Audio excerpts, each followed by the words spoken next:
Welcome you all for the auspicious second day of the 63rd Convocation program of the Graduate School, IARI, New Delhi. We are blessed to have the presence of our chairperson for today's session, Dr. B.M. Prasanna, distinguished scientist, CIMMET and Regional Director, CIMMET Asia, NAS Complex, New Delhi. And I heartily welcome the jury members of the session, Dr. J.P. Sharma, former Vice Chancellor, Squads Jammu, and former Director of Extension, ICAR IAR in New Delhi, Dr. R.K. Jain, former Dean and Joint Director of Education, ICAR IAR in New Delhi, Dr. Bimlesh Mann, ADG of ICAR New Delhi, and Dr. V.B. Patel, ADG of Fruits and Plantation Crops, ICAR New Delhi, and Dr. S.K. Sharma, ADG of HRM, ICAR New Delhi. Yesterday, we had a great day with meticulous achievements of master students. So today, we are going to see the presentations of PhD students. And I extend my heartfelt welcome to the convener of session, Dr. Anil Dahuja sir, and all the heads and professors and scientists of various divisions. So hereby I am welcoming the chairperson of the session to carry out the session. Thank you. A very warm good morning to all of you. We had an excellent session yesterday with the MSc Merit Medals presentations. Today we have 21 presentations from the PhD students and with a slightly increased time of 12 minutes for each student.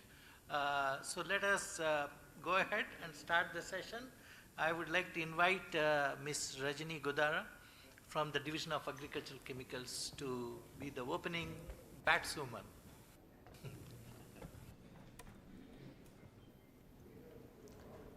Good morning, respected chairman of the session, jury members, scientists, and my fellow friends. I welcome you all to my merit medal presentation. I'll begin by asking a question, are vegetables a part of your daily diet? The answer will be, of course, yes. So while buying these veggies, you expect to have quality and affordability and safety. And to maintain these quality and to produce enough quantity requires that the crops, they are protected.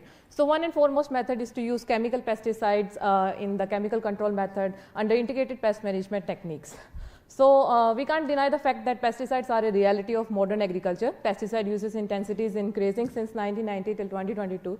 The consequences of not having access to these chemical agents is that there will be reduction in fruit production, vegetable production, and cereal production.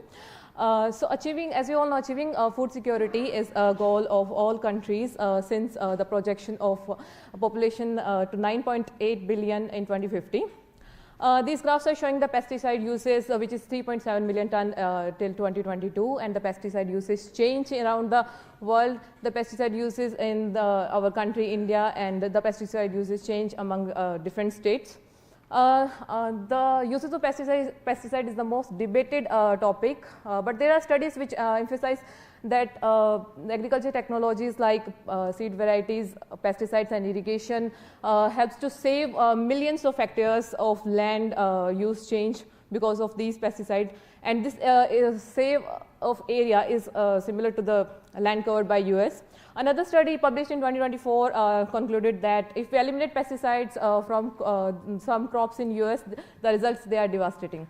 These pesticides need no introduction, but their uses have concerns related to environment and health. However, if we don't use them, there will be crop losses. So the need of the hour is to balance these risks and benefits of pesticides. So the ongoing research in pesticide development has led to development of new low doses, high potency, environment friendly, and less persistent chemicals. Welcome to the world of flavonoids and their most important intermediate chalcone. But what if we can modify this molecule to be even more potent than N-fertilizer chalcones? These are class of chalcones with one additional side chain of isoprenyl, which enhances the biological activity manifolds. But their supply is limited from the nature because of their low content and presence in complex mixture and the lack of economical production systems. So thanks to their easy preparation and lab synthesis that we can synthesize them by Claisen-Schmidt condensation reaction. So we choose the green chemistry method, which is microwave synthesis for our research, since no prior attempt has been made to synthesize these Prenylated chalcones via this approach. So the title of my thesis is Synthesis of Prenylated chalcones and their evaluation against plant pathogenic nematodes and fungi in tomato. The first objective was synthesis and characterization. A total of 32 compounds were synthesized and 19 of them were found to be novel. In the first step, prenylated acetophenone was synthesized and pure crystals they were obtained. In the second step, microwave synthesis was done. In this, the reaction mixture was placed in the microwave and 10 to 15 runs of 5 seconds each they were given. The progress of the reaction was monitored by TLC and on completion of the reaction mixture was neutralized by HCl and the products they were filtered. Silica gel column chromatography was used to finally get the products, and the crystals they were recrystallized in methanol. So moving on to the characterization of these compounds, so HPLC was used to check the purity of these compounds, and we got single peak for all the compounds. IR spectroscopy also indicated the presence of the characteristic peaks. Similarly, LC-HRMS was used to calculate the accurate mass of these compounds. The detailed analysis was done by NMR spectroscopy. In 1H NMR spectroscopy, 2 doublets in the range of 7 to 8.5 were observed for all the compounds, which indicated the presence of chalcone moiety. Similarly, in 13C NMR, 2D NMR spectroscopy was also performed on these, and the structure you see here is run on the basis of the 2D interactions we found in the HMBC spectrum, in the HSQC and COSY spectroscopy. 1D NMR experiment depth was also performed. Depth 45 we got peak for all the protonated carbons. In the depth 90 we got peaks for all CH carbons. In depth 135 we got a negative peak for CH2 and a positive peaks for other. Moving on to the second objective, which is in vitro screening of the synthesized prenylated chalcones. So in vitro antifungal activity was performed by using poison food techniques against Colchium rosa and Fusarium oxysporum at 5 different concentrations, and ED50 values were calculated. The results indicated that the compounds from first series they were more active as compared to the second series, and a few compounds, as you can see on the screen, they were very active, however less than the commercial available hexaconazole. In vitro nematicidal bioassay was performed by using plate count method at 5 different concentrations, and the LC50 values indicated that the compounds of the second series they were more active, and among them compound 6, B, D, E and F they were more potent than others, however less than the commercial vellum prime. Moving on to the third objective, which is the Paul field evaluation of potent synthesized compounds and the previously reported potent molecules against Milodocana incognita, Colchium rosa and Fusarium oxysporum in tomato. First of all, in vitro antifungal evaluation was done. The electrolytion was prepared and the compounds they were tested for plant height in tomato by 2 methods, soil drenching and root tipping. The results showed that the compound 5M showed the better results in soil drenching method. Moving on to the data from present disease incidence, that shows that again compound 5F at 1000 ppm showed the better results. Moving on to the in vivo evaluation of effective compounds, 7 different plant growth parameters they were taken and studied. The results they were better from soil drenching, and the compound 6F emerged out to be the most potent. Looking at the data for gall formation, the compound 6F again showed a control on the gall formation, more than the control but less than the commercial available vellum prime. Gall index was calculated and it was found that the compound 6F fall in the category of resistant to moderately resistant compound. Moving on to the last objective, which is the dissipation studies on potent molecules with recommended pesticides. So the analytical method was standardized, recovery experiments were performed at 2 fortification levels and the recoveries were in the acceptable range. The samples were extracted and processed immediately following the modified Quetcher's technique as shown on the slide for tomato samples as well as for soil samples. The samples they were taken for 0, 1, 3, 5, 7, 10 and 18 days, and the sampling was done immediately. And from the port experiment that we conducted for antifungal and anti-nematicidal activity. The table here shows the respective regression equations, k values and half-lives of the compounds. The dissipation data showed that the compounds they were found to be less persistent as compared to the commercial ones. I would like to conclude my presentation with the following point. A total of 19 new compounds were reported for the first time, and all the synthesized compounds, they give their characteristic peaks in all the spectroscopic techniques that we used. The result from in vitro study revealed that compounds have good to moderate antifungal and nematicidal activity. The in vivo study revealed that all parameters, they significantly increased by the compounds. Both antifungal and nematicidal activity, they were higher in soil drenching method as compared to dipping method, and the dissipation study on potent synthesized molecule revealed that the synthesized compounds, they were less persistent as compared to the commercial pesticides in the study. The path ahead includes the multi-locational field trials, toxicological study, inclusion in the insecticide schedule and registration, and finally commercialization of the product. Our research was published in Frontiers in Chemistry, one in Results in Chemistry, another one is accepted for publication in Pesticide Research Journal. These are some of the awards that I got in national and international conferences, and also I bagged many positions in extracurricular activities organized in the institute. I would like to acknowledge my chairman, advisory committee members, Division of Agriculture Chemicals, Nematology, Plant Pathology, and the Graduate School of ICAR IRA. Thank you very much.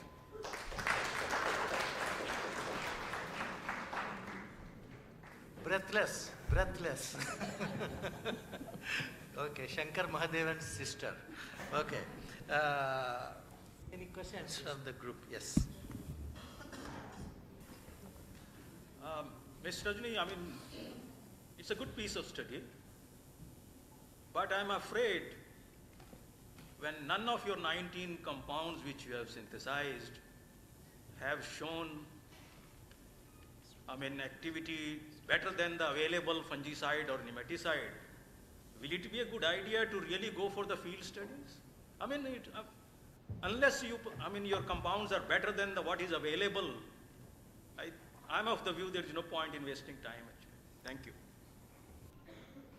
Okay, you can respond, no problem, Rajini. Sir, I think actually by formulating these better formulations could help in gaining better activity. Some compounds, not all the compounds, of course. Okay. Yeah. Yes, Sharmaji. You have mentioned about the green synthesis. Have you calculated any comparative difference between the total energy requirement as well as their impact on the environment? Conventional compound as well as this green synthesis compound, because every time you are mentioning green synthesis. Sir, I have calculated for the compounds that I have synthesized, and it was found that in the microwave synthesis, the load on the environment is less. For example, I chose the matrices like environmental factor, carbon efficiency, reaction mass efficiency, and overall yield, energy consumption. These matrices I took, and I found the greeniness, which was much better than the conventional. But much better than the conventional method of synthesis, not the conventional pesticides. Because the green method I use, that is for the synthesis of the compounds. Rajini, yes, sir. Are there any flavonoid based compounds that are presently used in control of any diseases in India? Sir, I have looked for them, but I found some patented molecules, but not commercialized ones. Okay. Thank you. Okay, let's get. Thank you. Thank you, everyone. The next presentation from agricultural economics, I understand Om Prakash Naik is not here, so we'll move with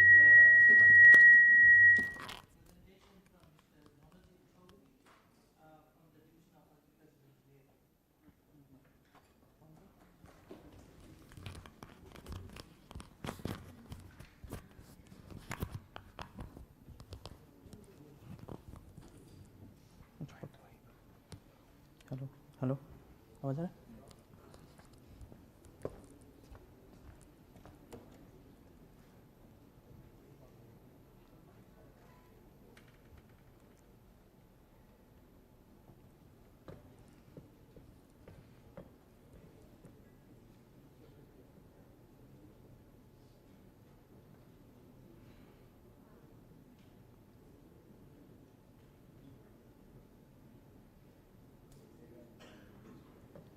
A warm good morning to the esteemed chairman of this session, respected jury members, dignitaries one and all present here. I'm Manojit Chaudhary from the Division of Agriculture Engineering, and welcome you all to my IRI mate medal presentation.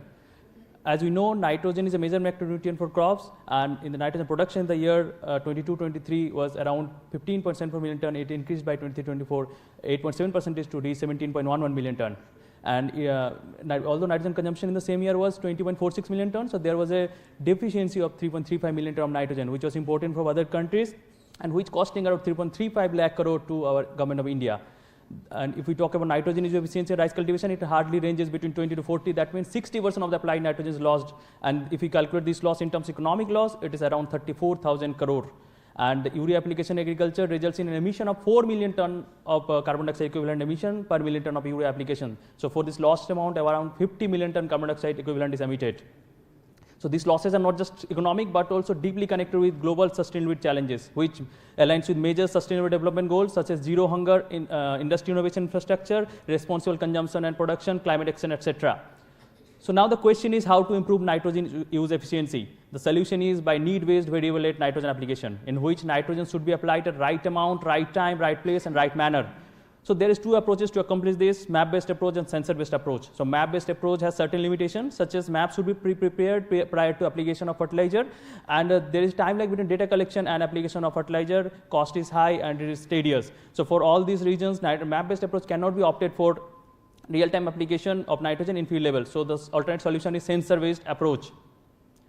So there are several sensors available which works with reflectance-based particular vegetation indices, but none of these sensors are India-made, and all these sensors possesses major limitations, such as it works with single vegetation indices and index, and NDVI got saturated higher nitrogen levels, and there is no growth-specific recommendation for nitrogen fertilization, and the cost is higher, which makes these devices unaffordable for small and marginal farmers of India.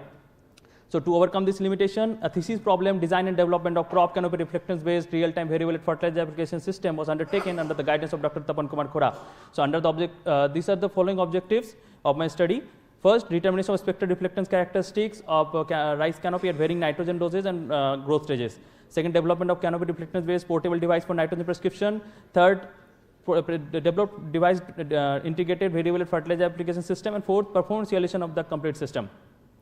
Under objective 1, a field experiment was conducted in the research farm of ICAR IRI New Delhi with rice variety Pusa Basmati 1509, and spectrophotometers were used to capture the spectral reflectance characteristics of rice at different growth stages, and 7 nitrogen treatments starting from 0 to 240 kg nitrogen per hectare at the interval of 40 kg nitrogen per hectare was considered, and randomized block design was considered for application of fertilizer with 3 applications.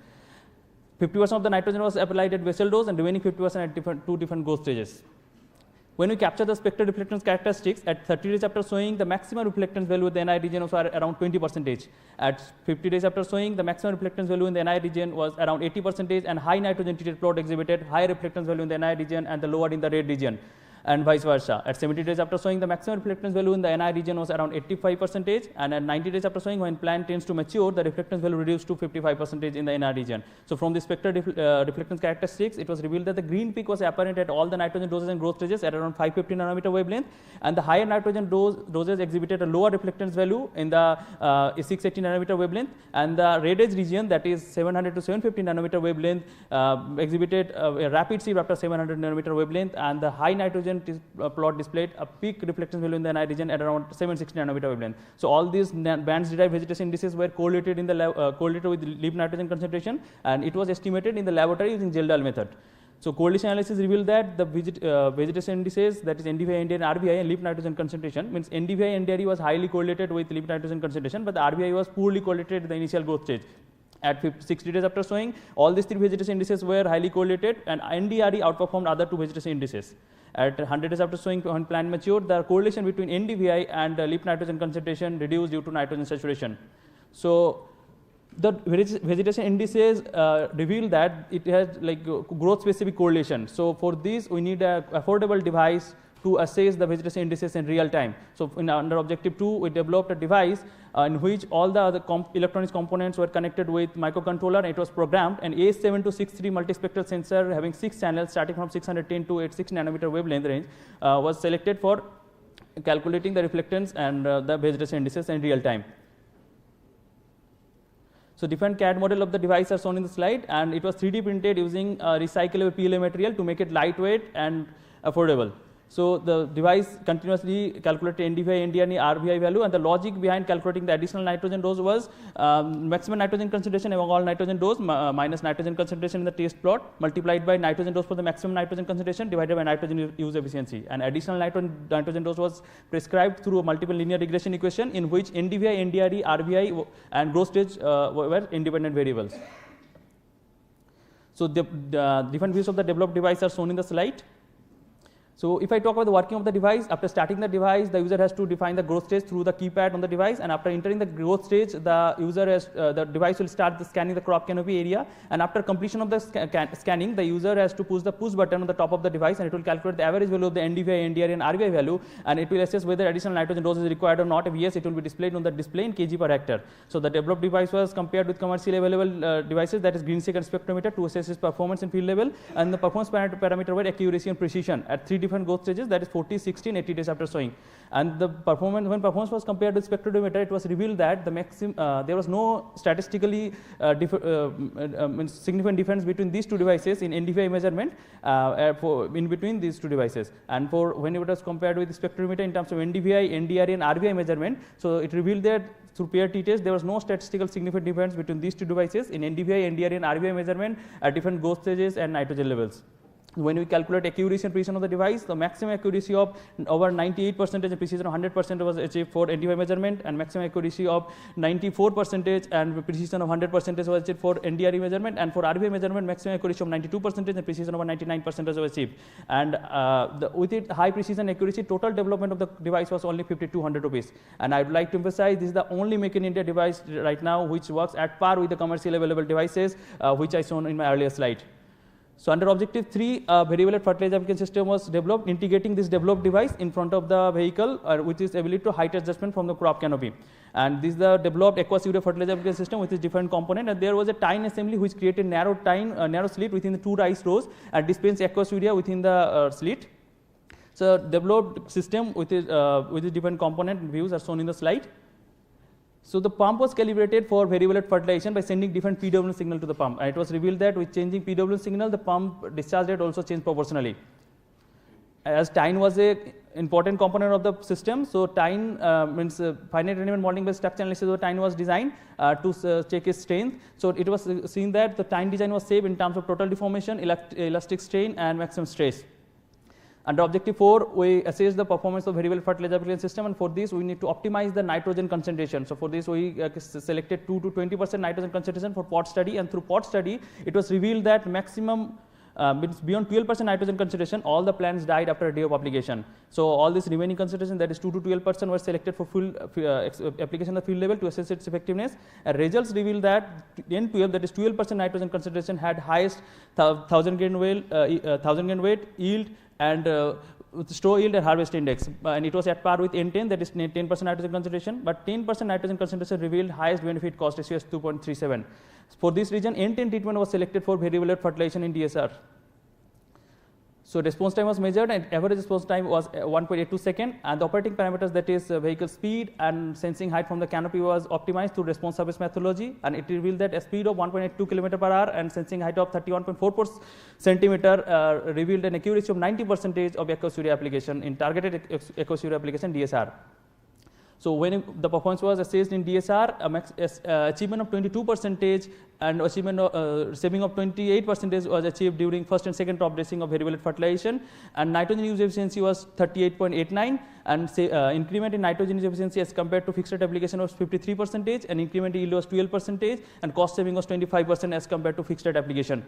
So I would like to conclude my presentation with some of the saline finding of study. NDVI, NDRE, and RVI was highly correlated with leaf nitrogen concentration, enabling growth specific nitrogen assessment and prescription. And in affordable nitrogen assessment prescription device was developed, which showed an excellent accuracy and precision throughout the growth stage, and a strong linear relationship between the PW signal and discharge rate was achieved, which enabled the variable fertilization, and optimal operational speed and sensing height ensured a 90% accuracy of targeted urea application in the DSR. And the variable fertilization in DSR improved nitrogen use efficiency, increased yield, reduced cost, and saved fertilizer significantly. So what I perceive from my research, targeted aqueous urea cultivation in DSR is around 1 million hectare. So if we calculate the total nitrogen consumption for this area will be at the rate of 120 kg nitrogen per hectare, it is around 1,20,000 metric ton. So if we calculate the input cost, it's 11,962 crore. If we take our developed device into the scene, there will be a saving of 2,392 crore rupees, and reduction of emission will be 0.21 million ton carbon dioxide equivalent. If we consider the minimum adoption by the farmer, that is only 10%, so there will be saving of around 240 crore, and emission reduction will be 0.021 million ton carbon dioxide equivalent. So if I talk about the future research path, there is a scope for development of robust nitrogen prediction model for adoption in other crops, and integration of the developed device with the existing fertilizer application machinery for very valid application. So from this research, I have published 4 research articles in the NAS rating of 13.7, 9.7, 7.6, and 5.13, and another research article is under review at 12.7 NAS rating. And I have filed and published an utility patent, and it's waiting for examination. I have registered a copyright, I have registered a design patent out of my PhD work, and we have received a letter of interest from the WST Telematics for licensing of the technology, and it has been passed through the ITMC, and by the next week we will be signing the MOU with a license fees of 2 lakh rupees. So I have been awarded with a Best Oral and Poster Presentation Award. I have attended different international conferences, training and workshops. So at last I would like to thank my chairperson, advisory committee members, head and professor, director, dean, graduate school, my family, friends, seniors and juniors, chairman of the session, jury members, audience for patience listening. Thank you.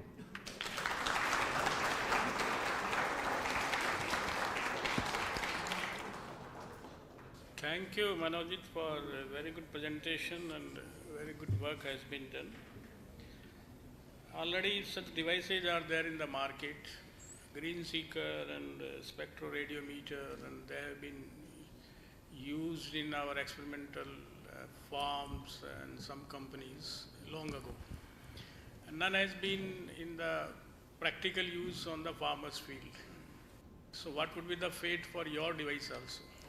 Sir, actually my device is basically advanced version of green seeker with a very minimum cost. Like green seeker is 80,000 minimum cost. I'm saying 80,000 rupees. My device is like my question is why all this kind of real-time basis nitrogen application based on our spectral images, it has not find the place in the general field applications. Is there any specific reason? Yes, sir. Despite of even government knows, scientists knows that this kind of application saves a lot of nitrogen fertilizer, high, more than 50% nitrogen efficiency enhancement is there. Climate change, that mitigation is also there. But still the use is not, even it is negligible, not seen anywhere in the field. Yes, sir. So the green seeker that uses only NDVI value, means for assessing the nitrogen level, but there is a limitation of NDVI in assessing nitrogen level. NDVI got saturated at higher nitrogen levels, and when the growth stage increases, NDVI will saturate. So to overcome this limitation, I have developed this device, integrates multiple vegetation indices, that is NDVI, NDR and RVI, that was correlated at growth specific with leaf nitrogen concentration. So to overcome that limitation that faced by green seeker, we have developed this device, and this device will overcome the issues faced by green seeker, sir. And it will be definitely helpful in research as well as for farmers. So one positive thing I can see is the low cost of this. Affordability is key for scalability of this kind of applications, and I do hope that the institution will take this forward. Yeah, that is the only reason. So have you done the third-party validation of this device? That will help you further yes, establish your device. Yes, ma'am.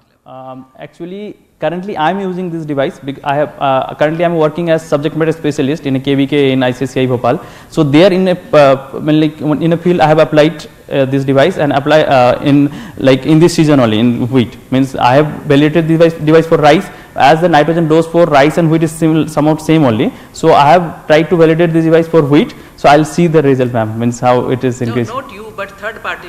Not yet, ma'am, but it will be done. That should be there. Yes.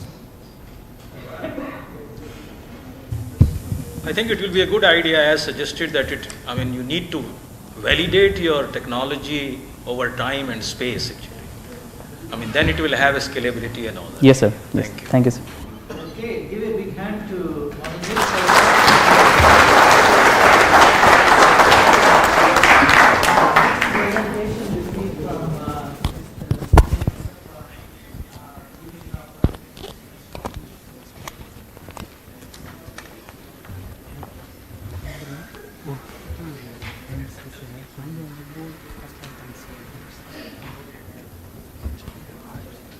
ये on है? ये on है? Hello hello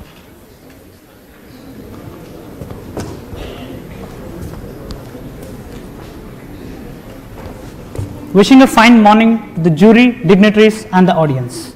I would like to start with a thanks. You might wonder why. I would like to thank the resilient scientific community and the farming community who have pulled out this nation from 28 famines in British Raj, from its ship-to-mouth existence to the one that is self-sufficient in food grain production with record-breaking food production figures each year. Although our contribution to GDP is just about 17%, our contribution to workforce is about 46%. Now, looking at an interesting stat in the hike of salaries of these professions in the last 4.5 decades, we find that school teachers had a minimum hike of 280 times, government employees 120 times, college professors 150 times, and any guesses about farmers? Just 20 to 30 times. We can definitely say that agriculture has flourished, but the question is, did the farmer benefit too? And that is why we speak of moving from production-led to market-led agriculture. And that is where the very concept of agri-entrepreneurship was put forward by our own institution. We find that in the last few years, there are a plethora of policies and institutions which have started promoting agri-entrepreneurship, and it is important to understand what are their functions, facilities, what are their support areas, what kind of interventions are being carried out, and are these interventions really effective, and what could be the constraints and strategies to rule out these constraints. So, we have devised a study on institutional interventions for agri-entrepreneurship development as a part of my doctoral work. I am Sujay Kademani from the Division of Agricultural Extension here before you. The study was conducted in 2 states of India, Rajasthan and Telangana, which were chosen purposely from where about 16 institutions, among which 43 professionals and 200 entrepreneurs were the respondents. And this is the conceptual framework of our study from where each of our objectives have been derived. The first objective has been picked from this particular part of the conceptual framework, that is to undertake an analysis of the institutions promoting agri-entrepreneurship in the sampling area. These were the 16 institutions considered, 8 in each state. Starting from basic profile to the strategic areas of support, as you can see on top, are the parameters that were considered in the first objective. We can see that majority of these institutions have been established in the last 5 to 10 years, linked to an academic or a research institution with a mandate of entrepreneurship development and a countrywide outreach. Their clients were either youth or service-based entrepreneurs, and they had adequate infrastructure in terms of training halls and prototype testing facilities. Their main modes of training were either demonstration or workshops. They had adequate human resource in terms of number of staff, skilled trainers and guest faculty.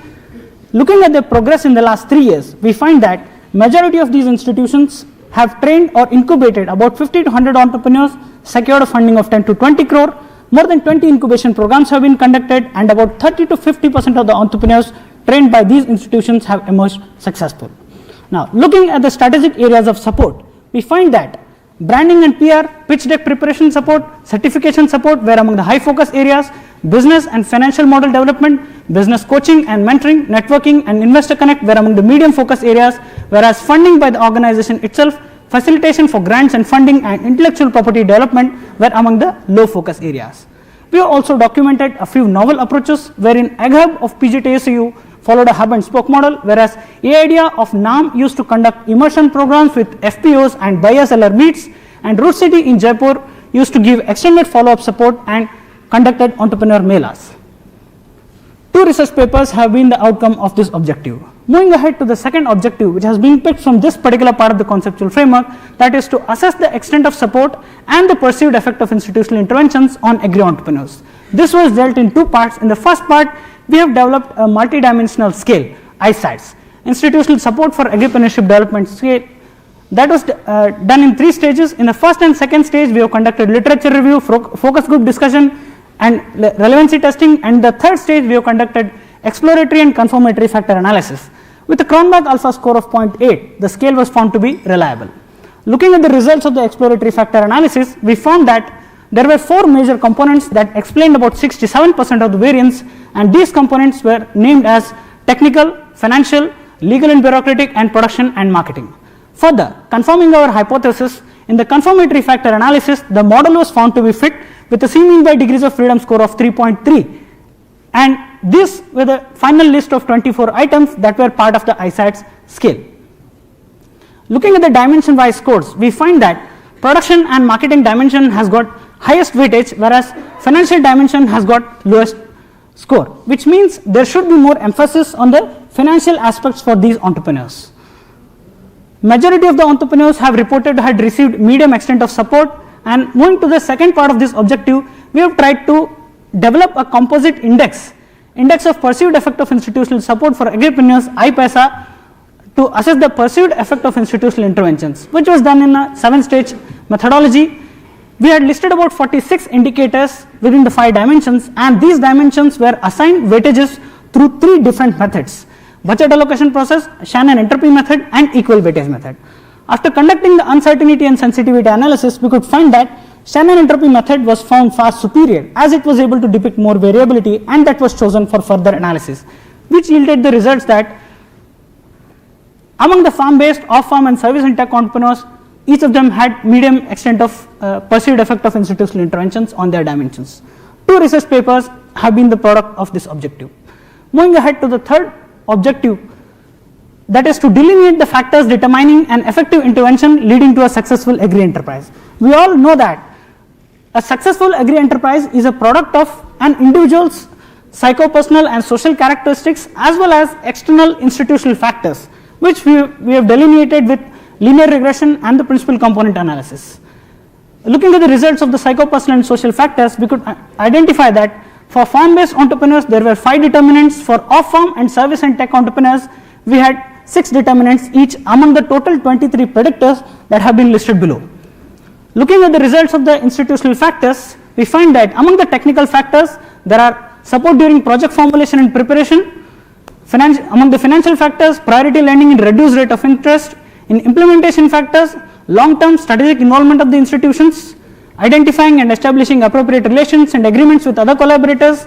In operational factors, time connect, that is training institute, industry, market and entrepreneur connect.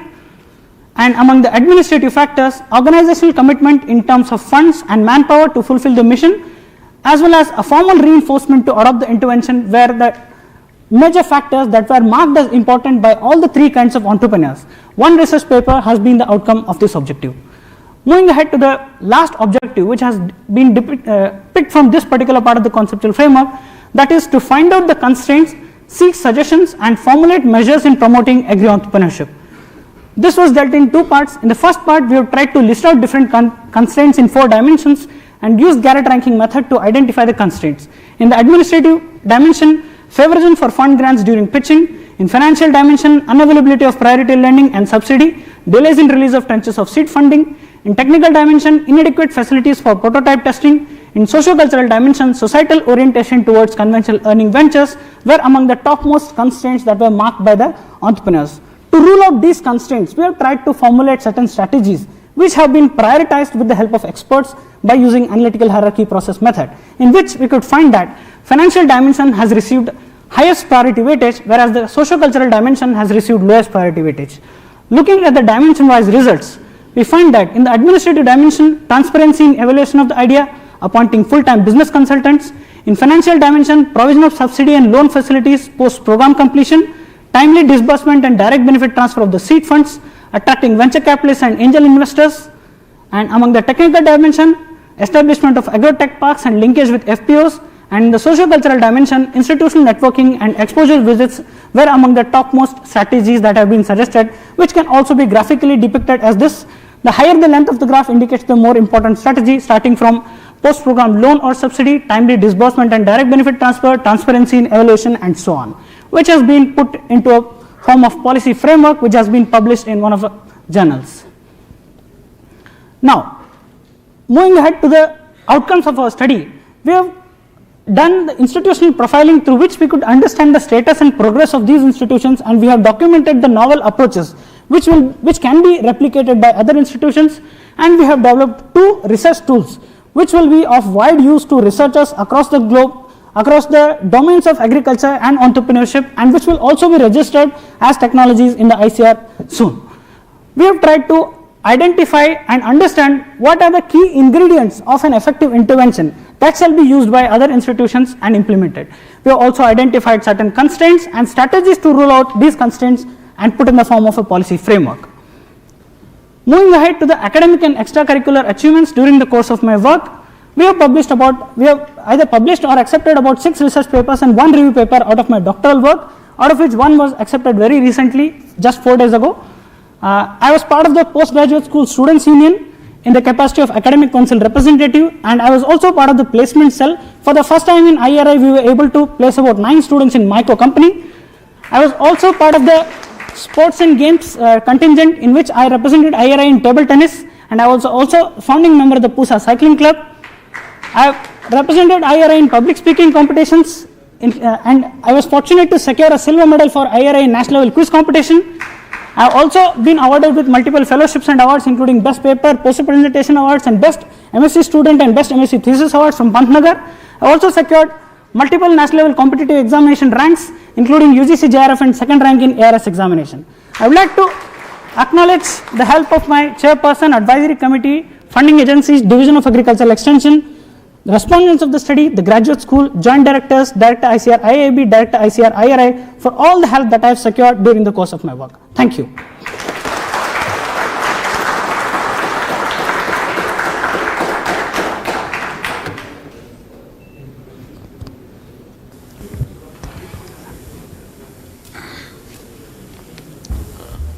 Mr. Sujay, Sir. you have conducted a very good study.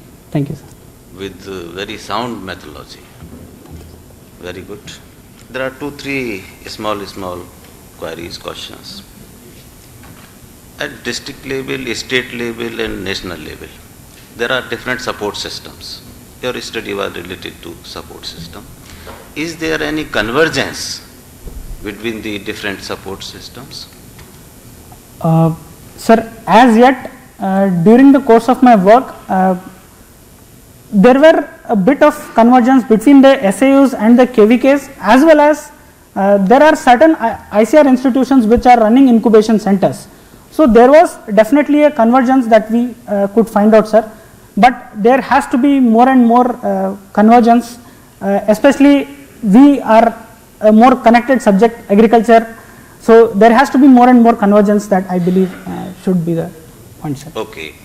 Next question is, there are different support systems and there are facilitating and inhibiting factors.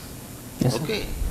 So to your mind, what is the most facilitating factors for entrepreneurship development? So most facilitating factors for? For entrepreneurship development. Sir, as I could make out from my study, funding has to be one of the prime factors, and apart from that, institutional support in terms of the technical input that the incubatees or the trainees get, they are the most important factors, sir. Funding especially, because all of the entrepreneurs that I interviewed, majority of them had expressed this fact that funding remains a concern, either there is favorism or some other kind of issue with funding. They also had a suggestion for me that like what we do in ACABC, these people after training they get a certain amount of funding, assured funding. But these entrepreneurs or incubatees, they don't have any assured amount of funding. That has to be one of the major factors. That will be an factor. Okay, what about entrepreneurial motivation? Yes, sir, of course. Entrepreneurial motivation is a precursor to all of this, sir. Yes. You made a statement that 17% share of agriculture in GDP. Yes, sir. I think it is not correct. These figures are given 21%, 17%, 18%. Whether we are taking into consideration the value-added products from agriculture. True. To my mind, if we take into consideration the value-added, whatever you see in this hall and your cafeteria, everything is coming from agriculture. So its share should be around 45 or 46%. So congratulations, very good presentation. Thank you. Thank you, sir. Thank you so much.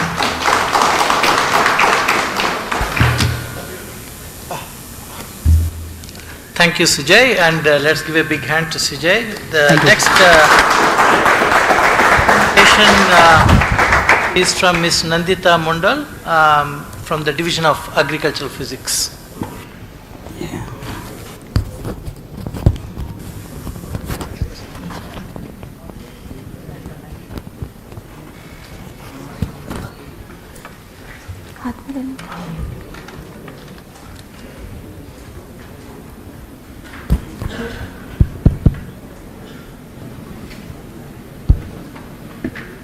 Respected Chairman of the session, honorable jury members, a very good morning to all of you. As you all know that the global as well as Indian population is increasing daily and it will reach 9.8 billion by the end of 2015. So to feed this burgeoning population, crop production should increase, and for that purpose intensive cultivation with heavy machinery was introduced in early 1980s, which led to land degradation, biodiversity loss, GHG emission and ultimately the loss of ecosystem. So cost of ecosystem may goes up to 2 to 5% of GDP loss per year. So what is the solution? The only solution is the long-term sustainability through conserving resources by enhancing ecosystem services. As per the Agenda 2030 given by United Nations, crop production should be safe, sustainable and ecosystem friendly. And agriculture production need to increase substantially with limited natural resources. So what is ecosystem? Ecosystem is the complex of living and non-living material and their interaction, and ecosystem service are the benefits provided by any ecosystem. As per the AMEA 2005, ecosystem service could be categorized into provisioning, regulating, supporting and cultural services. Our main focus should be to make an economically viable and sustainable production system while maintaining soil and environmental quality. So how to achieve economically viable and sustainable farming system? It could be achieved through economic quantification, geospatial mapping and policy implication of sustainable farming practice like conservation agriculture. So conservation agriculture being sustainable farming system, it will focus on minimum soil disturbance, residue retention and crop rotation. So with this note, my thesis title was Quantification and Mapping of Soil Ecosystem Services under Conservation vis-a-vis Conventional Agriculture, and the objective of the study was to quantify soil ecosystem service by identifying the influencing factor under conventional and conservation agriculture in wheat, to map and delineate the areas with varying soil ecosystem service using geospatial technique, and last to develop ecosystem service sustainability index and assess the economic values of soil services. There are two study areas, one is IRA experimental field and another is the farmers field, where 150 samples were collected from two districts of Haryana, that is Karnal and Kaithal, and where the farmers are practicing conservation agriculture from last 10 to 12 years. In the IRA experimental field, soil samples were collected from 2021-22, 22-23 from a conservation agriculture based wheat field, where the treatments were conventional tillage, permanent narrow bed with and without residue, permanent broad bed with and without residue, zero tillage with and without residue. Under objective 1, soil samples were collected from 0 to 15, 15 to 30, 30 to 45 centimeters soil depth under 3 replication, and soil parameters, ecosystem service indicators were calculated based on the standard methodology. As a result, there is 65% of improvement in soil organic carbon under the residue return plot, and the highest available NPK was obtained under residue return plot. So, soil penetration resistance was higher under CT because of the heartburn soil formation, and oxygen supply, earthworm population and soil formation was higher in the residue return plot. Residue retention also improved the infiltration characteristics, and this finding has been accepted in the Journal of Environmental Biology with NAS rating 6.60, and residue retention also improved the root architecture of the wheat, and these findings has been accepted in the published in the Journal of Agricultural Physics with NAS rating 5.02. Grain yield and the straw yield also improved under residue return plot due to the improved soil structure and better root growth. And similarly, for Karnal and Kaithal district of Haryana, soil physical, chemical and biological properties improved under CA practices. After that, a regression analysis was performed with all the ecosystem services, where soil available phosphorus and available nitrogen can explain grain yield up to 84 to 76%, and soil organic carbon can explain soil respiration up to 88%. And to identify the most influencing factor for provisioning services, that is yield, a multiple linear regression was performed with the following 7 soil parameters, where the R-square value is 0.97, and after that a step-wise regression was performed, where BD, SOC stock and available nitrogen can predict yield with equal R-square value. Similarly, a multiple linear regression and a step-wise regression was performed for soil organic carbon and soil formation. Under objective 2, the soil services were categorized into provisioning, regulating, supporting services, and these services and the gain in ecosystem service was mapped in ArcGIS 10.1, and the spatial variability map of soil parameters have shown that the soil physical, chemical and biological properties are improved in the Nilokheri and some part of the Kaithal region, where farmers are practicing conservation agriculture. This finding has been accepted in the Journal of Indian Society of Soil Science with NAS rating 5.34, and the provisioning service got improved up to 38 to 42%, and in the regulating service soil available in NPK was improved by 82 to 33%, and soil organic carbon stock and soil water holding services was improved by 9 to 18%. And under provisioning service, that is soil formation and soil fertility, was improved under the Nilokeri region. In third objective, ecosystem service sustainability index was developed using the 9 most significant ecosystem service, and these services were again classified with the 5 classes with equal class interval, and each class was given a class score based on the higher is better, and multiplying these two we get ecosystem service sustainability index, and this index again categorized into 5 classes, where 0 to 2 is degraded, 2 to 4 is vulnerable, 4 to 6 is sustainable but input intensive, and 6 to 8 is sustainable, and 8 to 10 are hotspot. The ESSI range of kernel and cattle ranged between 1.48 to 7.71 and 1.21 to 6.24, while 67 villages found as degraded and 17 villages found as sustainable. And these findings are under review in agriculture, ecosystem and environment with NAS rating 12, and under provisioning service the value of food and byproduct was calculated based on the grain yield and minimum support price, and straw yield multiplying with the current year straw price, and soil organic carbon stock was calculated based on the FIM equivalent and the price of FIM. Soil available nutrient was calculated based on the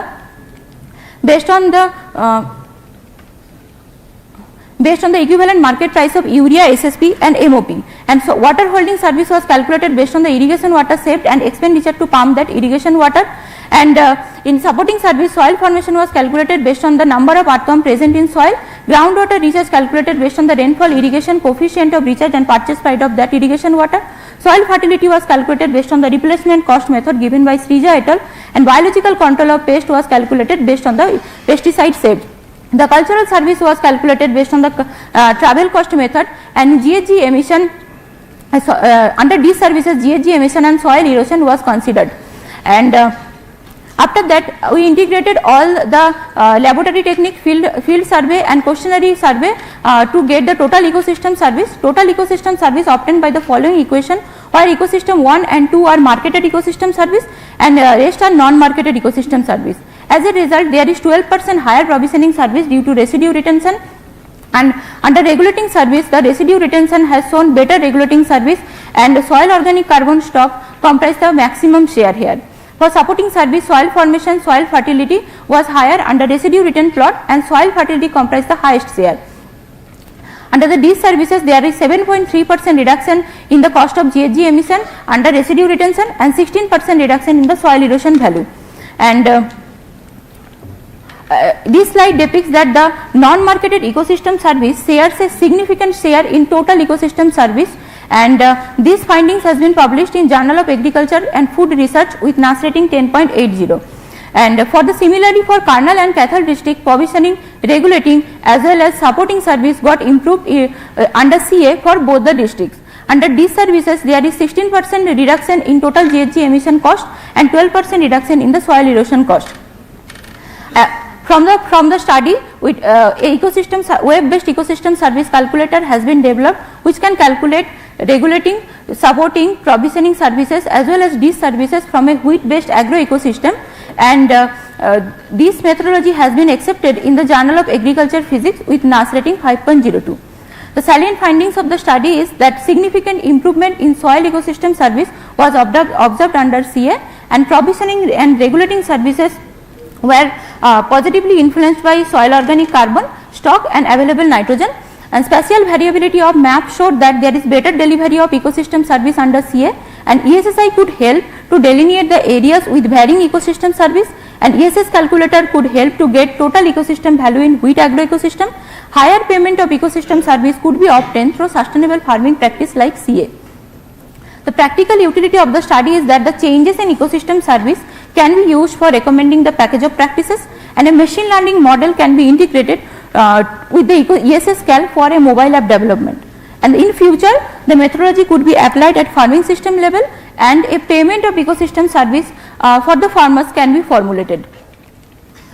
Lastly, from my research work, one paper has been published and 2 are accepted and 1 is under review, and one paper for methodology development has been accepted and one paper for technology development has been published, and I have published many review papers, book chapters and popular articles, and I awarded 2 Best Poster Award by Indian Society of Agrophysics and 1 International Travel Award by International Union of Soil Science, Italy, and I have presented my work in many national and international conferences. Lastly, I want to acknowledge my chairperson, member of advisory committee, head professor, Division of Agriculture Physics, Dean Director, ICAR IRI, my family and friends. Lastly, I want to conclude my presentation with a famous quote that the goal of sustainable agriculture should be to regenerate the soil and ecosystem, not just to maintain them. Thank you. Thank you so much for your attention.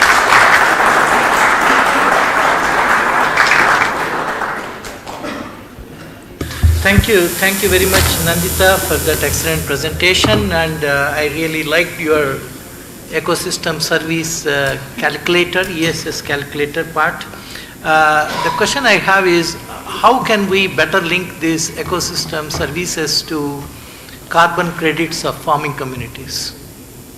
Sir, thank you for your question.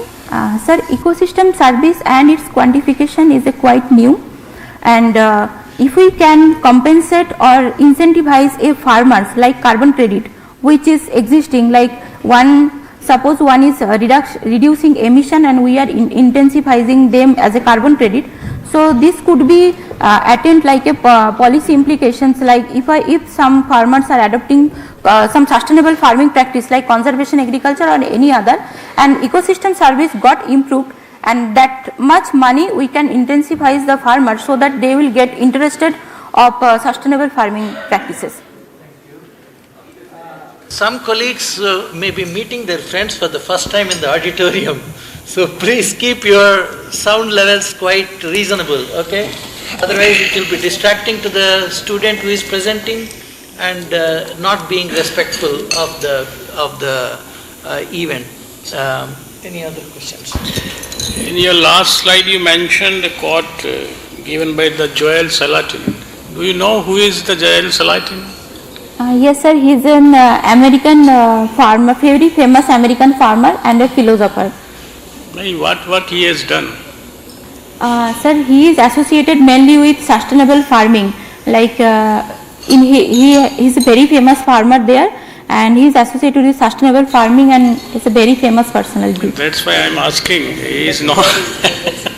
I am just asking. He is associated with the animal grazing on his farm. Animal grazing, sir. So that's why he has given that quote. Now my question is, which herbicide you have used in your conservation agriculture? Sorry, sir. Herbicide use in your this conservation farming of the wheat. Have you gone for the survey on the farmer's field? No, sir. Herbicide we didn't consider in our study. Like we only collected soil samples. Do you feel without the use of herbicide, conservation agriculture is possible in wheat? Sir, for conservation, the main principle of conservation is the minimum soil disturbance and 30% of residue cover and crop rotation. But there is for chemical use there is no restriction, sir. Okay. That's fine. Okay, sir. Mr. There are a lot of macroorganisms and microorganisms. They also do some ecosystem services. Did you consider them in your experiment? Sir, first I mean, if you go to any conservation agriculture field, you will find that a lot of macroorganisms and microorganisms both are doing some ecosystem services. Did you consider these aspects in your experimental field? Sir, for the soil biological indicator we choose soil respiration, and that we include in the ecosystem service sustainability index as a parameter. So till now we are considering that only as a indicator. Okay. Thank you very much. Let's give her a big hand, friends. Thank you, sir. Okay, the next presentation will be from Harish Naik from the Division of Agricultural Statistics.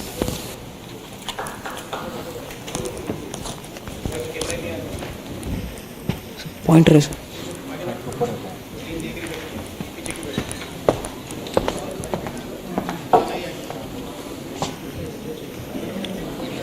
respected chairman and jury members of the session and distinguished scientists and all my dear friends, a very good morning to all of you. Myself Harish Nayak GH, representing the discipline of agricultural statistics. I welcome you all to my presentation.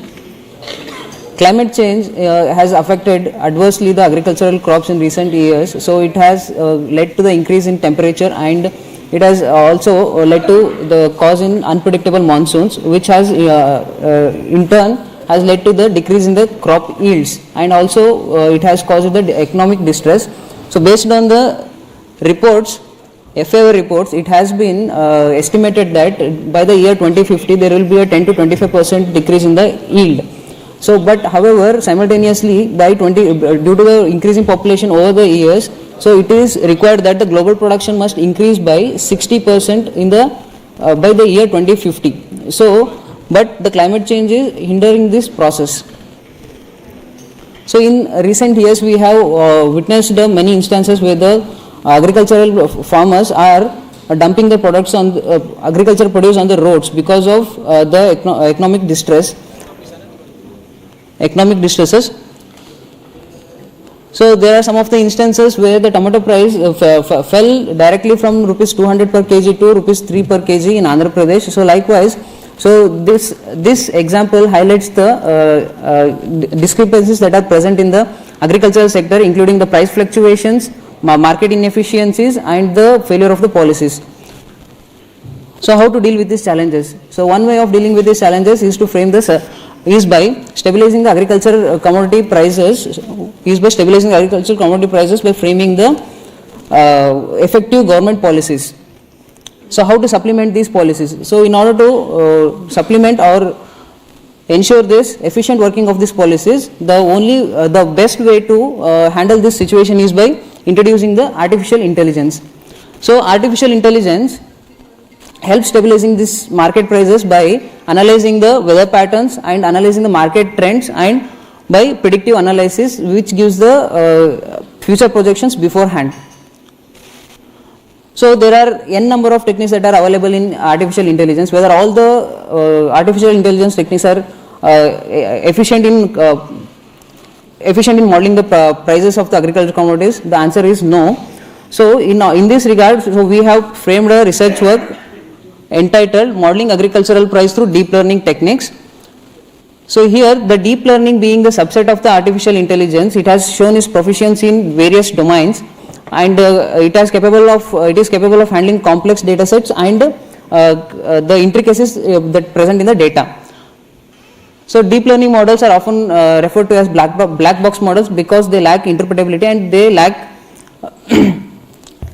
the transparency in the decision making process, and these deep learning models require expertise in hyperparameter optimization and their architectural designs. So based on this, we have framed the objectives. The first objective was to develop the meta-heuristic algorithm based deep learning models for vegetable price forecasting, and second is to develop the weather-based deep learning models for vegetable price forecasting, and third one is to investigate the wavelet transformer deep learning model for vegetable price forecasting. So these are the overview of these are the architectures of the deep learning models that we have utilized in our study. The first one is the recurrent neural network, and the second is the LSTM model, and third is the gated recurrent units architecture, and likewise this is the architecture of transformer, and this is N-bits, and this is the convolutional neural networks and bidirectional LSTM architecture. So we have collected the secondary data from the official government website, that is AgMarkNet, which provides the prices of the different agricultural commodities. So and for our study we have considered 3 data sets, that is tomato, onion and potato, and these have been collected from 3 different markets. One is Shadara market of Delhi, and Farrukhabad of Uttar Pradesh, and Lasalgaon of Maharashtra. So these are the time series plots of 3 different data sets. And in order to evaluate the performance of the proposed model, so we have used root mean squared error, mean absolute percentage error, and mean absolute error for the analysis of the performance of the models. Now coming to first objective, in the first objective we have considered 3 meta-heuristic algorithms. So these meta-heuristic algorithms are the optimization techniques, as the deep learning models are very much dependent on a certain set of hyperparameters. So in order to increase the efficiency of the model, we have to select the optimal combination of these hyperparameters. So in order to do that, we have adopted the meta-heuristic algorithms. So we have considered gray wolf optimization, whale optimization algorithm, and particle swarm optimization algorithms. And we have considered 5 deep learning models, and we have integrated these 3 meta-heuristic algorithms with the respective deep learning models. In total, we have obtained a total of 15 combination of models. So this is the workflow of the first objective. So where the total data set is divided into 2 parts. One is testing and another is training. So the 90% of the training, 90% of the data is given for training the model, so which helps in the model building process, and the 10% of the data is given for testing, so which is used at the later stages for model validation. So among these, among the total combination of 15 models, the gray wolf optimization with transformer, and PSO with transformer, and whale optimization with transformer, these are the 3 models that we have introduced. We have proposed in our research work, which to our knowledge does not exist in any literature around the globe. So, and we have collectively named these 3 models as meta transformers, and so these are the list of total 15 models. So for this tomato price series, so we have obtained whale optimization with transformer model to be the best performing model. The performance of the model is decided based on the evaluation matrix value. Lesser the value of the evaluation matrix, the better is the model. So likewise for onion price series, we have obtained whale optimization with GRU model to be the best performing model, and for potato, so gray wolf algorithm with the GRU model was found to be the best performing model. Coming to second objective, in second objective, along with the price series, we have also tried to study the effect of the weather factors along with the on the price. So for this purpose, we have considered the rainfall and temperature to be the external weather factors that are affecting the price series. So for this purpose, we have developed 2 deep learning models, namely N-bits-X and Transformer X. So the deep learning models are primarily, they are capable of handling only univariate data series. So we have extended, we have tried extending their capabilities to handle more than one variable at a time.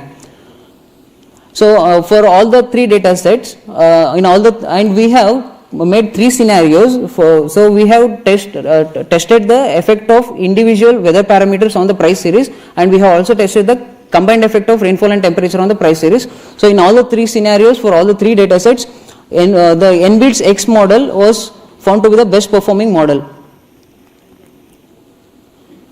And in the third objective, so we have investigated the wavelet transformer model. So here the wavelet transform is a decomposition technique wherein the whole of the time series data will be divided into sub-series using maximal overlap discrete wavelet transform, so which helps in denoising and removing the unwanted patterns that are present in the data. So each of the sub-series are then individually passed through the transformer architectures and they are studied thoroughly, and later on the output obtained are inverse transformed, and we obtain the results in a original format. So in order to increase the efficiency of the model, so we are using the wavelet decomposition method. And the results reveal that the wavelet transformer model is having the least error matrix values in all the 3 cases, and it has come out to be the best performing model. So now coming to summary and conclusion, in the first objective we have introduced 15 different combination of the meta-heuristic and deep learning models for agricultural commodity price forecasting. And in the second objective, we have studied the effect of the weather patterns on the agricultural prices, and we have also tried improving the efficiency of the model by decomposing the whole series into sub-series. So there are nearly 200 plus meta-heuristic algorithms that are present, and this is the era of artificial intelligence, and the number of artificial intelligence models are getting introduced day by day. So likewise, we have a scope for integrating and improving the model efficiencies in the future days. So these are the publications out of my research work.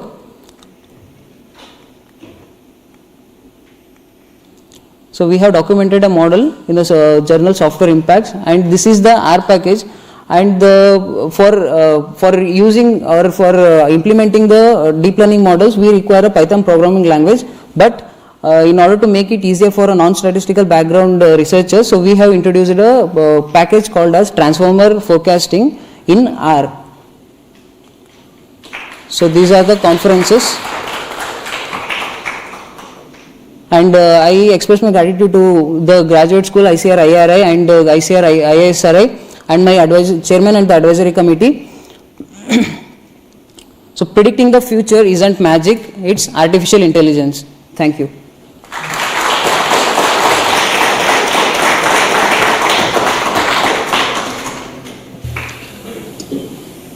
Okay, I have a question, Harish.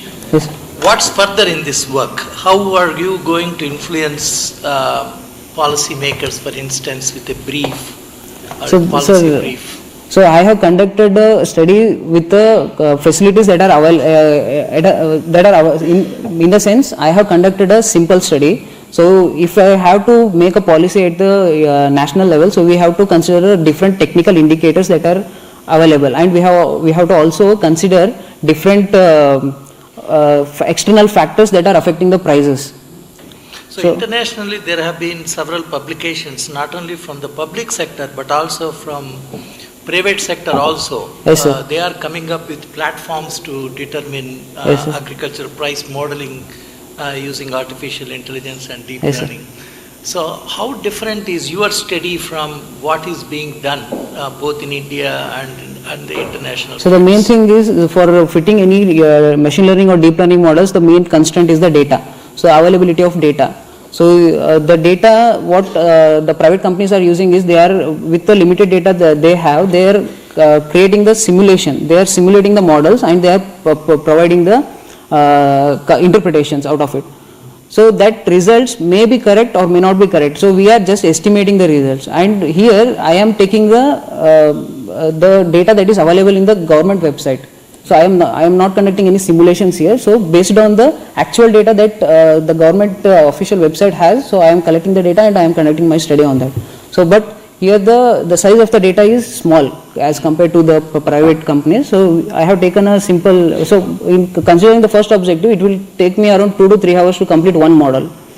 So that's the constraint, sir. So is Niti Aayog also working on this area? I don't have an idea about okay. Hello, Mr. Harish. Yes, sir. There are 2 other platforms which reflect present prices and future prices, forecasting future prices. NCDEX and MCX. Have you heard about them? No, sir. NCDEX and MCX. MCX. They reflect these present prices of different commodities and. So, no, sir, I have not heard that websites, but okay. I have seen the website which are there. So, but I have not gone through that website. Okay, good. Harish, please excuse me for my ignorance, Yes. I find that for each crop you have found out that there is a different model, deep learning model, which is effective. Yes, sir. So, is it that for each crop we are expected to have a different model, or could it be that for solanaceous crops, okay, this model is going to be working? No, sir. So these machine learning and deep learning models which come under artificial intelligence, they are all data driven models, sir. So the performance of each of the model depend on the type of the data that is available. So it is different for different data sets. It is not crop specific, so it depends on the data that we have. Very good. I like that answer. Thank you so much. Give a big hand to Harish. Thank you. The next presentation will be from Srikanth Reddy from Division of Agronomy.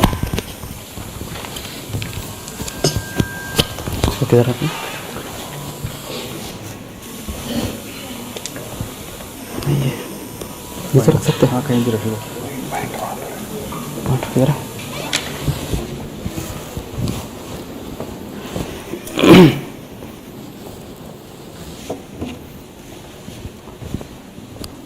Good morning everyone, myself Srikanth Reddy and I welcome you all to my presentation. Since decades we have been focused on productivity And yes, we have achieved it. India is now self-sustainable with Atmanirbhar, and beside exporting produce worth $50 billion. But at what cost? The plant is paying for it. Already we have crossed 6 out of 9 planetary boundaries, and agriculture is one of the major driver. Sustaining productivity without much ecological damage is the next big leap and is the next big challenge ahead. India, the hotspot for GHG emissions, is on leaderboard for driving global sustainability. And the paradox lies here. Intensifying rice production often comes at a cost of environmental sustainability, as we witnessed in northwestern India like Punjab and Haryana. Next, what is the next? Next target is Eastern IGP. We must not repeat these mistakes in Eastern IGP, and the IATA is already emitting emissions equivalent to 3.6 ton CO2, where sustainable interventions are needed. Key drivers of this crisis are tillage management, water management, and nitrogen management. As we know, India is an N-surplus country with 60 to 100 kg nitrogen per hectare, which is subjected to environmental pollution, where we need to optimize this nitrogen. Also, Eastern IGP is categorized as a priority area because of its higher water footprint. Acknowledging this, efforts have been initiated backed up by substantial funding from World Bank. As we look at, India is receiving much funds from World Bank. And how to achieve rice-based sustainability in Eastern IGP? Among many technologies, key technologies identified were conservation agriculture, direct seeded rice, and drip fertigation. But does one size fits all? The answer is big no. Similarly, each technology needs tailored agronomic strategies for its maximum efficiency.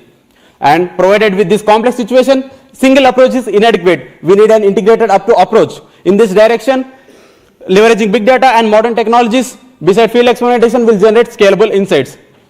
With this backdrop, we have proposed our research title as Productivity and Research Budgeting of Rice-Based Production System on a Different Irrigation Methods and Nitrogen Management. As a proposed integrated approach, we have taken 3 key objectives that include meta-analysis to quantify yield emission trade-off in direct seeded rice versus PTR, field experimentation to assess productivity and research budgeting of rice-based production system, and the third objective is simulation modeling using D&DC to estimate GHG emissions beside water and nitrogen balances. And coming to first objective, meta-analysis. In meta-analysis, we have followed Prisma technique to select, screen and include the data from 10,000 identified studies. Total, we have included 876 data pairs, and we have followed the response ratio with random effect model and inverse variance ratio methodology. The graph indicates the different studies where we have collected from globally. The overall effects of DSR versus PTR indicates that DSR has decreased the methane emission by 70%, nitrous oxide, whereas nitrous oxide emission were increased by 85%, global warming potential decreased by 39%, and here lies the main crisis, like grain yield was decreasing by 11%. But overall carbon footprint was decreasing by 34% with DSR adoption. And to uncover the hidden patterns, we have developed a regression curves between the nitrogen application rate, grain yield with GHG emissions. The analysis indicates that with increasing grain yield, the methane emissions were shown increasing, and also with increasing grain yield, the nitrous oxide trend shows negative. Similarly, N application rate versus grain yield reveals that DSR consistently lags behind PTR, which indicates its lower nitrogen use efficiency.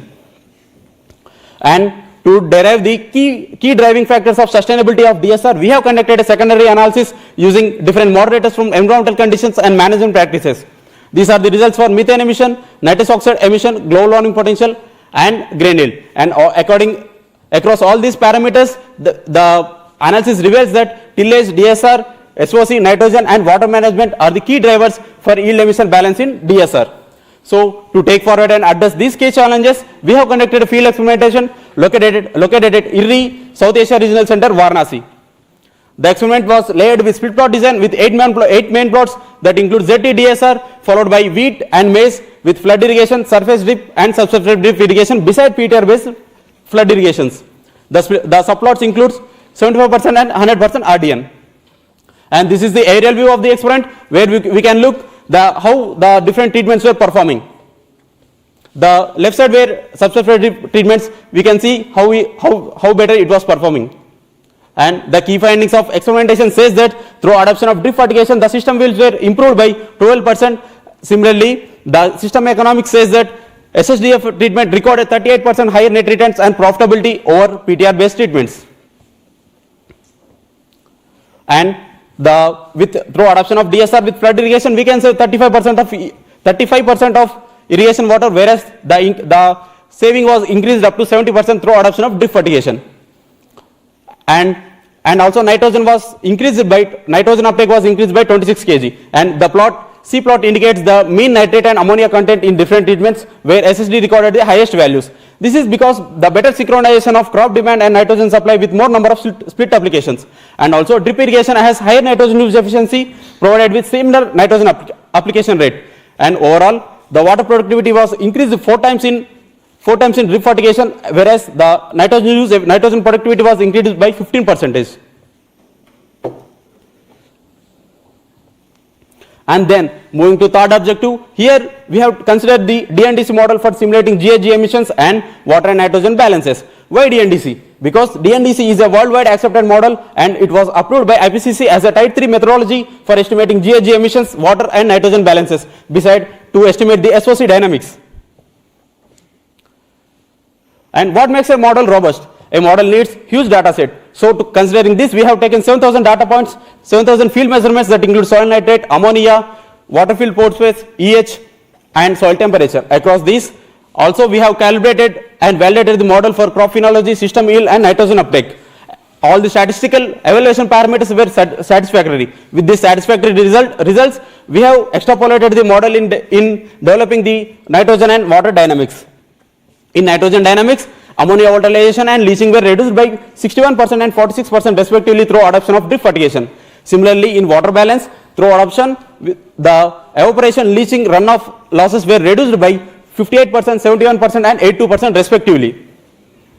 Also, we have developed a correlation matrix with 7,000 data points, which indicates that methane and nitrous oxide emissions were highly correlated with soil and weather elements. And this is the GHG flux we have simulated from DNDC model. These are the CH4 and N2O flux during the two-year crop growing season. Overall, the cumulative emissions were reduced by 34% and 54% through adoption of drip-based system with flood irrigation and drip fertigation respectively. And we have performed a sensitivity analysis where N application rate, flooding duration, amount of residue retention and microbial activity are more sensitive parameters, and which indicates that we need to focus on these issues. And we have calibrated model, and also we have considered multiple parameters. So it will be confusing to decide what is the best practice. So to make the task simple, we have performed a multi-criteria decision analysis using Topsys ranking. So in this, we have considered the yield, economics, emissions and resource use. Overall, the SSDF treatment was ranked first in both rice wheat and rice maize systems with overall score of 0.84, indicating it as a best practice. And here, moving to interesting concept. So are we done with this? We have given the best practices for increasing sustainability of DSR based systems. So we have taken our research a step forward with accounting the amount of extra revenue generated via carbon credits. So through adoption of this DSR over PTR, it will be generated around 9 awarded credits and 3 removal credits. So this will be incurred with a total revenue generation of gross revenue generation of 8,000 and net revenue generation of 5,000. Also, with increasing demand of carbon credits in the markets, the income has potential to reach up to 20,000 per hectare. And moving to conclusion, based on our integrated approach of meta-analysis, field experimentation and DNDC model, we conclude that productivity was improved by 12%, profitability was improved by 38%, nitrogen use efficiency was improved by 26%, besides saving 70% of irrigation water. Looking into environmental impact, methane emissions were decreased by 82%. Global warming potential was decreased by 54%, whereas here rise the N2O emissions were increased by twofold, where we need to address this issue further. And the performance of DNDC model was robust and can be further employed for testing new interventions in DSR technology. DSR has reduced the overall carbon footprint by 45%, and monetizing it through carbon credits, the farmer can avail extra benefits, and besides it will drive the NDC goals of achieving net zero by 2070.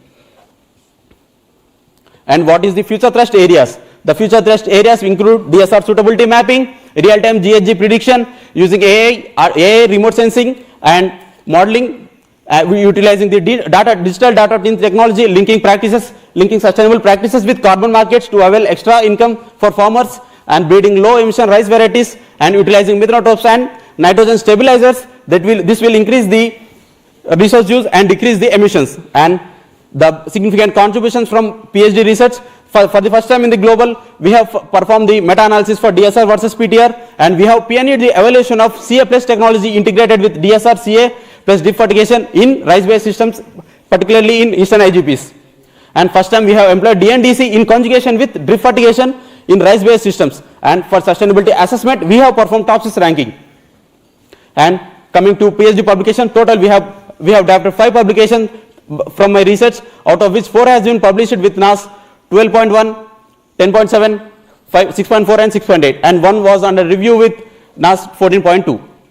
And these are some significant achievements during my PhD journey that include research, academics and extracurricular activities.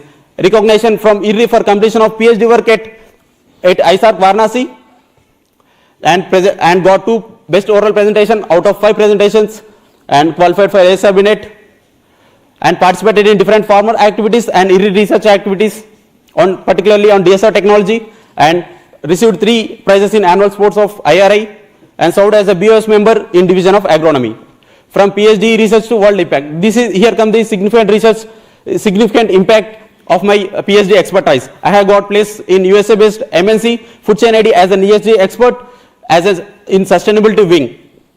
So I take immense pride to take forward my PhD expertise at global level in generating additional income to farmers via carbon credits through sustainable agriculture practices. These are the different projects where we are working globally in generating carbon credits to farmers. And I would like to acknowledge Director Sir, Dean Ma'am, Joint Director Research and Extension, Head and Professor Division of Agronomy, and all the members who have contributed directly or indirectly throughout my PhD journey. And these are the photos of field experimentation during my research. With that, I would like to conclude and thank you one and all.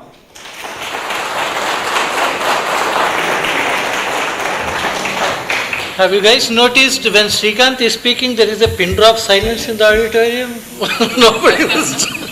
Anyway, Srikanth, that's an excellent presentation. Thank you. And I'm also glad that you are going to take this forward through your present employment. Yes, sir. What are the major bottlenecks that we still need to overcome when it comes to the topic of research that you have undertaken? What are those 2 or 3 major bottlenecks? Yes, sir. Sir, like the DSR, here when we look into DSR, there is yield penalty. Through availing carbon credits, we can overcome this yield penalty through additional income to farmers. So we need to bring this carbon credit technology, carbon credit availing in India. Okay. So that we can overcome these constraints and we can get additional benefit to farmers. Okay. Any other?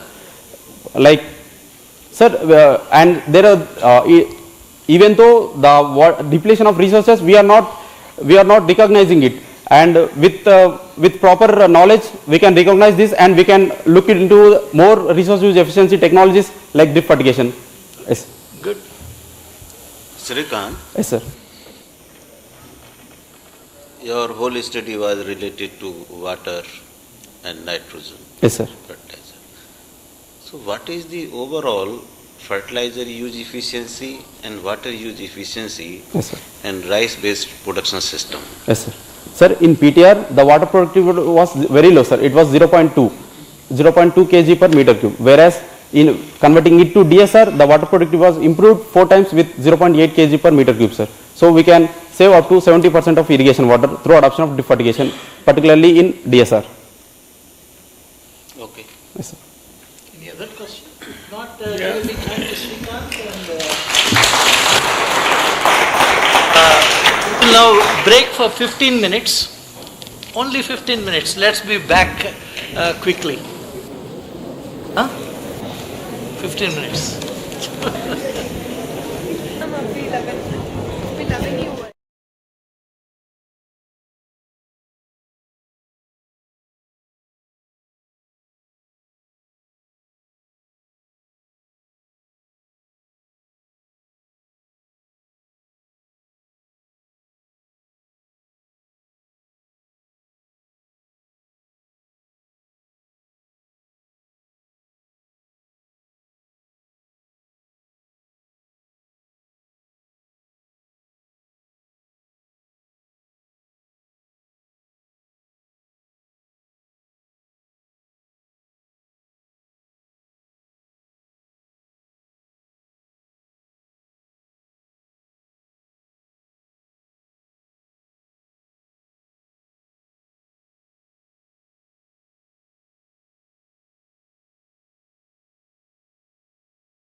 Ms. Meenakshi Datta from the Division of Biochemistry.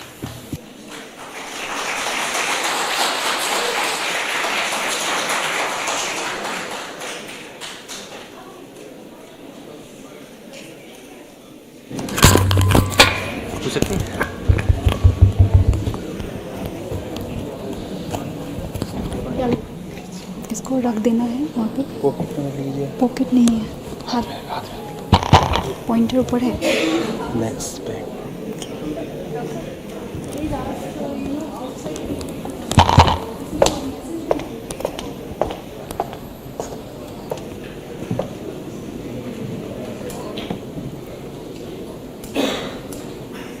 Respected dignitaries, jury members, and my dear friends, I am Meenakshi Datta and I welcome you all to my IRI Merit Medal presentation.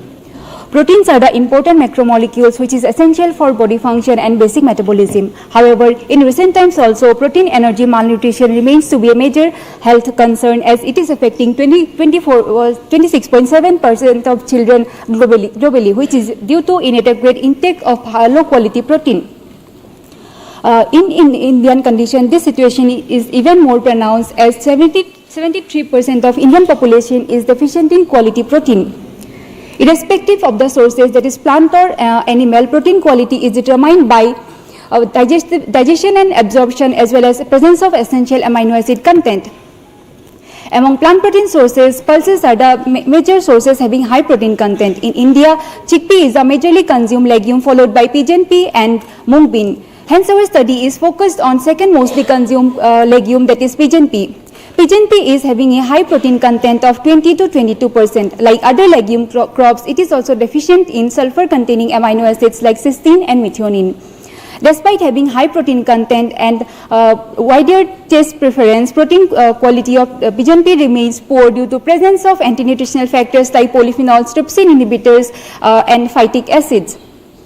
Hence, these anti-nutritional factors hinders protein digestibility, and because of which protein digestibility of pigeon pea remains poor as compared to other legume crops. Hence, to address this issue, my PhD thesis work was on development of processing method to improvement of pigeon pea protein quality by characterizing its effect on protein polyphenol interaction, technofunctionality, and cytotoxic properties of protein isolates, under which we have taken three objectives. The first objective was to optimization of processing method to improve pigeon pea protein quality and to study its effect on and factors affecting protein quality. The second objective was to unravel the protein polyphenol interaction and its mechanism on in vitro protein digestibility.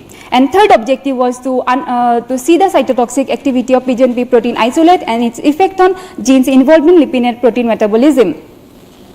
In order to identify two pigeon pea genotype having contrasting polyphenol content, we have profiled 30 pigeon pea genotype for total free and bound polyphenol. From the result, we have taken Pusahar 2018-4 as a high polyphenol containing genotype and ICP-1452 as a low polyphenol containing genotype. Then pigeon pea dal from these two genotypes were previously soaked and given different thermal treatment. First was hydrothermal treatment where steam infusion for 15 minutes at 100 degrees centigrade was given, and secondly autoclaving treatment at 15 psi and 121 degrees centigrade was given for 1 hour. Thirdly, infrared heating was given at 15 minutes at a wavelength of 0.7 to 1 meter, and this three thermal treatment were compared against germination and household cooking, which is followed in most of the Indian kitchen. Now coming to the results, we have determined the in vitro protein digestibility and degree of hydrolysis and found that autoclaving was having a higher improvement in protein digestibility of 90.49% as compared to household cooking. Similarly, we have seen improvement in degree of hydrolysis. And interestingly, we have found that ICP-1452 was having the low polyphenol containing genotype was having a high protein digestibility, indicating the role of polyphenol in modulating protein digestibility. Next, the question comes, why there is an increase in protein digestibility after thermal treatment? In order to answer that question, we have done FT analysis for checking the protein changes in protein secondary structure, and the analysis revealed that there is an increase in beta turn content as compared to alpha helices and beta sheets. Next, we have profiled the fragmentation pattern of a major storage protein of pigeon pea, that is globulin and albumin, using SDS page analysis. Thirdly, we have quantified free sulfhydryl group content and found that there is an increase in free sulfhydryl group, which indicate the breakage of disulfide bond between amino acid in pigeon pea proteins. Altogether indicates that there is a loosening of the compact protein structure, which allowed increased enzyme accessibility, hence in turn improvement of protein digestibility. Next, we have looked into the native floor matrix using scanning electron microscopy and found that there is the lighter starch molecule indicate higher interaction between protein and starch molecule, and the darker starch molecule indicate lower protein and starch interaction after thermal treatment, which was further validated by confocal laser scanning microscopy, as after we have seen that thermal processing has reduced the protein starch interaction. As we have seen that polyphenol play a major role in protein digestibility, hence we wanted to validate that point. For that, we have extracted protein and polyphenol from pigeon pea dal and allowed to form in vitro protein polyphenol complex mimicking the natural concentration in pigeon pea dal. Then this protein polyphenol complex was subjected to in vitro protein digestibility, and we have found that after conjugation with polyphenol, there is a decrease in protein digestibility. However, after thermal treatment, there is the increase in protein digestibility was seen. This was further validated by looking into the native interaction between protein and polyphenol in pigeon pea dal using confocal laser scanning microscopy. There also we have seen that there is a decrease in protein polyphenol interaction after thermal treatment. This I am delighted to share that this part of my research work is published in Food Chemistry Journal with a NAS rating of 14.5.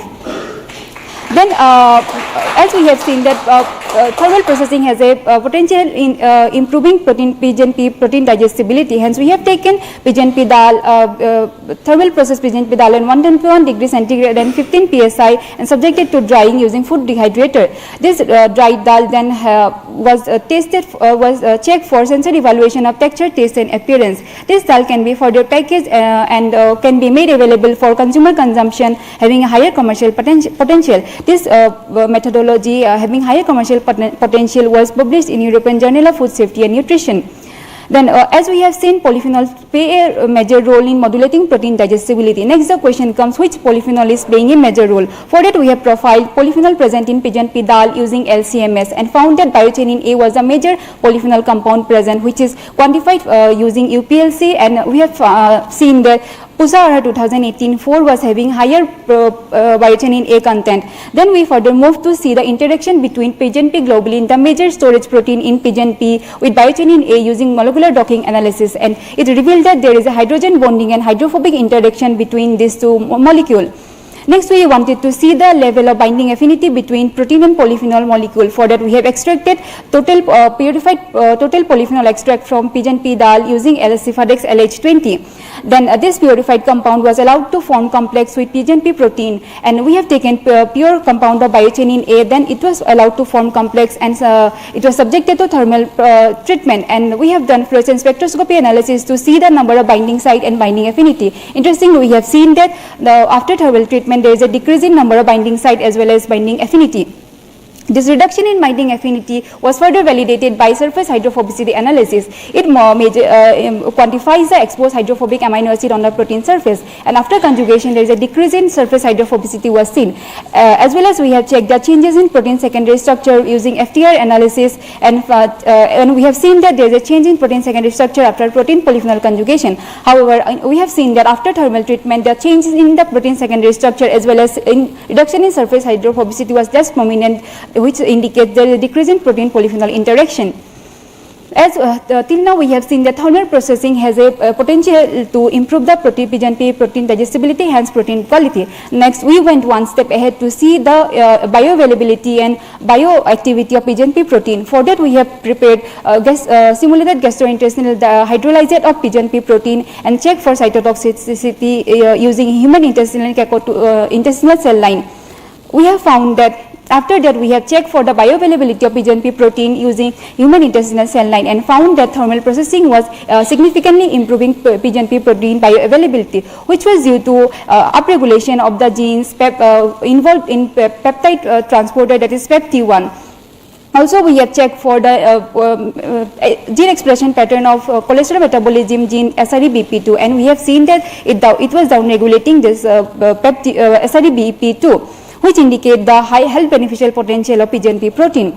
As to improve the commercial viability of PGNP as a protein source, we have checked it it can be utilized for PGNP protein isolate extraction, and for that we have checked that impact of thermal processing on the PGNP protein isolate, and we have found that it is improving that oil holding capacity, emulsification properties, and foaming properties, which are the important techno-functional properties of protein isolates. And it highlights that PGNP, that thermal processing has a potential in improving commercial utilization of PGNP protein isolate in using in inclusion of food and industrial formulations.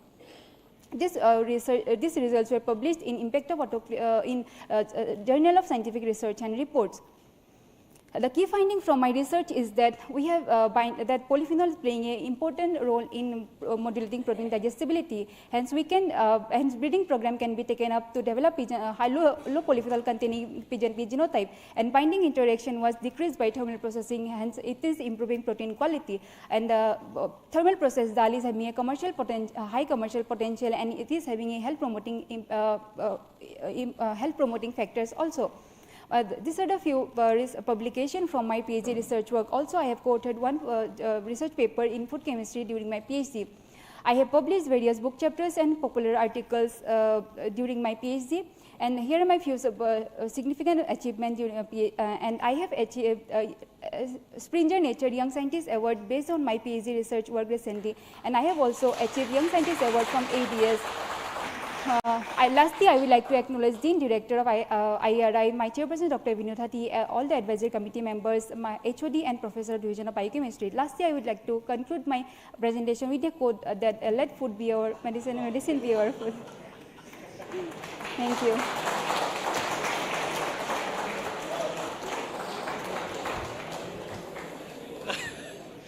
Meenakshi, you are making us laugh again with the Hippocrates quote. Dr. J.P. Sharma will again talk about it today. Okay? Okay, any questions? Nice piece of study. Yes, sir. It's only a clarification. Where did you carry out your scanning electron microscopic study and CLSM study? Sir, scanning electron microscopy was carried out in Delhi University, and CLSM was carried out in NIPGR, sir. These facilities are not available in the institute? Sir, during the time I was carrying out my experiment, that time, sir, it was unavailable here. Okay, Meenakshi, yes, sir. What are any bottlenecks that you still need to overcome to make PGNP processing methods even more time effective and more nutritionally more enriched? Any specific bottlenecks that you still need to overcome? So protein extraction. In terms of processing as a whole for the PGNP? Sir, the process techniques we have used, it has improved the PGNP protein digestibility, sir. Sir, like other methods, sir, already a few works already have been done. The microwaving can also improve PGNP like digestibility. So it has already been done. Okay, good. Okay, thank you very much, Meenakshi. Thank you, sir.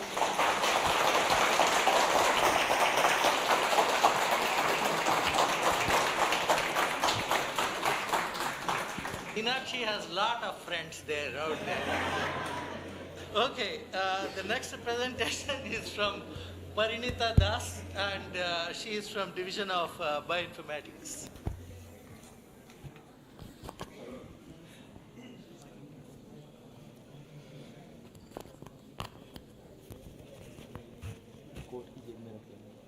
अंदर ये और pointer वो pointer उधर ऊपर okay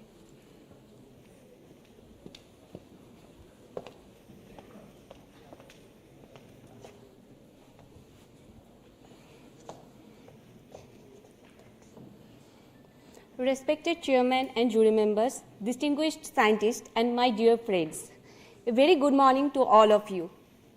I am Prenylated, representing discipline of bioinformatics. I welcome you all in my presentation. climate change, a burning issue in the today's world, have been a major threat in food security in the increasing population. As we can see from different visuals and different headlines, that climate change has been the major challenge in agriculture productivity due to drought, flood, and disease and pest outbreak. So, what is the solution? Should we use excessive pesticide or keep exploiting the groundwater or let the crop die? None of these are sustainable solution, right?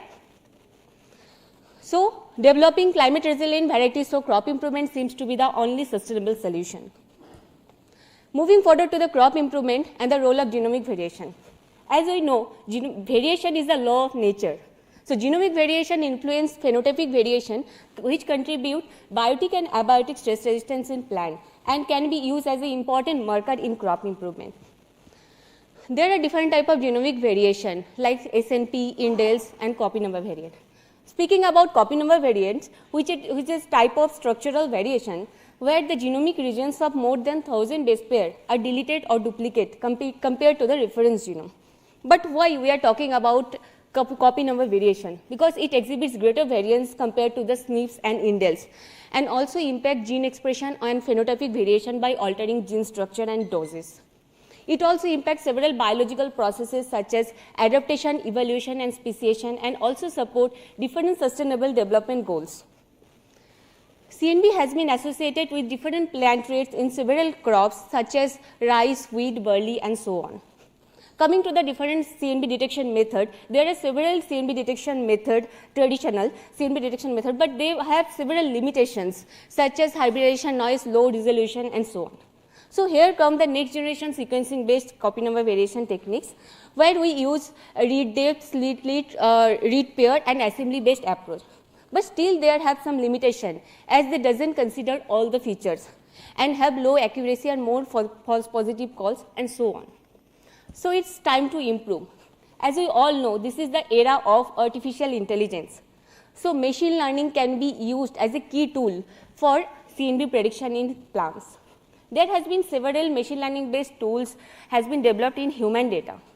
But as we know that plant genome is more complex than human genome, so using that tool introduce false positive in plant genome. So, we need an advanced machine learning based tool for more accurate and efficient detection in plants. And also there is no server available till now to CNV detection in plants. So, keeping in mind the research gap, we have framed the research title as a study on development of artificial intelligence based methodology for identification of copy number variation in crops. My first objective is to develop a machine learning based methodology for identification of CNVs. Second objective is to develop a web based tool using the proposed strategy. And third objective is to implement the developed approach for development of CNV atlas. This is the complete workflow of machine learning based methodology for identification of CNVs in crops, where I have taken short read and long read whole genome resequencing data, where the data has been pre-processed and aligned to the reference genome. Then CNV has been predicted using 5 different CNV detection tools, and then in the post-processing step, the CNVs has been filtered using different criteria. Then consensus CNV sets were generated and then visually validated using IGV. Thus, we obtained the high confidence CNVs, and then we also incorporated different published CNV to increase the reliability of our data set. Then in the machine learning model construction, we have labeled the CNV as deletion, duplication, and the negative regions. And we have extracted different features of CNV, then balanced the data set and trained the model in 9 different machine learning models, and selected the best performing model for CNV prediction. So, this is the whole genome data set used for generating standard CNV data set in our work, and this is the data set collected from published literature. Coming to the result, this table and graph depict the number of CNVs identified using CNV Netter, Delhi, Manta, Pindle, snippets, and the consensus CNV set were generated using 50% reciprocal overlap criteria and at least detected in 2 tools. Then we have visually validated the deletion and duplication regions using IGV. Then this is the data set used to build the machine learning model, where the data set has been splitted into 70:30 training into validation data set. As we can see, there is a class imbalance between the three classes. We have incorporated three different balancing criteria like SMOT, which is a oversampling technique, then tomic link, which is a undersampling technique, and then SMOT tomic link combined approach to balance our data set. Then we have extracted different alignment based features such as read depth and coverage, different nucleotide based features such as AT and GC, and different sequencing based features such as read, map, unpaired, paired, and so on. After extracting total 40 features, we have incorporated 3 different feature selection criteria and selected the most important 32 features for training our model.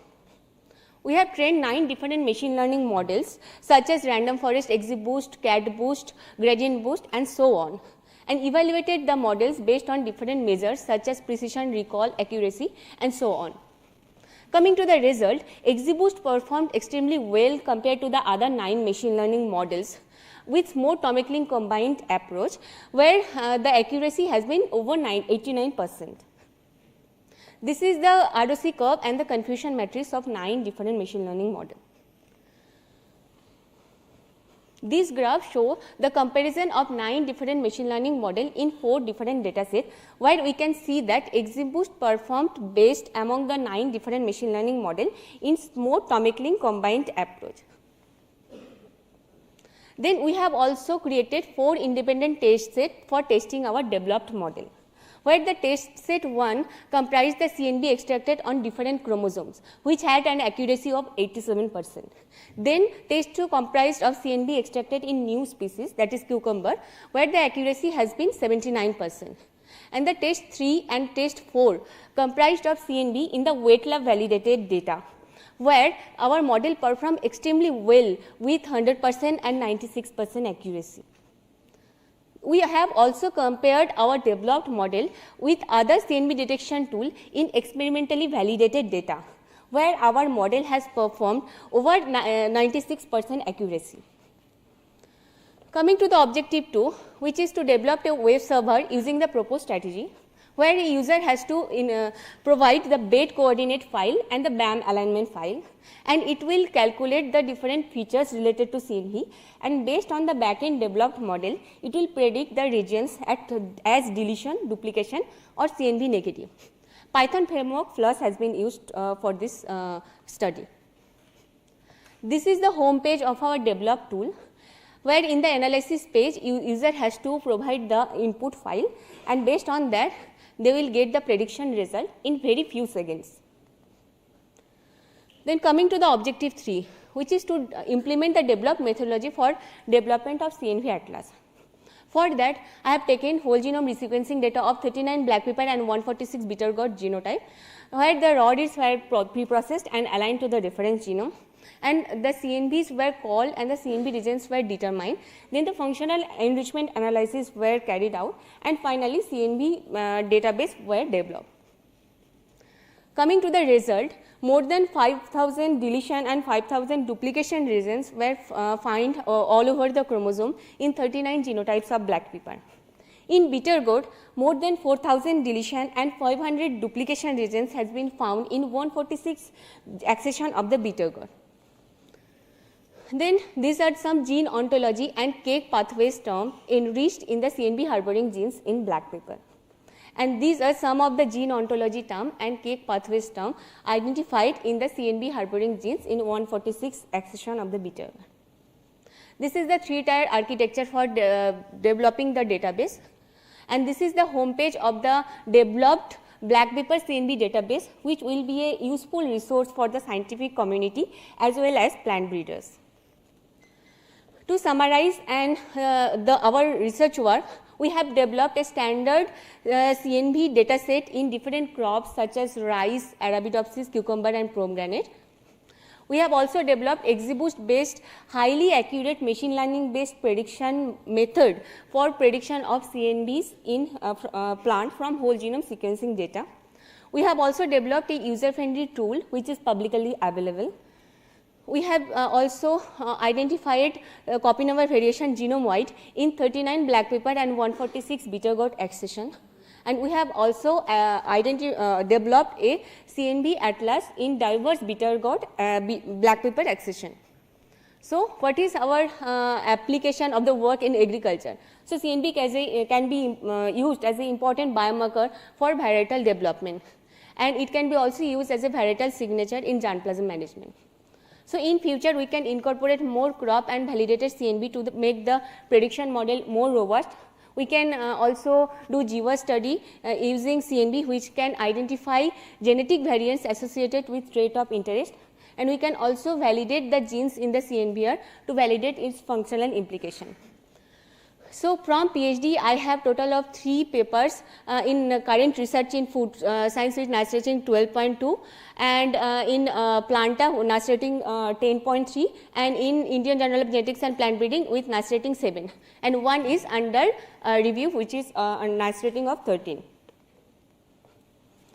Except research paper, I have several book chapters and popular articles from my PhD. And the developed database and the server from my PhD work has been applied for copyright. I have also had international exposure under NAHEP CAST at Western Sydney University, Australia. I have also presented my work at several national and international conferences and attended several training and workshops. Beside academic, I have also been actively participant in extracurricular activities. Now, coming to the acknowledgement, I would like to acknowledge my advisory committee, the graduate school, TSC, all my senior, juniors and batchmates, NAHEP, Western Sydney, Australia, for supporting this research. Lastly, I would like to conclude my research with one of my painting of Lord Buddha. Thank you for your kind attention.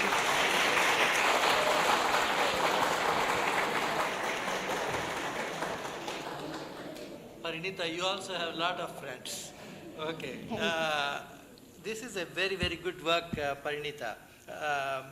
Just a few comments. You mentioned that there is no software available based on machine learning for detecting CNVs. Is that right?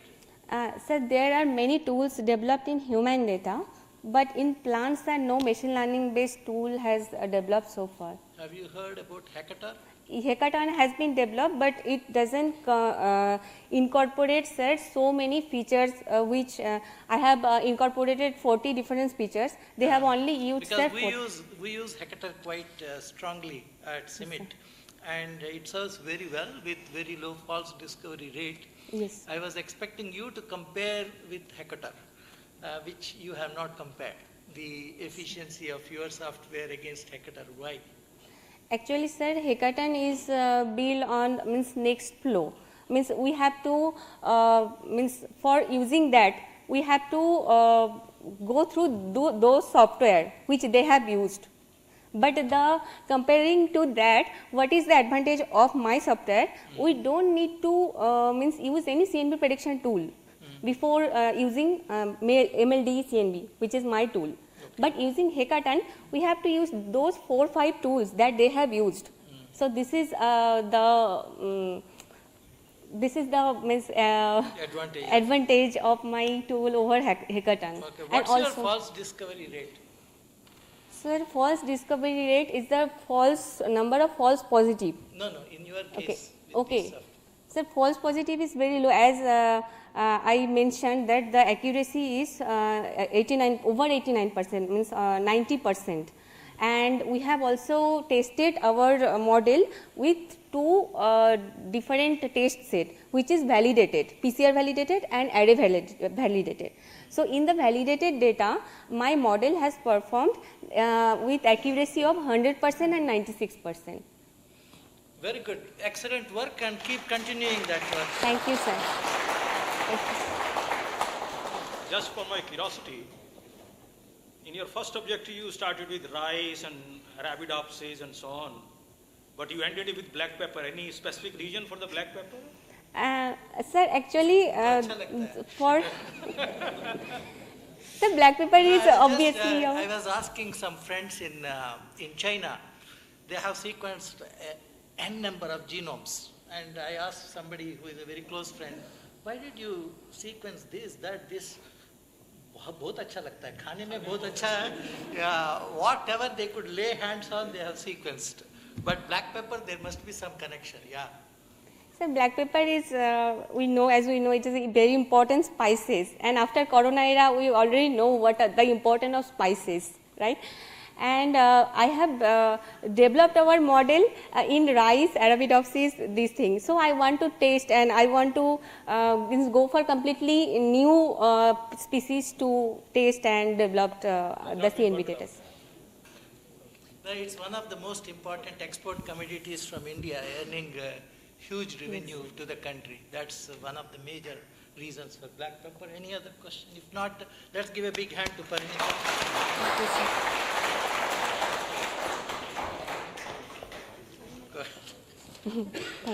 We will now move on to the division of entomology, that is Rudra Gowda.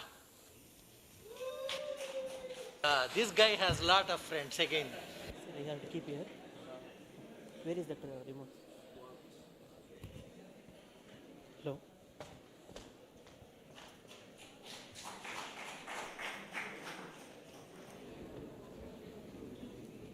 Good afternoon, one and all. Myself, Rudra Gowda, a PhD student from Division of Entomology.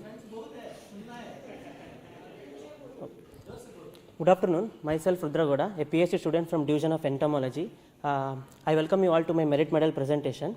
As we know that crops are severely affected with the pest. The one such pest is whitefly Bemsa tabaci, which is highly polyphagous in nature, having the host range of more than 600 plus plant species, and it also transmits many plant viruses. And in this Bemsa tabaci, there exists a cryptic species complex. Around total 46 cryptic species complex are present in the world, of which 13 are present in India. Among that, Bemsa tabaci Asia 2 found to be a predominant one.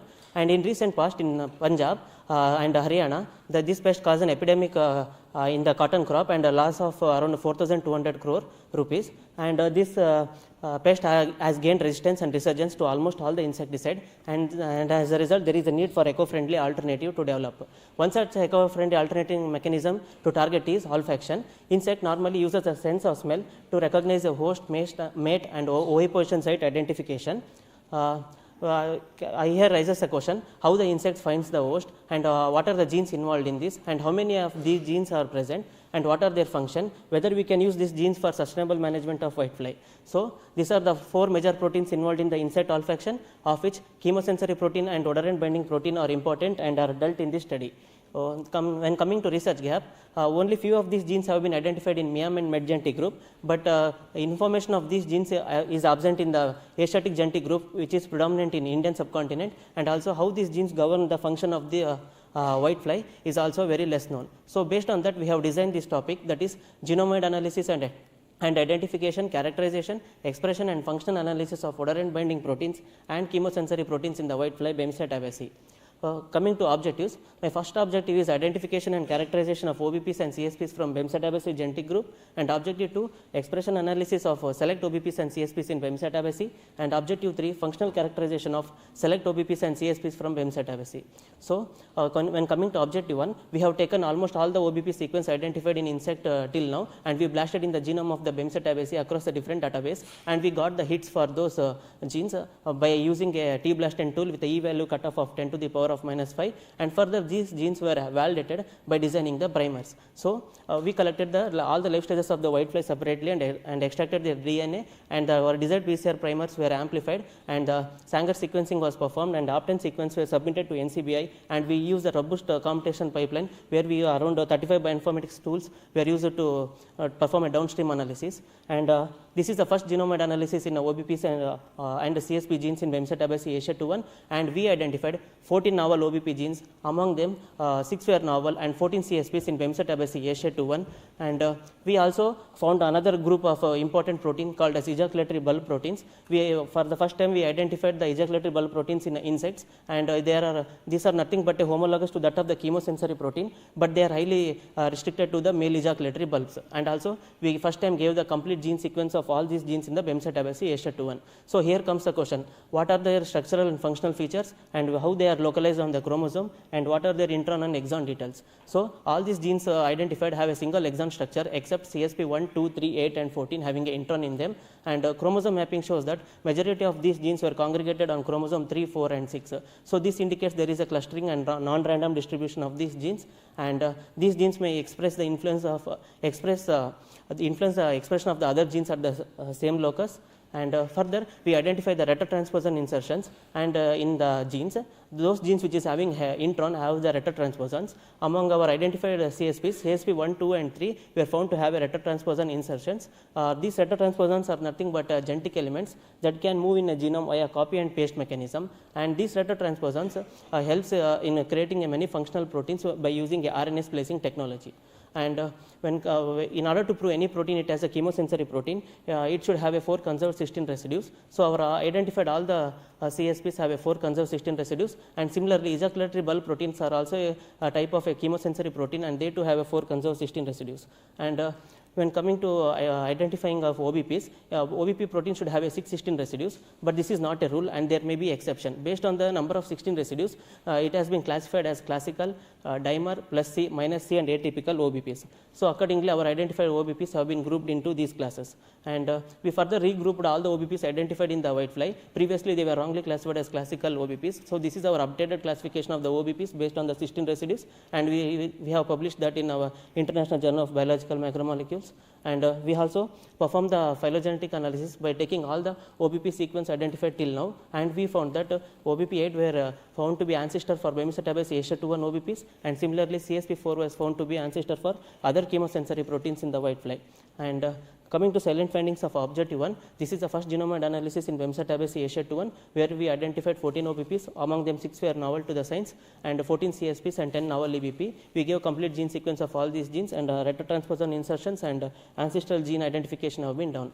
Now comes the question whether the expression of these genes is vary across the tissues and across the life stages of the insect.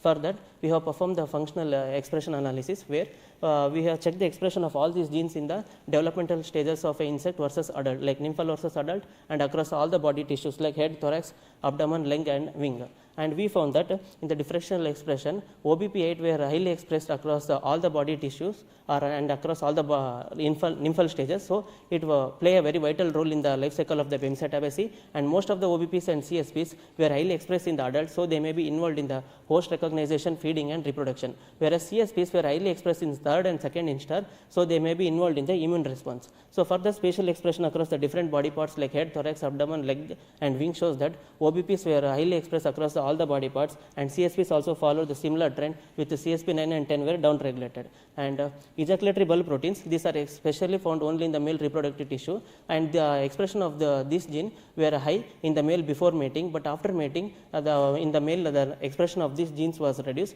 but in female before mating the transcript of these genes were not found, but after mating transcript of these genes in the female was found. So this gives a clue that EBP might have transmitted from male to female during the mating. So coming to objective 2 findings, QPCR demonstrated that spatial and temporal distribution of these genes in Bemcetabase, and also EBP might be transmitted from male to female during mating. So here comes the question, now which of these genes we need to take for functional characterization, and whether these genes play a role in host recognition or insecticide resistance, or whether these EBPs are really transmitted from male to female during mating. For that, we have conducted the functional characterization, where we have followed the 3 different workflow for OBPs, CSPs and EBPs separately, which I will explain in coming slide. For first, when coming to OBP characterization, for first we performed olfactometer bioassay, where we found that beta caryophyllene and carvacrol were having attractant activity for whitefly, and beta asimine and repellent activity in the whitefly. And OE position inhibition assay shows that alpha-pinene and beta-inine and beta-asimine are significant OE position inhibitor at a lower concentration of 0.05%, and similarly the beta-caryophyllene and carvacrol are OE position inhibitor at a higher concentration. So further, we selected OBP3 and 10 because they were highly expressing across all the body parts and also body tissues.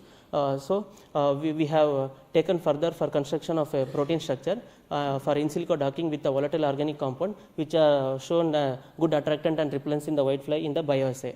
For when coming to in silico docking, we found that beta-inine and beta-caryophyllene and beta-pinene having a high binding energy, and there are still more volatile organic compounds which have showed high binding energy, but they are not disclosed because of a scope of product development. And we also cloned the two proteins OBP3 and 10 in expression vector BL21DE3, and we further extracted the pure proteins of OBP3 and 10, and this is a gel picture of SDS page, and we got a OBP3 protein of molecular weight of 35 kilodalton and OBP10 of 32 kilodalton. And further, competitive fluorescent binding assay with the purified protein has been done with the BISANS as a fluorescent reporter in order to validate the findings of the in silico docking, and we found that beta anon, beta caryophyllene and beta pinene were having high binding energy similar to that of the in silico docking. So further validation was done by silencing these genes by RNAi. Both OBP3 and OBP10 was silenced, and the silenced population when we subjected to olfactometer assay previously which are showing attraction to caryophyllene and carvacrol, but now they show the repellence activity. So this confirms that OBP3 and 10 are involved in the host recognition.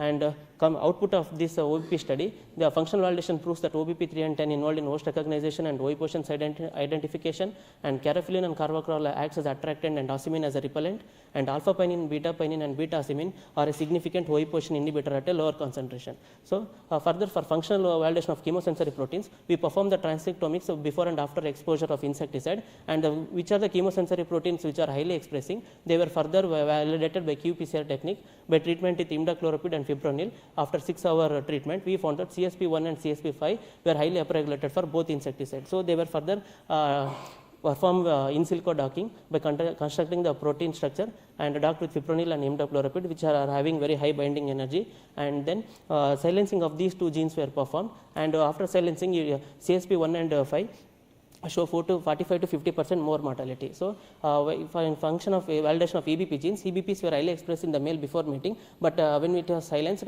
the transcript of these EBPs were absent, and also in male and female. So this indicates that EBPs were clearly transferred from male to female during mating.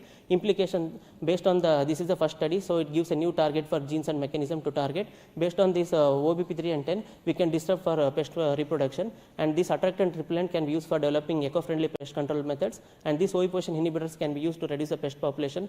So we can develop insect management resistance strategies based on this information, and the transferring of EBP concludes that we can go for mating disruption in male and female.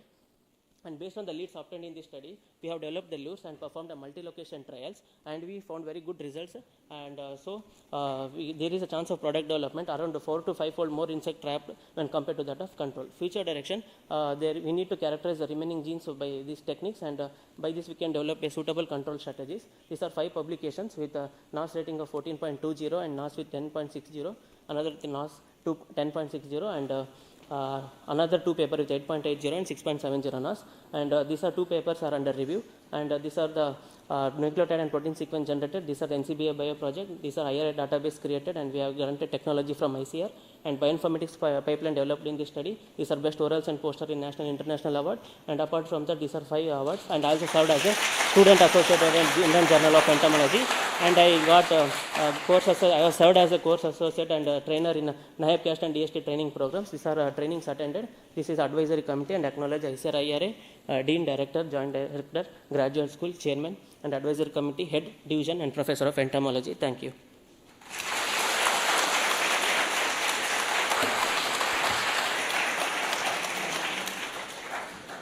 Rudra, this is an exceptional work.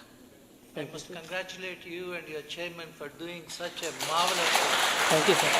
Thank you, sir. You name it, you have done everything possible by addressing different research questions through a very highly complex area. Oh God, how much work you have done, man. Thank you, sir. This is truly, thank you, sir. Truly brilliant, and you have published such high quality articles, and it's really marvelous to hear IRA student doing so beautifully. Thank you, sir. Keep it up. Thank you, sir.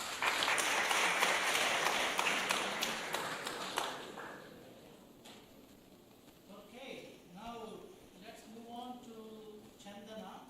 Yes, from the division of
Good afternoon, everyone. Myself Chandana. I am from ICAR Bangalore, from the division of floriculture and landscape architecture. Till now, we have seen the presentations of many other disciplines. Now, I welcome all you to the world of orchids, where elegance meets nature. There are different types of orchids which are grown for the unique structure and also color. And in the world, there are around 28,000 species of orchid, and in India, around 1,300 species of orchids have been grown. And coming to India, the major orchid producing states in India are Arunachal Pradesh, Himachal Pradesh, and recently Karnataka, Andhra Pradesh is also gaining importance in production of orchids. And in spite of the congenial climatic conditions which are prevailing in India, we are mainly dependent on Thailand for import of orchids, that is 80.67%. And coming to my topic, that is vertical farming of orchids. Why vertical farming? There is a limited work which is done with respect to vertical farming with respect to flower crops. Yes, there are few research works which are done with respect to vertical farming of vegetables. And why we have particularly selected Emma white? Because of this milky white flowers, it is having the more market demand, and along with that, the compact nature and epiphytic nature of growth of Emma white dendrobium, it is more suitable for vertical farming system. And coming to the research gap, as earlier said, there is a very limited work with respect to vertical farming of flowers. And along with that, we have also gone for the value addition aspects as well by standardizing the protocol for dry flower and resin encapsulation. And with this, I would like to introduce my topic, that is standardization of dendrobium orchid production under the vertical farming system and post-harvest handling protocol. With the main three objectives which were set was to study the effect of container type potting media and planting geometry on vegetative floral post-harvest keeping quality and economics of dendrobium. The second one was to study the physiological parameters which are associated with vegetative and flowering parameters. And third one was to develop the value addition protocols, that is resin encapsulation, dry flower production. The first experiment which was set up was to standardize the different growing medium, potting size, and also the growing structure.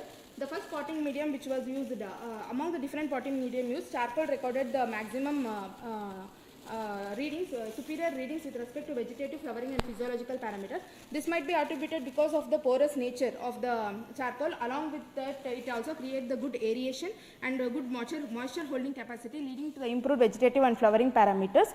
With respect to second factor, that is different pot types, 6-inch, 4-inch and netted pots were used for cultivation of orchids. This conical netted pots were used for the first time in India for cultivation of orchids, in which we have found the superior results with respect to vegetative, physiological as well as the flowering type. The open structure of the netted pot, it will contribute positively for the vegetative growth and flowering of dendrobiums. And among the different growing structures, that is conventional horizontal bench cultivation and vertical bench cultivation, vertical farming recorded the superiority over the horizontal bench cultivation. This is the spikes of the superior and inferior quality spikes of the treatments, wherein the superior quality was obtained with the charcoal when they are grown in the netted pot in the vertical frames. And this is the vegetative growth, in which as mentioned earlier, the vegetative and flowering growth was found superior with respect to flowers which were grown in the netted pot on the vertical frames using the charcoal as a potting medium. And the Pearson correlation also showed the positive correlation of physiological parameters, vegetative as well, and physiological and vegetative parameters showed positive correlation for the yield. And here the light has a positive correlation of 79% for yield development, and all the vegetative parameters also contributed positively. And the second experiment was to study the different potting media features, physical and chemical parameters, in which the charcoal maintained the optimum pH and EC which was required for the dendrobium cultivation throughout the experiment, and it also recorded the minimum bulk density and particle density, with maximum porosity. And the third experiment was to standardize the different planting densities and geometry for vertical farming. Here we have tried out a different planting system, that is square, triangle, quinquenus and single row system of planting, in which and different spacings, in which 30 into 30 centimeter spacing with the quinquenus system were recorded the superior vegetative flowering as well as the physiological parameters. This might be attributed to the optimum spacing and effective utilization of the space. There was optimum maintenance of pH, EC, there was optimum maintenance of temperature and relative humidity, contributing creating the microclimatic condition which is more suitable for orchid production. And this is the images of the superior flowers and inferior quality spikes which were produced by different treatment combination. We have worked out the cost economics, in which from the horizontal bench of cultivation we are getting the benefit cost ratio of 1.29, which is increased more, that is in vertical farming 142.8% increase in number of plants per unit area occurs, which will lead to the BCR of 3.77. Here also we have done the Pearson correlation for different parameters, that is vegetative and vegetative physiological parameters, how they are contributing to the overall yield. And coming to value addition, there are n number of value added products which are available in the flowers, and here we have tried out two different value addition products, that is dry flower production and resin encapsulation. There is very limited work with respect to resin encapsulation in India.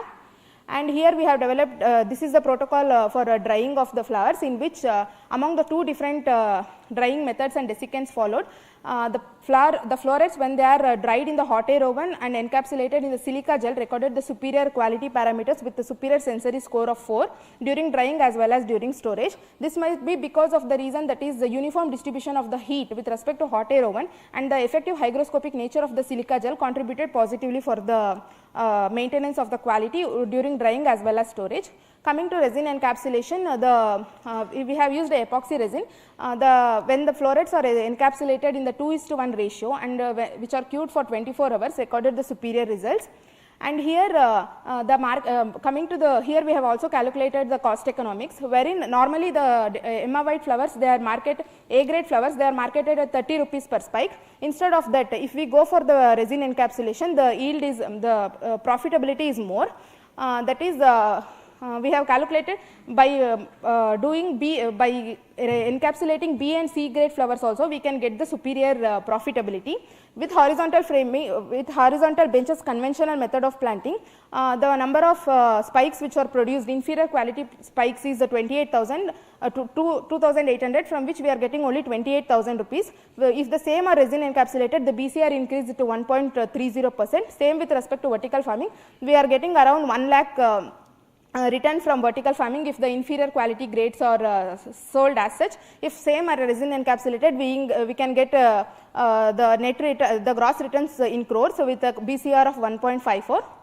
And coming to the conclusion, as mentioned earlier, the space is the limiting factor nowadays, and by following the vertical farming, we can increase the livelihood of the farmer by increasing the profitability per unit area. And with the two different methods of cultivation, that is vertical and horizontal methods available, conventional horizontal farming only accommodates 7 plants per meter square, whereas by following the vertical farming, 17 plants can be accommodated per meter square, which will increase the percentage to 142.8% increase number of plants accommodated, and the BCR is also high. Apart from that, the vertical farming, it will reduce the pollution with respect to environmental factors as well. And my research, it contributes to the sustainability development goals 8, 11 and 15, that is decent work and economic growth, sustainable cities and community, and life on land.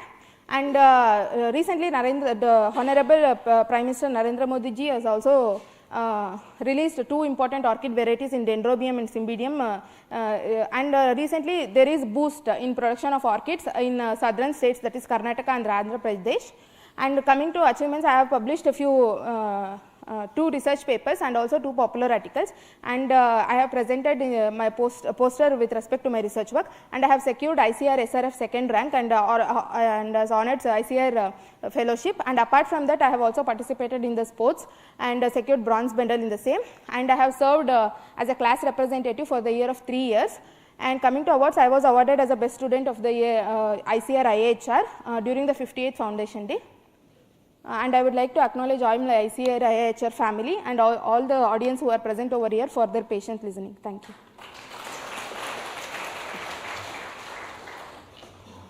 Thank you, Chandna, for nice piece of work on the vertical farming particularly. Thank you. In fact, this is need of the day.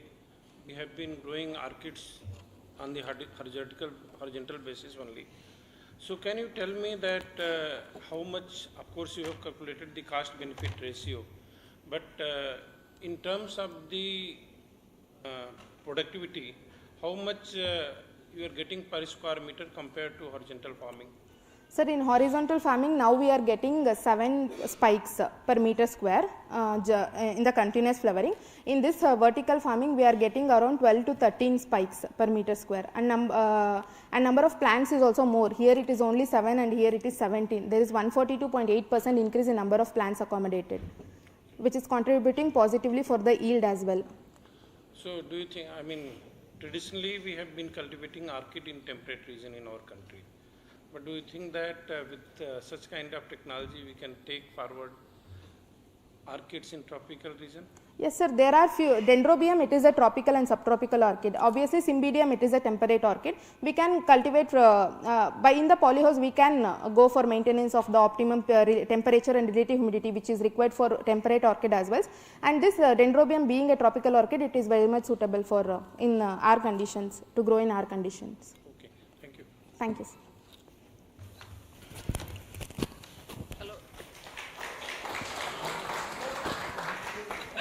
Don't leave, there is another question. Okay, Ms. Chanda, it is not a question but an observation. In your abstract you have written the extending the storability 178.7 days. So what is that 0.7 days? You have not do the statistical analysis? Yes sir, yes ma'am, we have did the statistical analysis. But you have not given in all, when you have mentioned the days initiation of the spike, mentioned the day, in every, the property you have mentioned 171.5 days. So like you should represent in the statistical form. Okay? Yes ma'am. The mean plus minus SC. Okay. That is not the way to write the things. Okay, thank you so much, Chandana. Let's give, now you can give a hand. Okay, the next presentation is from Narendra Singh from the Division of Fruit Science. Sir, a small announcement. We'll be taking 2 more presentations in this session only. Student from Microbiology and Molecular Biology and Biotechnology, be ready. Mr. Devasis Pathak and Mr. Gopal. So we'll be taking these 2 presentations in this session only. Before lunch, basically. Yeah. So if they are here, it's fine. If they are not here, kindly inform them. Thank you. A very good afternoon to Honorable Chairperson of the session, esteemed jury members, my teachers and dear friends. I welcome you all to my presentation. Fruits are one of the most important constituent of our healthy diet, and their insufficient intake is considered as one of the major risk factor for our health, showing their importance in nutritional security and well-being. Among the different fruit crops growing worldwide, citrus fruits are the second most important with 142 million tons of production, which is dominated by sweet oranges for processing industries. In India, citrus fruits ranks third with 14.6 million tons of production from 1.07 million hectares of area. However, Indian citriculture is still dependent on a very few numbers of traditional cultivars which are mainly produced for fresh market. In contrast to this, globally, a paradigm shift has been observed from traditional to improved cultivars developed for processing qualities and enhanced health promoting properties. Keeping in view the above facts, the need was felt to develop improved citrus cultivar with enhanced health promoting properties and reduced bitterness in addition to the traditional desirable traits. To achieve this, interspecific hybridization between pomelo and sweet orange cultivar Mossambi was initiated at the Division of Fruits and Horticultural Technology, ICAR IRA, New Delhi during 2012. In this hybridization program, pomelo was selected as one of the parent due to its nutritional value and hardy nature. However, pomelo had some constraint in fruit quality traits like very large fruit size, thick peel, large hollow core, more number of seeds and less juice recovery. Therefore, another parent sweet orange cultivar Mossambi was selected with excellent juice content and sweetness to complement the negative fruit quality traits of pomelo. However, if stored, Mossambi juice also gives insipid taste with bitterness. Since citrus species have long juvenile phase, these hybrids bore the fruits for the first time in year 2017. Thus, there was an urgent need to screen these hybrid progenies for desirable fruit quality traits and health promoting properties to tap their potential for Indian citriculture.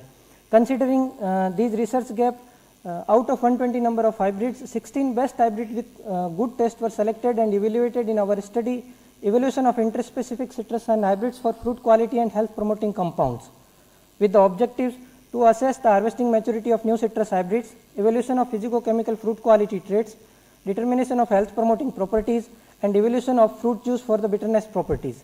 In the first objective, we have determined the maturity standard for these new interspecific hybrids, since juice quality is mainly influenced by harvesting stage, being a typical non-climatic fruit. For this, we have determined the range of, the total soluble solids to titratable acid ratio, juice percentage, and sensory acceptability score at 15 days interval, and the range of TSS acid ratio coinciding with the highest sensory acceptability score were considered as the best fruit harvesting stage for these hybrids. Additionally, a new maturity index for citrus, Brix minus acid value, was also established for these hybrids, which is presently used as a standard for citrus export in the several countries.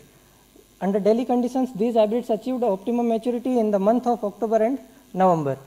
Thereafter, in the second objective, the physicochemical fruit quality traits were studied for these newly developed hybrids for the 2 years 2020 and 21. Among the different physical fruit quality traits, fruit size is one of the most important criteria for consumers. Our commercial variety Mosambik has very small fruit, while Pomelo has very large size fruit, and all the studied hybrids had fruit size larger than Mosambik parent, and 12 hybrids had desirable medium sized fruits. For commercial suitability of citrus fruits, thin peel like Mosambik is desirable in the progeny, and our results showed that all the hybrids had peel thickness lesser than the Pomelo parent, and one hybrid 1115 had only 3.88 millimeter of peel thickness, which was even lesser than the Mosambik parent. The small solid core like sweet orange is desirable in the progeny, and out of all the studied hybrid, 16 hybrid, 4 hybrids were found with the small core of less than 10 millimeter diameter. Juice volume in the hybrids was higher compared to the average of 83 milliliter per fruit in Mosambik, with highest 191 milliliter per fruit achieved in the hybrid 910. Juice recovery in the Pomelo fruit was 25 to 3% compared to 43.5% in the Mosambik, and all the hybrid progeny showed superiority in terms of higher juice percentage over the Pomelo parent, and out of 16, 3 hybrids excelled over the better parent Mosambik with more than 44% of juice recovery. Seeds are undesirable for citrus processing, and the number of seeds in all the hybrids were lesser compared to the Pomelo parent, and one hybrid 1719 had only 9.08 seeds, average number of seeds per fruit, which was even superiority over the Mosambik parent. Moving forwards to the biochemical traits, all the hybrids exhibited juice TSS content higher than the Pomelo parents. However, titratable acidity in the hybrids was higher than both the parents, which resulted in the lower TSS to acid ratio in the hybrid progenies. And among the hybrid progenies, 11 hybrids had sugar content higher than the Pomelo parent, and reducing to non-reducing sugars composition was in the hybrid progenies was intermediate to the parental genotypes. The third objective of the study was to assess the health promoting properties, and our results showed that Pomelo juice is richer source of ascorbic acid compared to the parental genotype Mosambik, and all the hybrids showed superiority over the our commercial variety Mosambik in terms of higher ascorbic acid content, and 6 hybrids showed superiority over the better parent Pomelo with more than 56 milligram per 100 milliliter of ascorbic acid content in their juice. Total phenols, total carotenoids, total flavonoids, and antioxidant activity were also studied for these hybrids, and all of them were showed superiority in terms of these parameters. And notably, hybrid 9.2, 9.11, and 11.15 and 13.17 showed promising in terms of these parameters. The recent crop improvement programs are focusing on the biofortification of food crops. In this perspective, we estimated the mineral nutrient composition in the fruit juice of citrus hybrids, and we found that potassium was the most abundant mineral in the citrus juice, followed by the calcium, phosphorus, magnesium, iron, zinc, manganese, and copper. Pomelo juice showed superiority in terms of all the studied mineral nutrients except phosphorus and magnesium, and Pomelo juice also had less sodium and chloride, which is advantageous for healthy diet for diabetic peoples. Out of the investigated hybrids, hybrid 9.6, 9.10, 11.9 and 11.15 showed superiority in terms of higher micronutrient content in their juice. And in the fourth objective of the study, we assessed the bitterness properties in the fruit juice of new citrus hybrids. Two kind of bitterness is recognized for citrus juice. The first type is flavonoid associated instant bitterness, which is caused by naringine content, which does not change with the storage of juice. The second type, limonene associated delayed bitterness, which is more problematic in juice processing, and juice slowly turns bitter with the storage of juice. To assess the bitterness properties, we have evaluated naringine and limonene content using the UPLC along with the organoleptic properties in the fruit juice, in the fresh juice, and after 24 hours of storage. Our results showed that pomelo juice contained higher naringine content compared to the Mossambi and the hybrids, and all the studied hybrids showed naringine content lesser than the pomelo parent, and 2 hybrids showed naringine content even lesser than the Mossambi parent. With regards to the limonene associated delayed bitterness, we found that among the studied citrus genotypes, pomelo fruit contained higher limonene in the fresh juice compared to the hybrids and Mossambi parent, and all the studied hybrid showed the limonene content lesser than the pomelo fruit. After 24 hours of storage, the limonene content got further increased in all the citrus genotypes with highest level achieved, highest level measured in the parental genotypes pomelo and Mossambi. And here to note that 3 hybrid 9-2, 9-11 and 11-9 had very low limonene content, lesser than the recognized threshold bitterness value even after 24 hours of storage, showing they are promising for juice processing and storage. And these findings were also supported by our organoleptic analysis of juice in terms of sweetness, sourness, bitterness, and juice acceptability score at hedonic scale. And these findings showed that hybrid 9-2, 11-9 and 11-15 showed superiority, and the juice of these hybrids were promptly accepted by sensory panelists. Thereafter, molecular basis for limonene associated delayed bitterness was also studied in the terms of using the limonode UDP glucosyl transferase genes, and few nucleotide variants have been identified to associated with low and high limonene content in citrus juice, and the obtained sequences were also submitted to the NCBI database.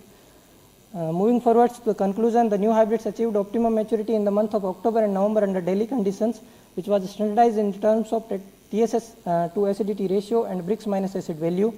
The hybrid 9-10, 11-15, 17-19 were found potential in terms of physicochemical fruit quality traits.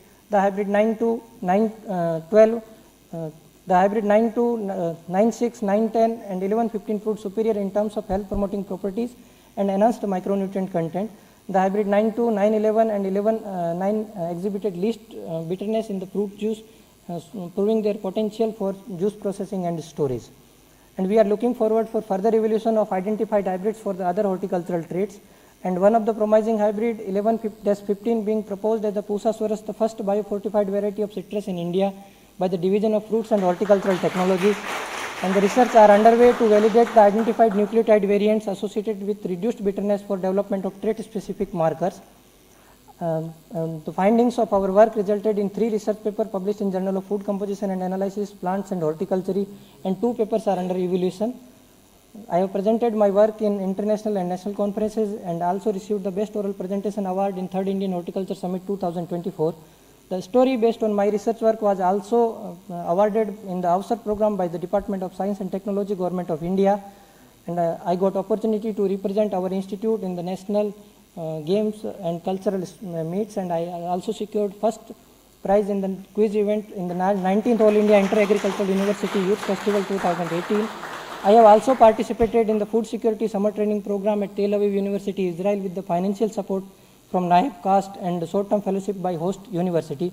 In the last, it is my great opportunity to acknowledge the contribution of my teachers in the degree program, including chairperson and the members of advisory committee, CSIR for providing JRF and SRF fellowship, the graduate school IRA New Delhi, the dean and director IRA New Delhi for providing me opportunity to represent at this prestigious platform.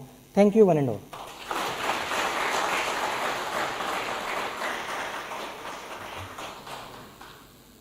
Thank you, Narendra, for an excellent work, particularly in case of sweet orange, where we have almost no variety for the processing purpose, but the variety which after the evaluation came in picture and now it is proposed by IRA for release purpose. So I hope that it will be helpful in processing the juice. That's me, number one. Number two, I wanted to know from you that while looking at your slide, I find that some juice content in the hybrids were higher compared to both the parents. Yes. Similarly, ascorbic acid content also were found higher side compared to both the parents. What would be the possible reason for getting higher juice content over the parent? Sir, the possible reason might be highly heterozygous nature of perennial fruit crops, since these are not pure parental genotypes, so there may be a transgressive segregation and the new higher value of traits over the parental genotypes. The high heterozygosity of these perennial crops might be the main reason, sir. Okay. So, do you think that we may have some more good hybrids for processing purpose in sweet orange? Yes, definitely, sir. There is chance. Sir. Thank you. Not only transgressive segregation, there could be complementary genomic regions, okay, which contribute, which are masked in the presence of genetic backgrounds in one parent and which are expressed in a hybrid background. Okay, so complementation and epistatic effects also play a very important role in this. But I must congratulate you again for a comprehensive study and an excellent result in terms of biofortified variety. Excellent study. Thank very you. well done. Thank you.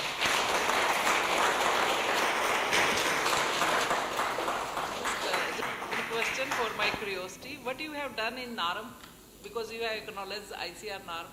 Sir, at the time there I learned, ma'am, lot of things like how to present and even how to write research paper also, ma'am. Have you attended some training program? Ma'am, I joined as a ARS and I came out through NARM training.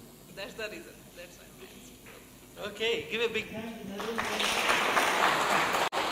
Thank you. Thank you.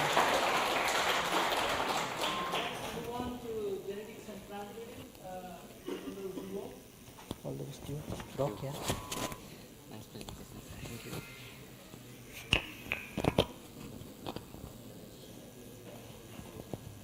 Check. It's behind me. More behind.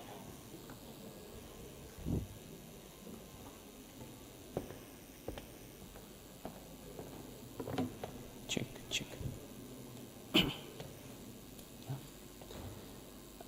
Good afternoon, respected chairperson, jury members, and the august audience. I am Shrapul Udio from Division of Genetics, IRI, New Delhi, and I welcome each one of you to my presentation. To start with, malnutrition or hidden hunger continues to be a serious global health threat, affecting populations especially belonging to developing countries, including India, where the vulnerable ones are the children aged under 5 and the pregnant women. Consumption of diet lacking in specific nutrient is one of the major contributing factor, and biofortification through breeding is one of the efficient approach to tackle this malnutrition issue. And the maize is considered as one of the choice crop for biofortification, as it is widely cultivated across the globe and used in diverse forms, majorly as food and feeds. However, maize protein lacks essential amino acids including methionine. Methionine is also found as a limiting amino acid in maize, soybean-based diets, and to overcome this deficiency, synthetic methionine is added to the poultry feed, and therefore the synthetic methionine market at the moment is rapidly expanding. The market in the Asia-Pacific region together comprise of almost around 50% of the global market size. However, use of synthetic methionine is cost-intensive and unsustainable for small farmers and poultry growers. So, but why? The question is, how is methionine an essential dietary component? It is because it is a sulfur-containing essential amino acid, and deficiency of diets in methionine caused retarded mental and physical development in human, reduced egg production and egg weight in poultry birds. Diet enhanced with methionine leads to better growth and development. IRI over the years have developed several biofortified QPM hybrids rich in lysine, tryptophan, provitamin A, and other nutrients. However, there is no hybrid rich in methionine developed so far in India, and therefore genetic enhancement of methionine assumes great significance. So with this background, we have set our experiment on the title Analysis of Genetic Variability, Molecular Characterization, and Marker-Added Enrichment of Methionine in Maize, with the following objective. Our first objective is to assess the genetic variability of methionine among diverse maize inbred lines, for which 48 maize inbred lines were evaluated across 3 locations, and we found a significant genetic variation ranging from 0.03 to 0.3% among the 48 inbred lines. The top 3 performing lines are CIMIT baseline, while most of our Indian baselines are poor in performance, which therefore require research attention. The accumulation pattern in the normal and QPM lines were found to be similar, and we have published this in Serial Chemistry. Now, for any trait improvement, one of the prerequisites is to know the genetic control of that trait. And therefore, our second objective is to study the genetics of accumulation of methionine in maize kernel, for which 7 inbred lines were chosen. They were molecularly characterized using 89 SSR polymorphic markers, grouped them into 3 classes, and they were crossed in 7 into 7 half dilyl methane design, and the resulting 21 experimental hybrids along with 4 Chex hybrids were evaluated across 3 locations, and the good general combiners were identified. Salient findings here is that additive gene action is predominant for methionine control, and no correlation was observed between methionine and grain yield, a positive finding. So we have published this in the Journal of Food and Composition Analysis. Now 5 major genes, including aspartate kinase 2 gene, Fluoride-2 gene, the delta giant regulator 1, which trans-regulates the delta giant genes, including DGRS10, DGRS18, were found to regulate the accumulation of methionine. So our third objective is to characterize a sequence of these genes. For sequence characterization of ASK2, 5 mutant lines and 5 wild-type lines are used. We analyzed the sequence, and then SNP, which is T to A transversion, was identified. 45 haplotype was identified in the gene-based diversity haplotype analysis, and lysine and tartaric acid were found as the binding ligands in ASK2 protein. We have published this in Molecular Genetics and Genomics. For sequence characterization of Fluoride-2 gene, 2 mutant lines and 8 wild-type lines were used, and then a significant SNP was also identified with the C to T transition. Using this polymorphism as the basis, a breeders-ready SNP marker was developed, which clearly differentiates between the wild type and the mutant type. And 29 haplotype was identified in the gene-based diversity analysis. We have published this in Biochemical Genetics. As for DGRS18 gene, 5 wild types and 5 mutant lines were used, and then in the mutant lines were found to possess 4 base pair insertion, 15 base pair insertion, and 3 base pair deletion among the mutant lines. Haplotype analysis was identified using the markers developed on this analysis. 8 haplotypes were identified. The haplotype possessing 4 base pair insertion were found to possess lesser methionine compared to other haplotypes. We have published this in a Tree Biotech journal. This DGRS10 gene is the delta giant gene, which encodes the highest proportion of methionine among the giant fractions. And the 9 wild types in the 1 mutant lines was used, and the mutant line was found to possess a portion of misfit transposable element which disrupts the functioning of these genes. Now, having the sequence of these major genes sequence characterized, our fourth objective is to introgress the favorable allele of this ASK2, Fluoride-2, and DGR1 into elite parental lines. And the hybrid targeted for improvement for this objective is PUSA HQPM5 improved, released by IRI in the year 2020 across all the equipped maize growing zones with high lysine, tryptophan, provitamin A, and a good grain yield capacity. This double bifortified QPM hybrid is performing well and has been licensed with 12 private companies, including Advanta Seeds. However, the drawback is that it is low in methionine content. Therefore, we targeted the parental lines of this hybrid by following independent but simultaneous back cross-breeding program to introgress the mentioned genes. These are the donor lines used, and then rigorous selection that was followed during the back cross generation using markers and high intensity of selection for the kernel characteristics. As for the introgression of ASK2 gene, the introgressed inbreds have recovered greater than 90% of the recurrent parent genome, and the ASK2 based reconstituted hybrid was found to possess 1.37-fold increase in methionine as compared to the original hybrid. And this reconstituted hybrid will also maintain high level of lysine, tryptophan, provitamin A, as the gene governing these traits were also selected during the back cross generation.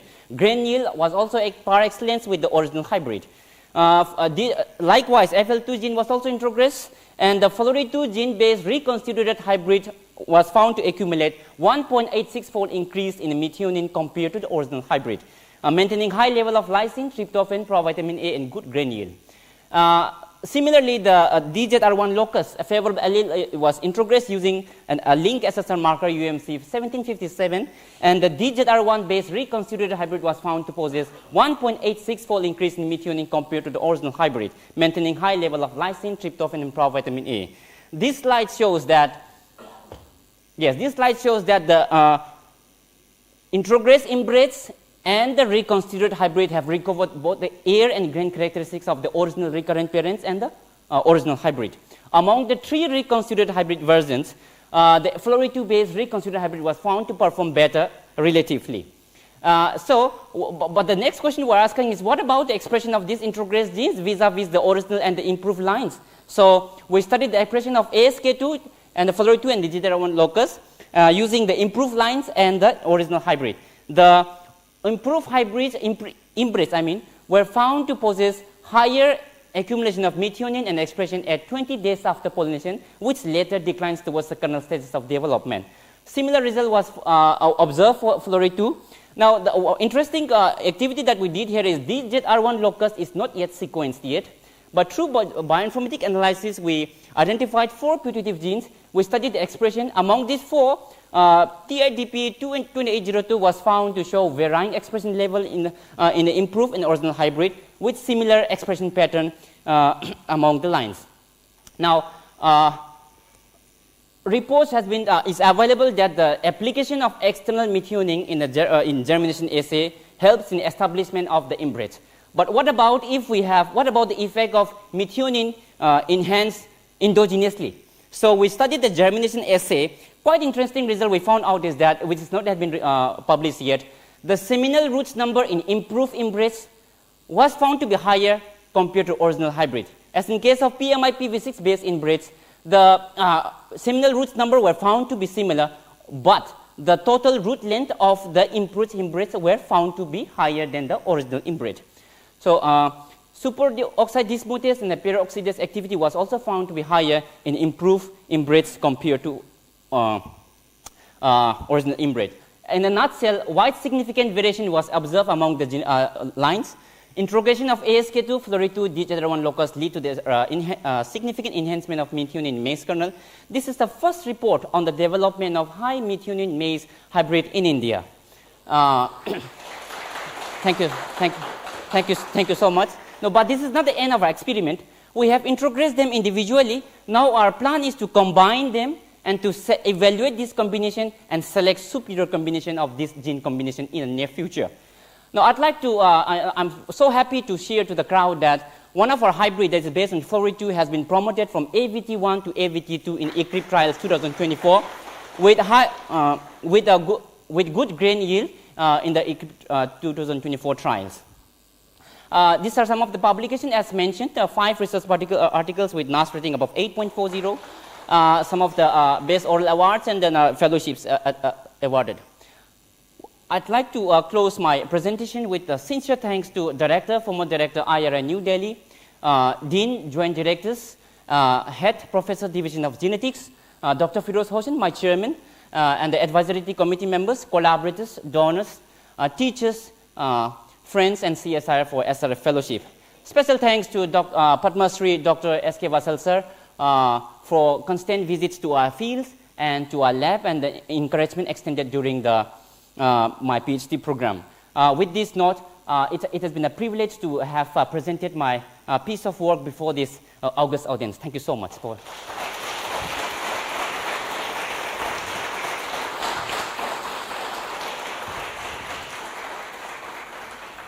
This is again an excellent work addressing a particular need in terms of, especially for poultry sector, about the methionine-rich maize hybrids.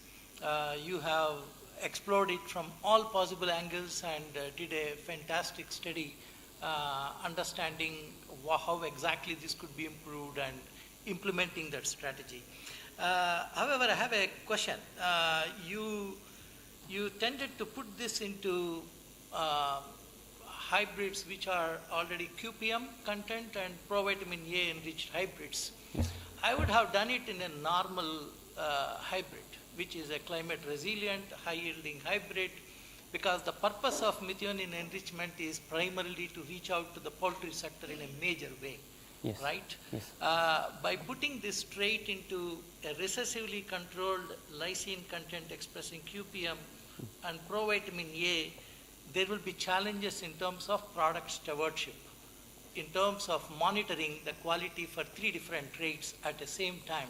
So rather, you should go in future, at least take it as a suggestion, yes, sir, for introgressing this particular trait into high-yielding, climate-resilient hybrids that can be massively scaled up for the benefit of poultry industry rather than clubbing it with other biofortification traits.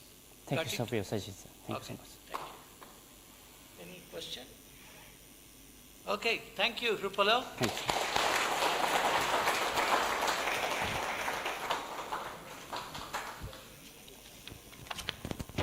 Okay, the next presentation is from Devashish Pathak from the Division of Microbiology.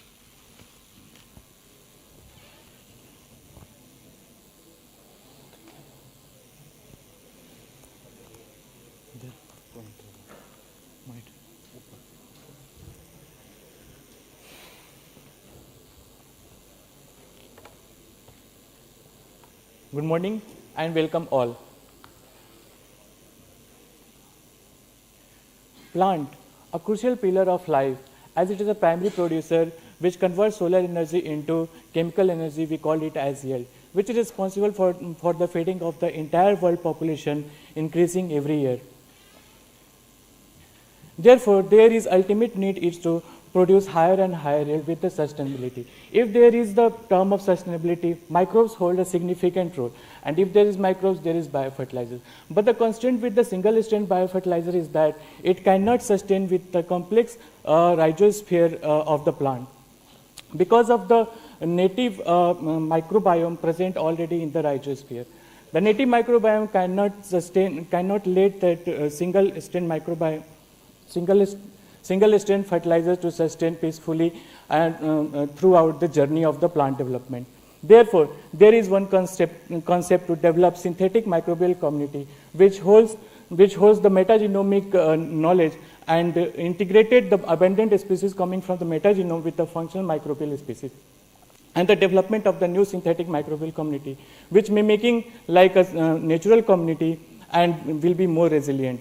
Along with this, the global biostimulant CAG rate is also increases by 12%, and the FCO have also included live microbial cells as a biostimulants. Therefore, there is need to develop an integrated product of microbial and non-microbial content, and for that, I am Devashish Pathak going to present my research over the developing of the synthetic microbial-based novel biostimulant for improved crop growth and nutrient use efficiency.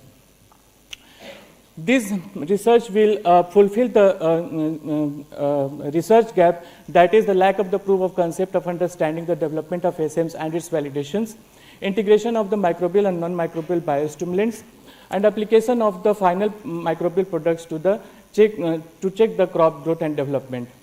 It will be fulfilled with the set objective of identifying potential colonizing microbes with key functional PGP growth associated with weeds, developing synthetic microbials SM integrated with the non-microbial biostimulants for the plant growth promotions, and lastly with the evaluation of the developed novel SMs in wheat for improving plant growth productivity and nutrient use efficiency.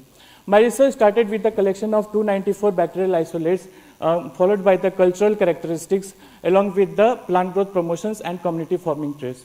After this, the isolations, with the help of Bonito scales, 20 bacterial isolates have been grouped in PGP, CFT, and for PGP and CFT groups, followed by the growth analysis, catabolic diversity, and their molecular identification, which can be superimposed with a metagenomic work for the abundant species, and the community will be later developed with the interaction studies. 4 communities has been developed in my research.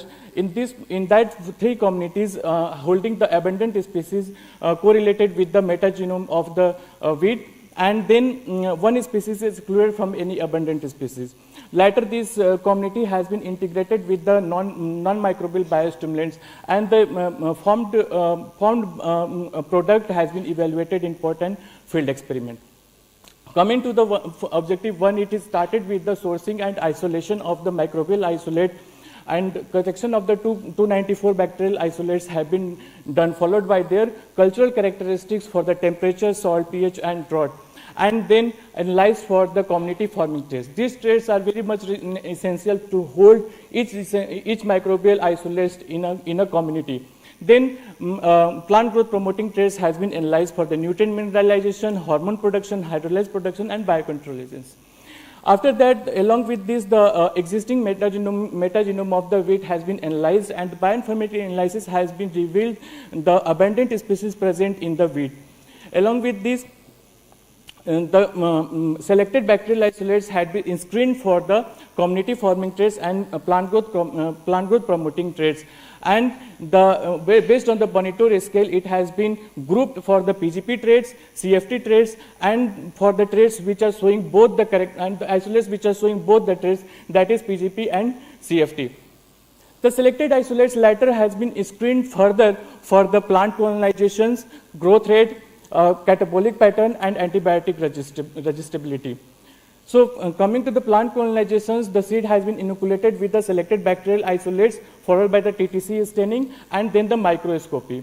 It can be easily seen that the treated seed has been colonized effectively with the microbial isolates outside and inside of the plant tissue. After that, the selected bacterial isolates were screened for the growth pattern, and synchronized growth bacterial isolates have been selected for the further catabolic diversity pattern. The microbial isolates which have been different catabolic diversity pattern have been selected and grouped for the PGP traits. Likewise, for the CFT traits also the grouping has been done as 15 bacterial isolates selected. Then for the PGP and CFT traits, 13 bacterial isolates have been selected. Along with this, one group has been also formed where all the performa has been done, but excluding any abundant species coming out of the metagenome analysis work. Therefore, four bacterial group have been formed. Along with this, the selected isolates had been screened for their antibiotic resistant pattern for the further evaluation to check the survivability of the microbes, each microbes in a community. Coming to the objective 2, it started with the formation of the microbial community with the help of paired interaction method and its integration with the non-microbial biostimulants. In this, the paired interaction method started with the one-to-one interaction of each microbial isolate in terms of their growth rate, EPS production, and biofilm productions. If the growth rate, if these all parameters have been increases with the interaction of each microbial isolates, then it will be considered as a positive interactions, and the isolates have been selected. If there will be the parameters has decreased, then it will be considered as a negative negative interactions, and bacterial will be called as negatively interacting species, and it will be deselected in each step. And finally, the compatible microbes has been selected to form bacterial community. Coming to the formation of one microbial community, I am showing here. In the formation of community forming traits, that is microbial community of SM2, we have developed a method to do interaction study, and in that we have seen that the 4 microbial isolates, that is C6, C7, C8, and C10 were interacting negatively in the species in terms of growth rate, biofilm, and EPS production. Therefore, these microbial isolates have been deselected and eliminated from the community, and again the next 4 microbial isolates have been integrated to see the compatibility among all other microbial isolates in a community, that is C11, C12, C13, and C4. And it was observed that there is positive compatibility of the next selected microbial isolates in a community. This is the way to develop another 3 communities in this research, that is the SM1, which is showing PGP traits, SM3, which are showing both the traits PGP plus CFT but holding the abundant species, and SM4, which is having both the traits, that is CFT and PGP, but does not hold any abundant species from the metagenome. By ensuring that each community has final 10 bacterial isolates present. These are the final defined microbial communities, SM1, SM2, SM3, and SM4, and its sequencing has been submitted to the NCBI. Functional validation of the final form community has been also done for the PGP traits and community forming traits, in which it was observed that the community showing higher PGP and CFT traits compared to the individual isolates present in the community. Along with this, the integration of the microbial isolates have been done with the non-microbial biostimulants, in which it was observed that in the humic acid content, with the humic acid, microbial isolates were viable up to 0.4% of the humic acid concentration, and for the seaweed extract, it was seen that it is viable up to 3% of the seaweed extract concentration. The non-microbial biostimulants have been also evaluated for the plant growth and development, and it was observed for the humic acid, the 0.2% to 0.4% concentration of the humic acid was found significantly better for the plant growth development, and 1% to 2% of the seaweed extract concentration was found significantly better for the plant growth production. Therefore, the objective 3 has taken these two concentrations to evaluate in pot and field conditions.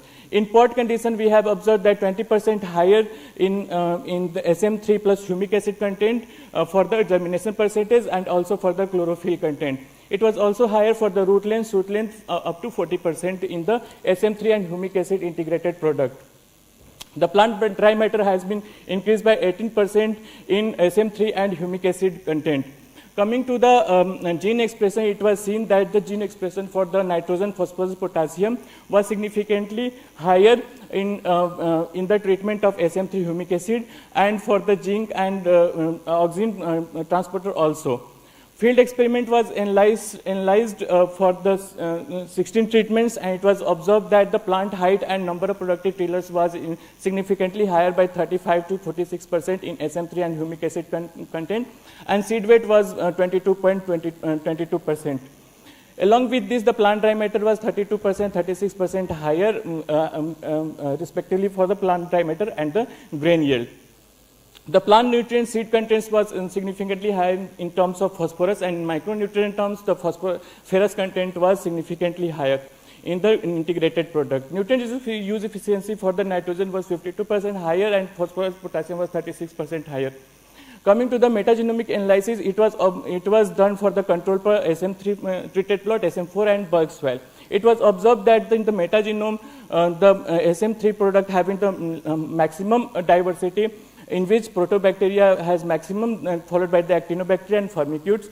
And in the order base, it was observed that the SM3 bacteria, SM3 treated plot is correlated with the control plot, diversity was. My conclusion was to develop the community in which I have developed 4 community based on the abundant species and non-abundant species from the metagenome work, and pair interaction study have been developed. Along with this, the interaction study with the non-microbial biostimulant, it was observed that 0.2% and 1% was effective for humic acid and seaweed extract.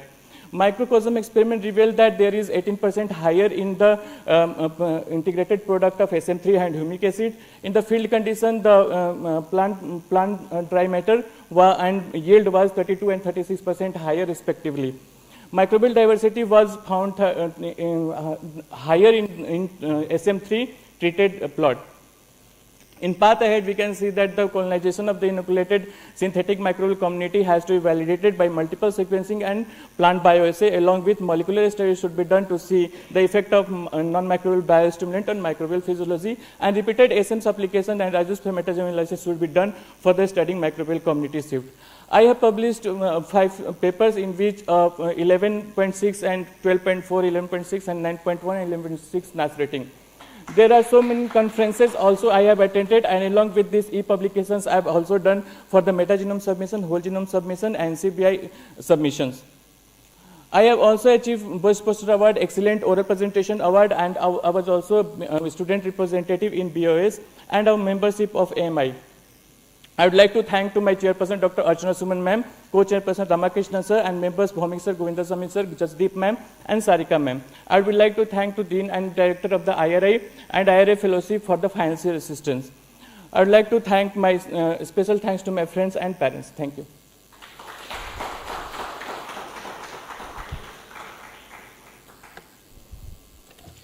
Debashish, a very quick question. Have you studied the interaction of these communities with environment and management through multiple field experiments or multi-location analysis? No, sir. Multi-location analysis is in path ahead, sir. It was not that. Okay. Thank you so much, Debashish. Thank you. So the last presentation before lunch would be from the Division of Molecular Biology and Biotechnology, Gopal.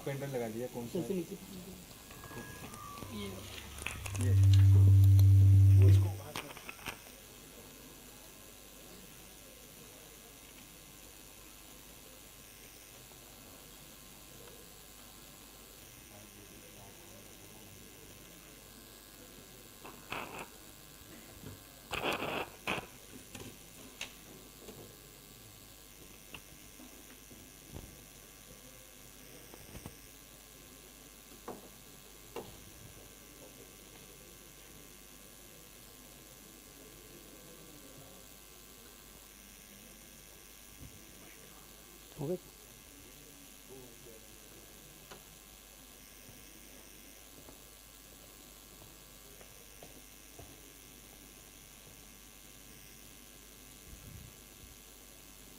Very good afternoon, everyone. I am Gopal from the Division of Molecular Biology and Biotechnology. I welcome you all in my merit medal presentation. This picture, the vulture and the little girl, shows the severity of food crisis across the world. And among the 17 SDGs, SDG 2 is focused on zero hunger, which is further worsened by 8 billion, means increased population and climate change. To feed the 8 billion people, the major challenges are hunger, increasing population, and quality food. To develop a sustainable ecosystem for that, pulses is an important source for their nutrition quality. Among pulses, chickpea is an important source of plant-based protein, and it is rich in sulfur-containing amino acid as compared to other pulses. There are very few work has been carried out to elucidate the molecular mechanism of seed protein accumulation in chickpea. Till date, no study has been carried out to identify the role of genes, mRNA, and circular RNA in seed protein accumulation at different developmental stages. Seed protein accumulation is determined by source-sink relationship, and there are several transporter and genes involved in seed protein accumulation. Based on this background, we have designed our thesis title, Identification of Key Genes Associated with Seed Protein Content in Chickpea Genotype, with the objectives to identify and characterize the genes related to genes and mRNA related to seed protein content in contracting genotype, validation of these genes and mRNA, identification of circular RNA and their targets associated with seed protein content. For this study, we have selected two contrasting chickpea genotype, ICC8397, which is having high protein content genotype, and FG212, which is a low protein content genotype. The RNA-seq analysis was carried out, and differential expression gene was predicted, and the validation of gene was carried out at different seed developmental stages. Using the same RNA-seq data, we predicted the circular RNA, and then validation of these genes was carried out at different developmental stages. To elucidate the network between, to develop an integrated network between genes, mRNA, and circular RNA, we also carried out small RNA analysis, and we identified that differential expressed mRNA and their validation was done at different developmental stages. Then we integrated a network then we integrated the genes, mRNA, and circular RNA to develop an important network of SPC accumulation regulation. But there was no information but there was a huge discrepancy was observed in gene IDs and transcription ID to identify the exact molecular pathway of these genes. Then I developed a Chickpea Omics Explorer, where we can input any gene ID, you can get detailed information about particular genes and their involvement. From the differential expressed genes, we selected our expressed genes for ICC8397 gene genotype. SPC-specific genes and the transcription factor was showing higher expression as compared to low protein content genotype. Then we selected the downregulated genes that was showing low expression in ICC8397. These are related to amino acid transporter, sugar transporter, and proteases and ubiquitinases. And these findings suggest that SSP related genes and transcription factor help in SPC accumulation, and the reduction in expression of these proteases and ubiquitinases lead to accumulation high amount of protein in CC8397. Then validation of these genes was carried out in different seed developmental stages, and from the detailed analysis we found that different 10 days different stages of seed development was showing variation among them. 10 days and 20 days after anthesis was showing differential expression in a low protein in a high protein content genotype as compared to low protein content genotype, and it suggests the early stage of seed development was having important role in SPC accumulation. As we already mentioned, amino acid transporter expression was low in SPC high protein content genotype. Amino acid transporter plays important role in amino acid import and export. It depends whether if they are located in the plasma membrane, then they will import and export of amino acid was carried out. If they are located in a nucleus and nucleus, endoplasmic reticulum and vacuole, then they will deviate the path of amino acid to store seed protein accumulation. As amino acid transporter was high in low protein content genotype, from the analysis we observed that amino acid transporter was showing higher variability among the seed developmental stages. Then localization of these amino acid transporter was identified, and we found that these amino acid transporter was present on plasma membrane. In a Wang et al. Study revealed that if they are located in the plasma membrane, then they will reduce the amount of seed protein accumulation. That will downregulate that will lead to the reduction in SPC accumulation FG212 genotype. Then identification of circular RNA is a very key new player in this molecular biology. They act as a molecular response for miRNA. Circular RNA was predicted using the RNA-seq data, and 67 circular RNA was common among them. And we have selected best 7 different selected circular RNA from the data. These circular RNA further validated at different developmental stages. We were able to validate 3 circular RNA at 20 days after anthesis stage of seed development. Differentially, we predicted miRNA from the small RNA analysis, and the validation of these miRNA was also done in different seed developmental stages. And we obtained 20 days after anthesis, and 30 days after anthesis was showing a huge variation among the expression of these miRNA. Then, as I already told you, circular RNA and miRNA used to regulate the expression of miRNA. The particular circular RNA number 3 is binding with miRNA 156, and the expression was also observed between these contrasting Chickpea genotype, and we found that if circular RNA expression was high in FG212, then corresponding miRNA will be showing less expression as compared to other genotype. Then we selected the best candidate of MIR156 for cloning and characterization purpose. We have obtained several phenotypic changes across the seed developmental, plant developmental changes, but as we are focusing on seed protein traits, we carried out the analysis of these species, celiac and seeds of these our express lines. Then protein estimation and amino acid profiling was carried out of these our express lines of MIR156A, and there was huge variability was observed in essential amino acid, non-essential amino acid among wild and overexpressed line of miRNA. All these findings suggest that MIR156 can be an important regulator in amino acid accumulation during seed development. As we have cloned circular MIR156A, it should be the validation of then we validated all these miRNA 156 in different seed plant developmental stages, and leaf stage was showing higher expression when the plants when the transition of plant occur from vegetative to reproductive stage, the miRNA expression goes down. To validate the expression of these targets of the particular miRNA, then we carried out RNA-seq analysis of these overexpressed lines. The targets of particular miRNA SPL genes was showing downregulation at the corresponding developmental stages.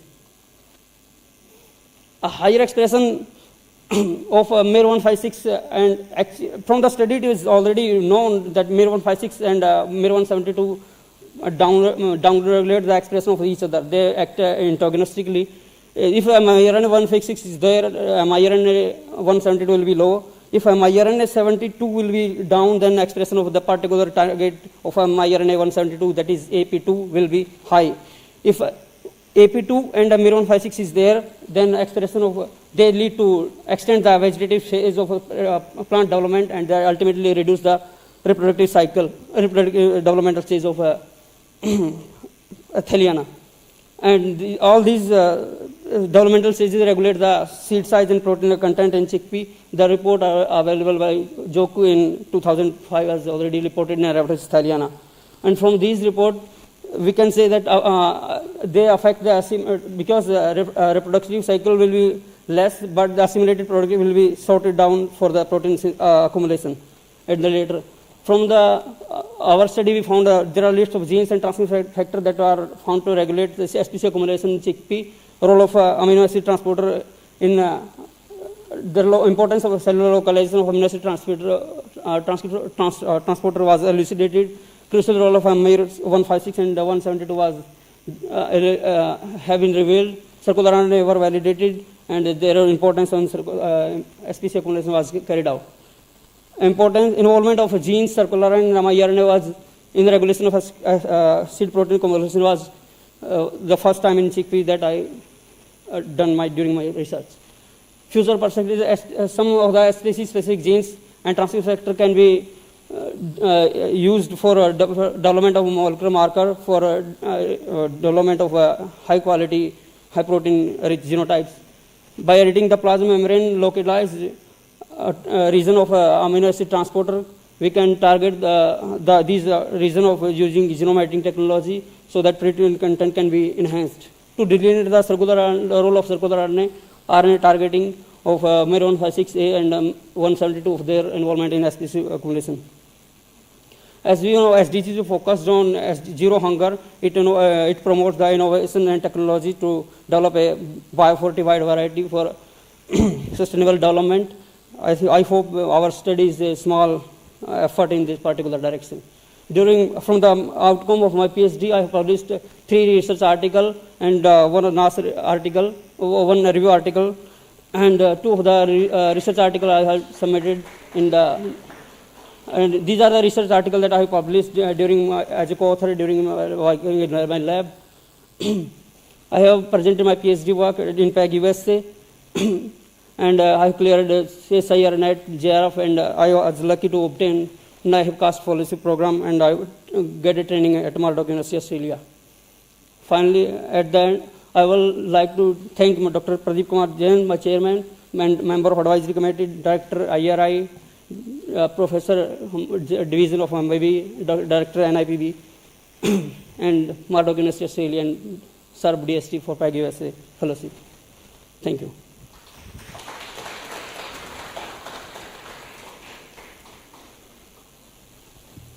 Okay, Gopal, you addressed a very complex topic of seed protein accumulation.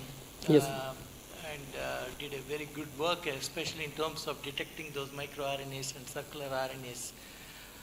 But unless and until you understand or dissect the percentage contribution of phenotypic variance by these particular genes or particular elements, you cannot try and detect molecular markers. It's not worth the effort. Since it is a complex trait, the best way to improve seed protein content in crops like chickpea, or for that matter any other crop, is through genomic prediction, which will take care of all the factors, known or unknown factors present in the genome contributing to the trait of interest, rather than trying to find markers for specific elements. I'm just giving you a perspective, because just marker-assisted breeding is not a viable strategy for traits like seed protein accumulation. Okay? Yeah. Otherwise, a very good work. Thank you. Thank you so much.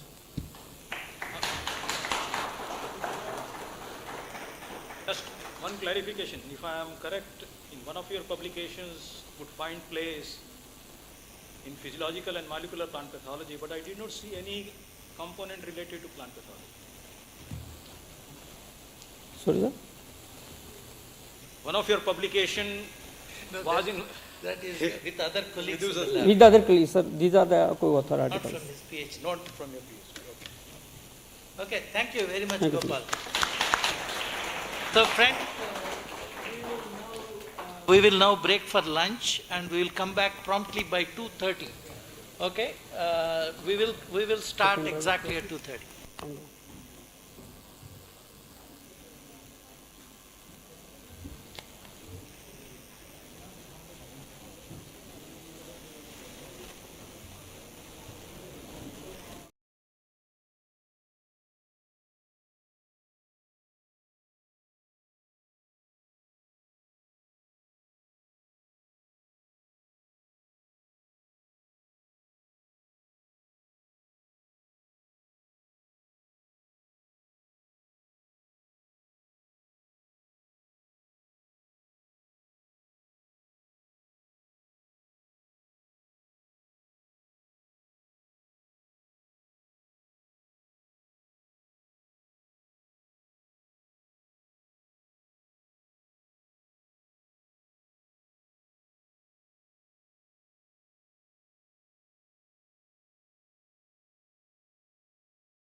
6 more presentations in under PhD.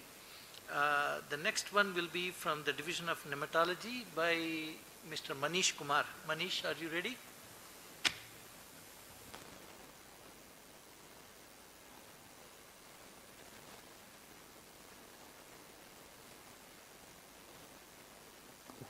Hello, mic check.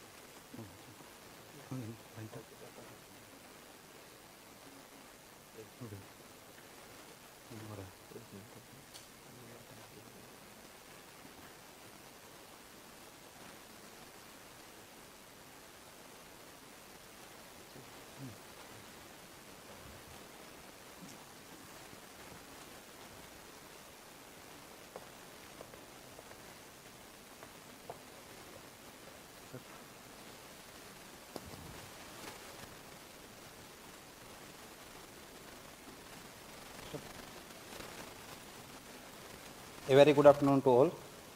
I welcome respected dignitaries, esteemed jury members, all IRI faculties, my seniors, juniors and classmates. Nematodes are minute thread-like organisms which can be plant parasitic, animal parasitic or marine and free-living nematodes. Plant parasitic nematodes causing huge crop loss annually, 21.3% costing 10,000 crore rupees, in which horticulture 5,000 crore rupees and in cereals 4,200 crore rupees. Among cereals, wheat is the major staple food crops, and in wheat there are 3 plant parasitic nematodes: legend nematode, cyst nematode and wheat seed gall nematode. Wheat seed gall nematode is the first plant parasitic nematode discovered by Needham in 1743. It causes 30 to 70% crop losses, and in 20th century is have epidemic in Haryana and Rajasthan up to 90% crop losses. It attacks on the collar region and reaches to floral primordia and survives in seeds up to 32 years as anaerobatic forms. Years of research, there are literature available on biochemical and behavioral pattern that are reason for anaerobatic survival. But till now, no in-depth information, documented information is available for the nematodes in locations in plant, how the nematode feeds and how it can survive in seed gall up to 32 years. So there are limited information on genetics and molecular pathways about anaerobatic regulation of nematodes. So with the above backgrounds, I, Manish Kumar, has taken the topic genes and pathways for parasitism and development of Anguna triticale on wheat under the guidance of Dr. Anil Sirohi. With following objective, we taken tracking down the nematode life cycle and location in plant and a comprehensive transcriptome study of different growth stages of this nematode in wheat and cataloging and identifications of genes and associated molecular pathways of anaerobiasis and parasitisms. To achieve this objective, we followed this methodology to check the locations, nematodes of the plant and to affect the sowing time and growing degree days, temperature on nematode life cycles. And after that, we isolate 3 stages of nematodes and we go for RNA isolations, assembly, formation, cDNA library and sequencing, then assembly and differential gene expression analysis. After that, functional annotation of pathway analysis, and then for validation of those key genes by RT-PCR analysis.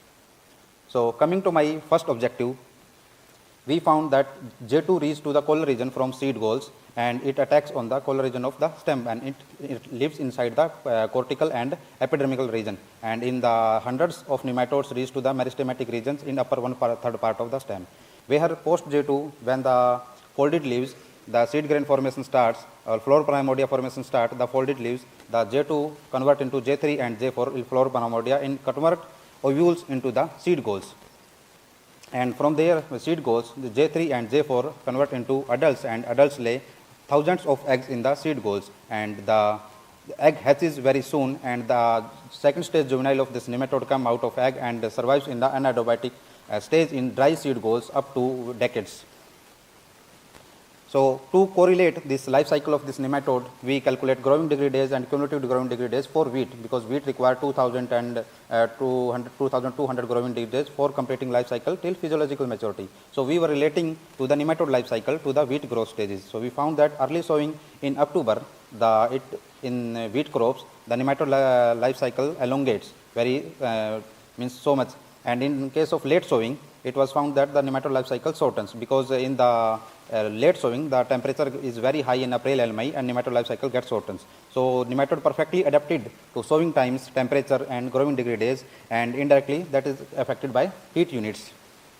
So different synchronization with the wheat growth stage, we found that in case of vegetative parts till Floroprimordia, J2 survives to the maximum stage like 90 days. And after that transformation to J3, J4 in floral parts, and then adults in dry green seed galls, and J4 adults after that J2 in the dry seed galls, which reduces their life cycle in late sowing to the 90 days. So coming to the findings of my first objective, the nematode life cycle, which is J2 in stem, J3 and J4 in Floroprimordia, adults in green galls, and J2 anhydrobiotic in dry seed galls, means all stages are growth feeder because the nematode size increased from 900 micrometer to 4 mm in females, and the females can be seen by naked eye in the green galls. So nematode align its life cycle perfectly to the different growth stages of the nematode of the wheat stages, and it adapt for the anhydrobiosis, whether it has to go for long term adaptation to anhydrobiosis or short term for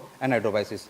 From there we isolated different stages for sequencing and cDNA library preparation and sequencing. We select 3 stages: anhydrobiotic stage for gene selection, and then adult stages for the parasitic genes, and revived stages for control stage for comparison. So we formed a combined assembly having 1,05,606 transcripts with a high GC percentage and a good N50 length, which show that the assembly was highly reliable. So we go for differential expression analysis, and in anhydrobiotic genes there were 1,200 genes were upregulated and 1,900 genes were downregulated, which were only the key genes above the baseline which were expressed apart from the basic pathways. So we check our assembly with Bullock tool analysis for contamination check and for Busco analysis for completeness or assembly score. So we found 97% reads were mapped to the assembly, out of which 84% hit to the nematode phylum only, which was very good. And Busco completeness score also 80% to the Busco completeness score for the assembly. So we finally submit that NCBI data to the NCBI data set. So after gene ontology and KEGG pathway analysis, we found that in adult stage, while the female lay eggs, the anhydrobiotic gene expression started in the early stage of the eggs only, so that nematode can survive in the anhydrobiotic stage. So response to oxidative stress and protein foldings, door larva formation genes are expressed in the adult only, except the basic genes, which is solely responsible for the anhydrobiotic stage. And in anhydrobiotic genes, these genes are highly expressed with the like dehydrogenases pathways and oxidase, peroxidase in integrated committee of membrane integration and cell integrity. These pathways are highly expressed.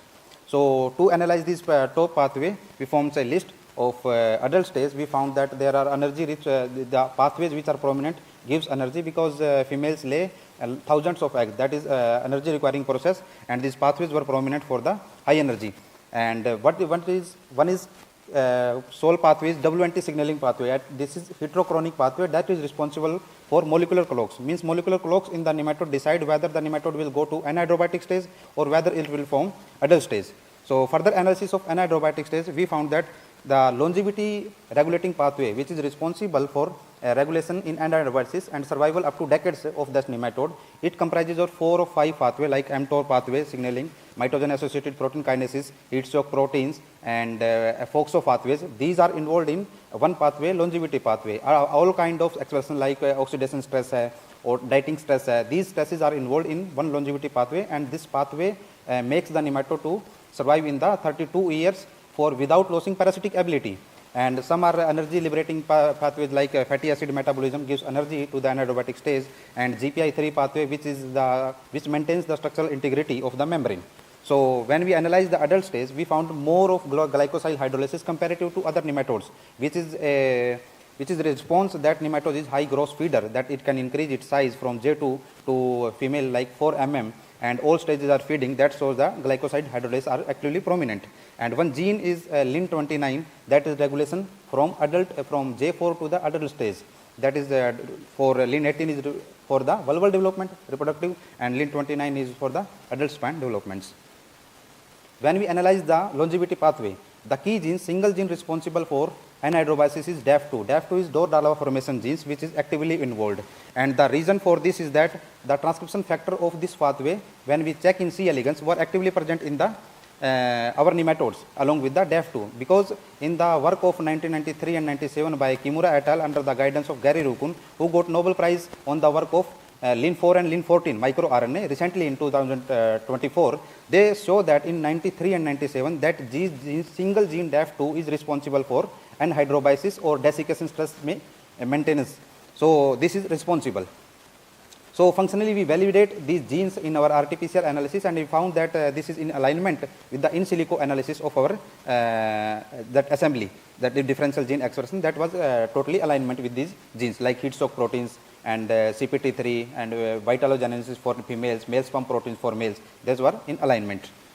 So we find, then we analyze our assembly with the related nematodes, that how this nematode is related to other organisms also, because it is a unique aerial parasite and different kind of lifestyle from seed to seed, between lives between stem and flora primordia, and then seed goes. So we check with aerial plant parasite, root parasite and stem parasite. We found that some of genes matches to the aerial plant parasitism, or some matches due to other nematode because of the same host, wheat host in Heterodera aveni. But one example is Heterorhabditis indica. We check this is indigenous entomopathogenic nematode to which it relates, means this is partial anhydrobite, Heterorhabditis indica. So some of gene of anhydrobiasis matches to the Heterorhabditis indica, and some matches to the aerial plant parasite Ditylancus destructor. It is also forms nema wool in anhydrobitic structures. So what we find in our objective 2 and 3, we report a assembly of 133.2 MB, and we find key genes in glycosylation, longevity, plant parasitism and mechanism, and homologs of door larva formation 2 genes, and molecular clock genes Lin29s, and comparative transcriptome gives us unique protein coding sequence in our nematodes. So from our research, it can be explored that our research can be goes to the entomopathogenic nematode to increase the shelf life of the nematode, and functionally validate these our genes, DAF larva formation genes, by RNAi, and we can understand these molecular patterns of parasitisms. So I have published 4 of my research papers in nematode reputed journals, and we have applied for the Nemomics, that is Indian database for nematodes only, for copyright. And apart from my PhD thesis work, I qualified for ICAR JRF, ICAR SRF, CSIR JRF, CSIR SRF, UGC in environmental science, GATE in life science, and I participate in long distance ultra cycling, started from 200 km to 1000 km, and that is certified by World Ultra Cycling Association, and I completed in stipulated time periods. I thanks Director Sir, Dean Ma'am, my advisory committee chairman, head and professor Sir, CSIR JRF and SRF for fellowship, and my parents, senior, juniors and classmates. Thank you.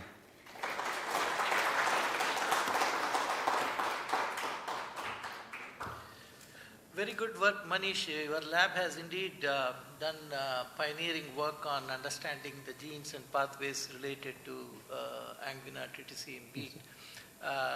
My question is that what further? How do you take this forward in terms of achieving resistance in crop plants like wheat against nematode? What approach would you like to suggest? Sir, for management, we are understanding that molecular patterns, how nematode and plant communicate to each other.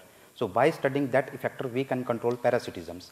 And in case of anhydrobiasis, we are going to work on entomopathogenic nematode, because Heterorhabditis indica is indigenous nematode controlling insect, but that formulation shelf life is very less, around 4 months and 6 months in water dispersible granules and wettable powder, because that nematode is partial anhydrobiasis. So our my co-chairman lab and we are working on it, that we can go for that controlling those genes which are similar in this sequence, and we can go that we can increase that shelf life, and that will be increase the insect pest management in entomopathogenic nematodes.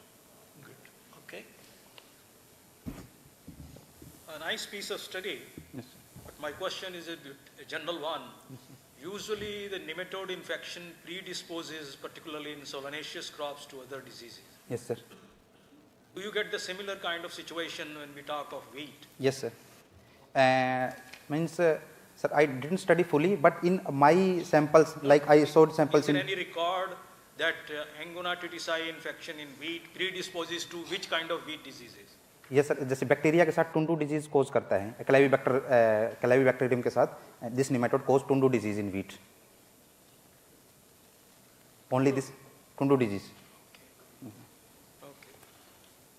Okay, thank you so much, Manish. Give a big hand to him.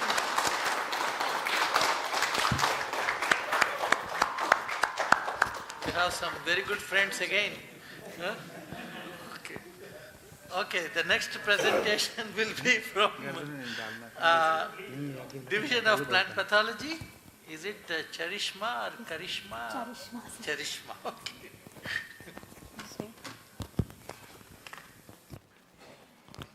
Hello? Is it audible?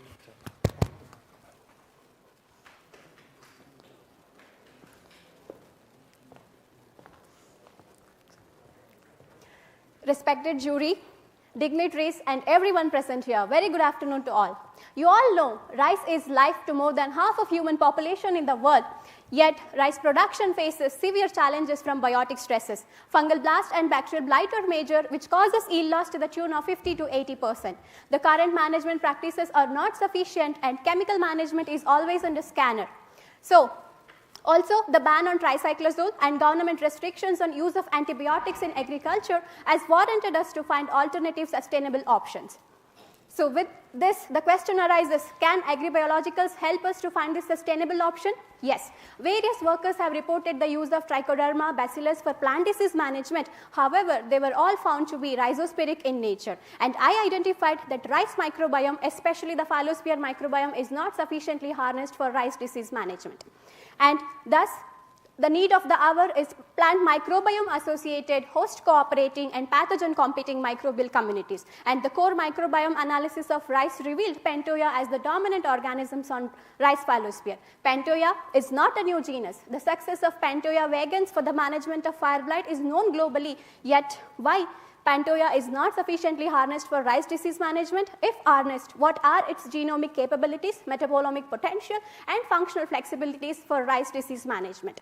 So, to address this, 3 rice phylosphere adapted Pantoya isolates were selected for further analysis. With this background, I am Charishma, representing Division of Plant Pathology and presenting before you my doctoral research work on the topic genome and metabolome characterization of phylosphere adapted Pantoya species for antimicrobial metabolites against blast and bacterial blight in rice. The work started initially with deciphering the genomic capability, wherein morphotyping identified Pantoya to be yellow pigmented and flagellated organisms. Phenotyping confirmed only the genus status. However, genotyping by MLSA revealed the species identity to be Agglomerans vagans and Delay. The isolates were outsourced for sequencing, and the obtained reads were analyzed by following standard bioinformatic pipeline and de novo assembled in CLC workbench. So the 3 genomes were draft assembled into 3, 5, and 10 scaffolds with genome sizes ranging from 4.35 to 4.57 MB with average GC content of 57%. Genome annotation revealed majority of the pathways were involved in biosynthesis of secondary metabolites, and more than 2,000 genes are responsible for these biological activities. Further taking up the comparative genome analysis with all the Pantoya genomes available in the public databases, we found that Pantoya are very closely related organisms and there is no clear distinction between isolates or species. Bringing down the comparison to up to a pathogenic isolate, we found many gene clusters absent in the pathogenic clusters which were present in the 3 rice phylosphere isolates. And anti-smash mediated genome mining also revealed more than 500 biosynthetic gene clusters responsible for coding secondary metabolites, and polyketides and non-ribosomal peptides were found to be the major classes of metabolites. Further, many MAMP coding BGCs were also identified across the 3 isolates. After knowing the genomic capability, the metabolomic potential was studied by the standard metabolome and volatilome profiling, where UPLC cutoff revealed dabdiamides, pantosines, herbicolins as the common metabolites across the 3 isolates, and volatilome profiling by GCMS revealed 15 volatile compounds which were all found to have antimicrobial activities.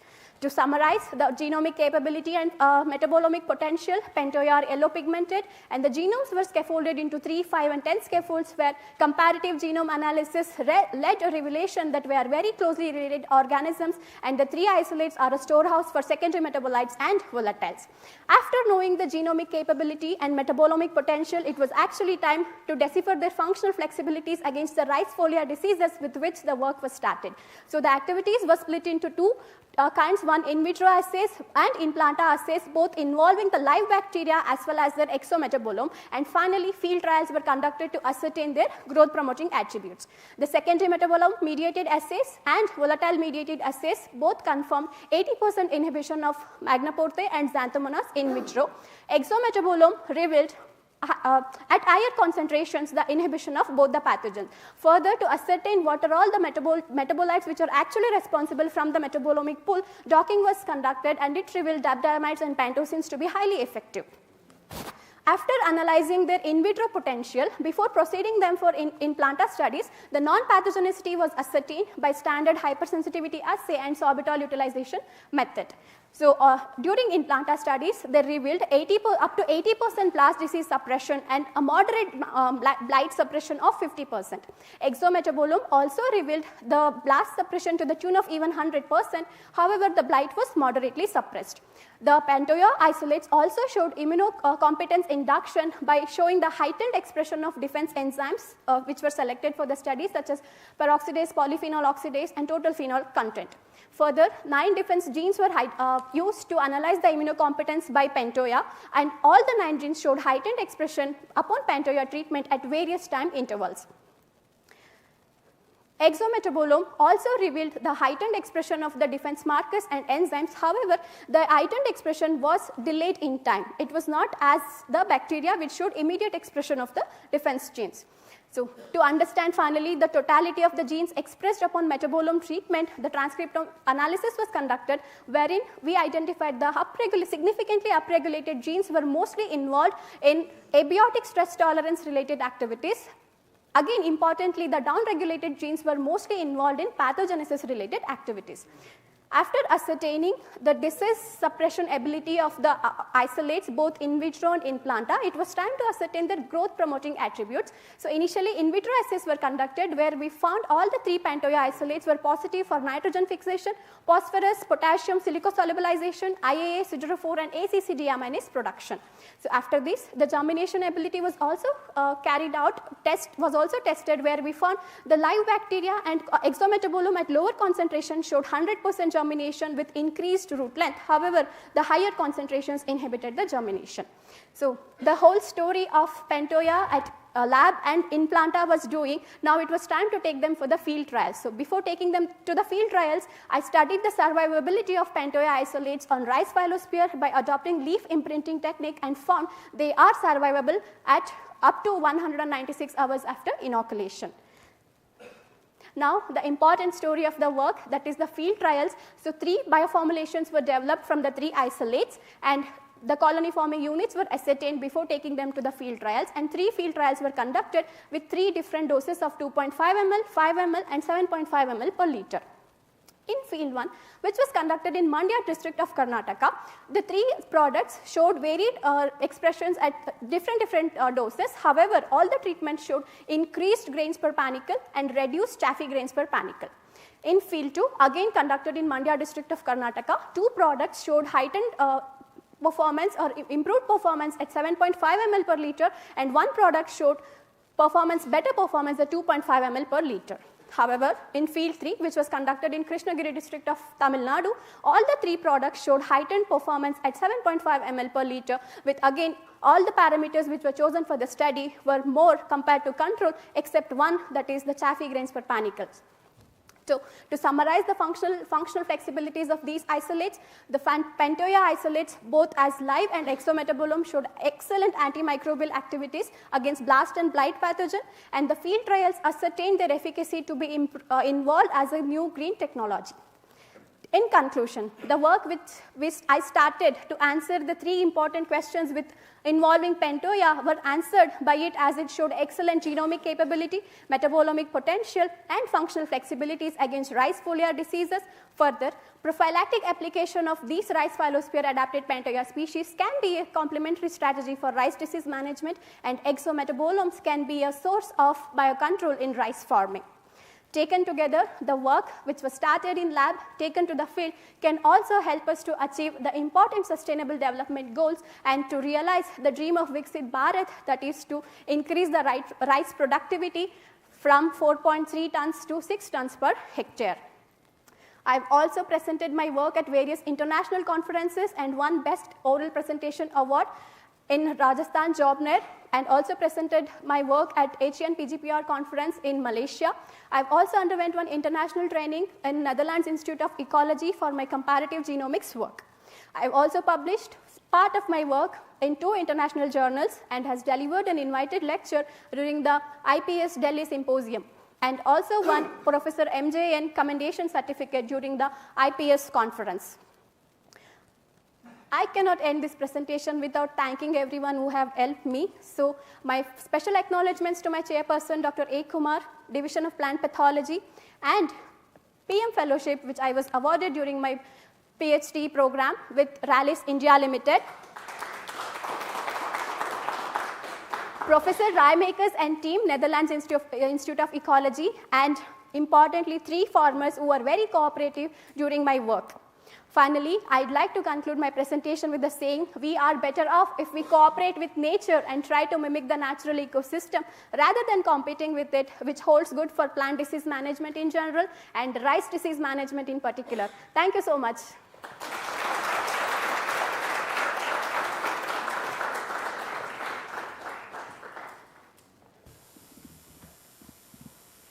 Karishma, I mean, it's indeed a good piece of work.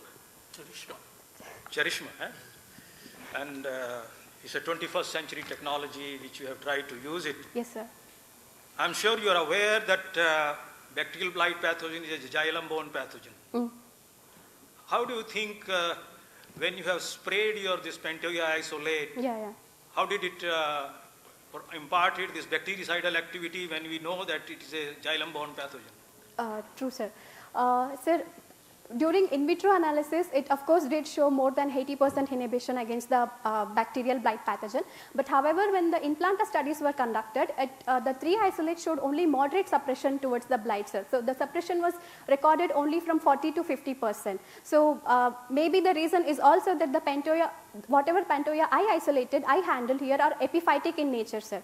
So I have not studied their endophytism, but but since there are reports that Pantoya are also very good endophytes in plants, so that might contribute towards the disease suppression, sir, whatever 50% I identified. My other clarification is, did you try different pathotypes and different races of both the pathogens, whether they really get controlled or? No, sir. Here only 2 pathogens were handled, and the Xanthomonas which was handled were isolated. What you know they belong to which pathotype and strain? Race 4 Xanthomonas belong to race 4, sir, which we isolated from in our lab only. Okay. Yeah. Thank you. Thank you so much. Charishma, interesting work and very well executed. This is indeed a curious case where a species can work either way, depending upon the type of isolate that you are studying. Yes, sir. Whether it can be a foe or it could be a friend. What further? How would you like to, if you are given an opportunity as a postdoc, for instance, what particular research question would you like to address in deep about this case? Sir, there are many. First of all, I would like to address if these organisms are having any effect in expressing the so-called the quantitative trait loci, which are important for giving the resistance to rice. Since I handled PB1 and there was no resistant genes in PB1, so I could not do that study. That would be my first phase of work. And the second phase of work, I will definitely try to get them into the field for commercialization as commercialized project. Okay, thank you so much. And Thank let's you, give sir. a big hand to Charishma.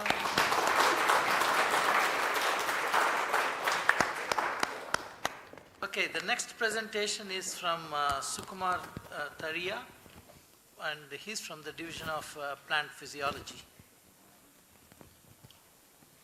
Physiology का spelling गलत लिखा है भाई इधर.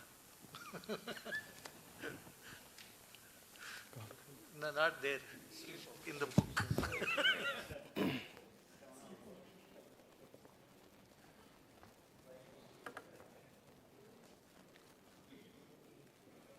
Let's start.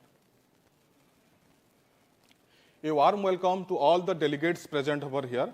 I am Sukumar Taria from the Division of the Plant Physiology, and I express my sincere gratitude to everyone to providing us an opportunity to present our work at such a prestigious platform, and it's a privilege for us. First of all, I would like to give a brief introduction about the research work that I had been worked for. Wheat crop is being negatively affected by the several abiotic stresses like drought, heat, and combined heat and drought stress. In this scenario, it is high time to select some of the important physiological traits to breed for improved genotypes. Accordingly, two traits, namely stay-green and stem-ridger mobilization, were targeted with a deeper understanding to dissect the genomic regions linked to this trait for their possible transfer through marker-assisted selection. Climate change is a serious threat. According to the report, about 54% of the geographical area in India faces extremely higher drought stress. In addition to drought stress, high temperature stress is also alarming. And according to the IPCC report, a rise of 1.5 degrees Celsius has been forecasted for the next decades. Effect of abiotic stress on plant. The simultaneous actions of heat and drought stress significantly affect several morphological, physiological, and the biochemical traits which ultimately reduce the crop yield depending upon the time and the intensity of stress. In this scenario, the capacity of the plants to stay green for the longer period of time with efficient remobilizations of the water-soluble carbohydrates from the stem to grain will be helpful for grain filling under abiotic stress condition. Stay-green is a trait where leaf retain the green tissue from the anthesis to the maturity, and it is important for the grain filling. And stay-green can be divided into functional and the non-functional stay-green. When currently photosynthesis is inhibited by the abiotic stresses, water-soluble carbohydrate through stem-ridger mobilization serves as a potential buffer for grain filling in wheat. During post-anthesis and abiotic stress condition, leaf photosynthetic capacity declines, which is unable to fulfill the requirement of grain filling in wheat. Under such condition, the stem-ridger mobilization serves as a potential buffer where the stored fructans are metabolized through several fructal exohydrolase, which is then transported to the grains through several transporters. There are several types of fructans in plant depending upon the type of linkages between the residues such as Levan type, inulin type, and the Gamnan types. So what are the research gaps? The functional molecular marker for stay-green and stem-ridger mobilization in wheat are not available. Lack of research in breaking the negative linkages between the stay-green and stem-ridger mobilization to pyramid these traits for enhancing the resource availability, and the QTLs for the stem-ridger mobilization in wheat are not reported so far. Considering this, my research work was focused on the stem-ridger mobilizations and stay-green traits for yield stability in wheat under the combined heat and drought stage with following objectives: phenotyping of the wheat reel for stay-green and stem-ridger mobilization, QTL mapping for stay-green and stem-ridger mobilization, and molecular analysis of the genes from the identified QTLs of the stay-green and stem-ridger mobilization in selected contrasting reels. Accordingly, two wheat genotypes, namely HD3086 having stay-green trait and HI1500 having stem-ridger mobilization trait were taken to develop the reel population, and the experiment was conducted under the control, drought, heat, and combined stress condition. For genotyping, DNA from the 21 days wheat seedlings has been extracted and the genotype with 35K axiom wheat breeder array followed by the QTL mapping with inclusive composite interval mapping softwares. Under Objective 1, the phenotyping of the wheat reel for the stay-green and stem-ridger mobilizations was accomplished. For the stay-green trait, we recorded the spade value, leaf senescence rate, and the 1000 gain weight. And for the stem-ridger mobilization, we recorded the stem-ridger mobilization efficiency and spike weight. Following this, the comparative analysis of the stay-green and stem-ridger mobilization in reels under different abiotic stress conditions has been accomplished. Leaf senescence rate was found to be higher under the combined heat and drought stress condition.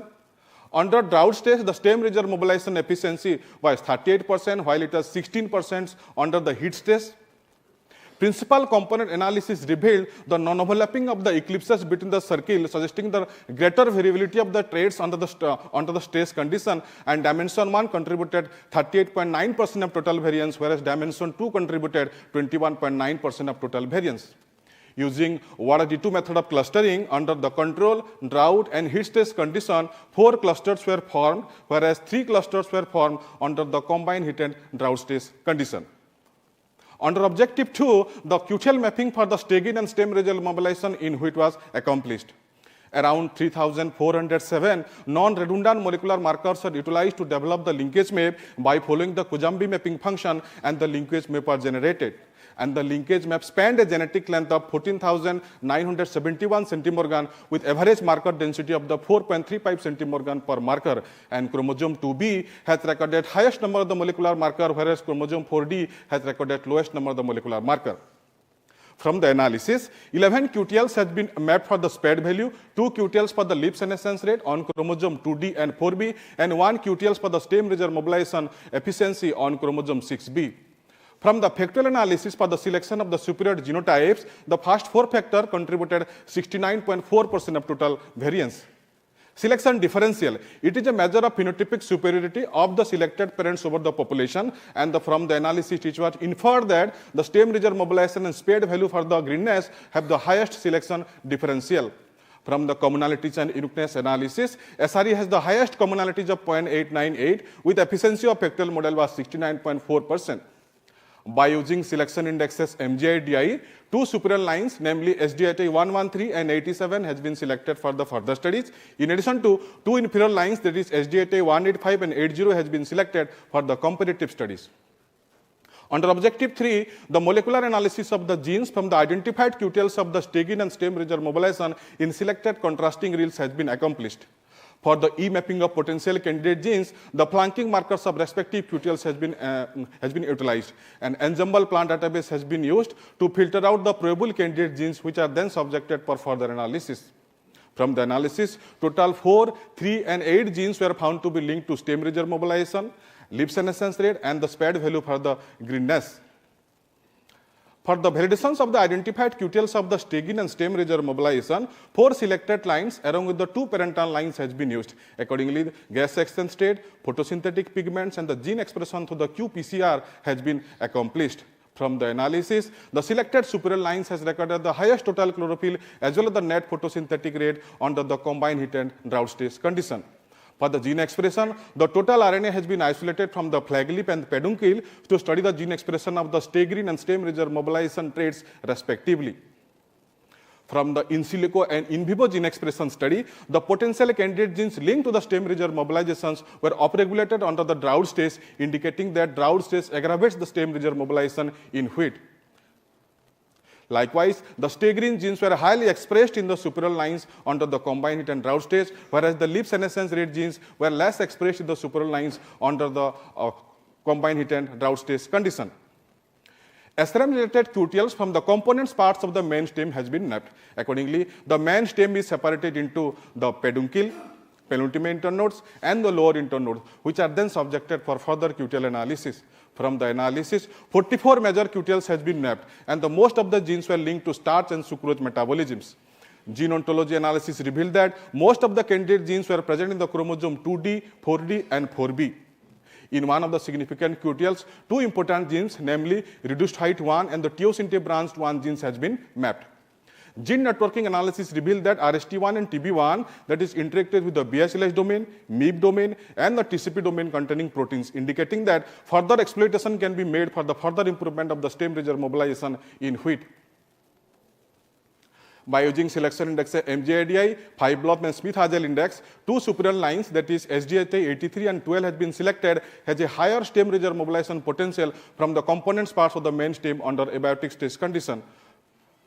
One method has been developed for the better selection of the genotypes using indexes MGI-DI, 5-blob, Smith-Hazel index, and the MTSI.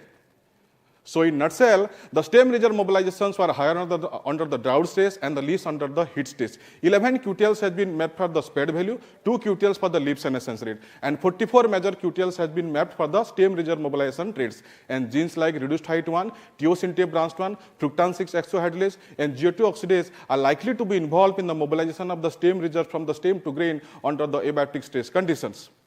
From our study, map the genomics regions linked to the stegine and stem reserve mobilization in wheat. Future research with genome association mapping and the genomic selection will further add to the existing knowledge of stem reserve mobilization, and identified superior lines has been shared with the breeders for the further improvement of the elite wheat genotypes through advanced breeding approaches. From my research work, I have published 4 research papers in Journal of National and International Reputes. I have participated in the several symposiums and conferences. I have received the best poster and the best oral presentation award. I had been conferred with the Young Scientist Award as well. From my collaborative work, I have published several research papers in Journal of National and International Repute. Lastly, I would like to acknowledge my chairperson, Dr. Ajay Arora, co-chairperson, advisory committee, head and professor of the Division of the Plant Physiology and the PG School IRI. And lastly, I would say, let's take a step forward to protect the plants from the threats of climate change. Thank you. Jai Hind.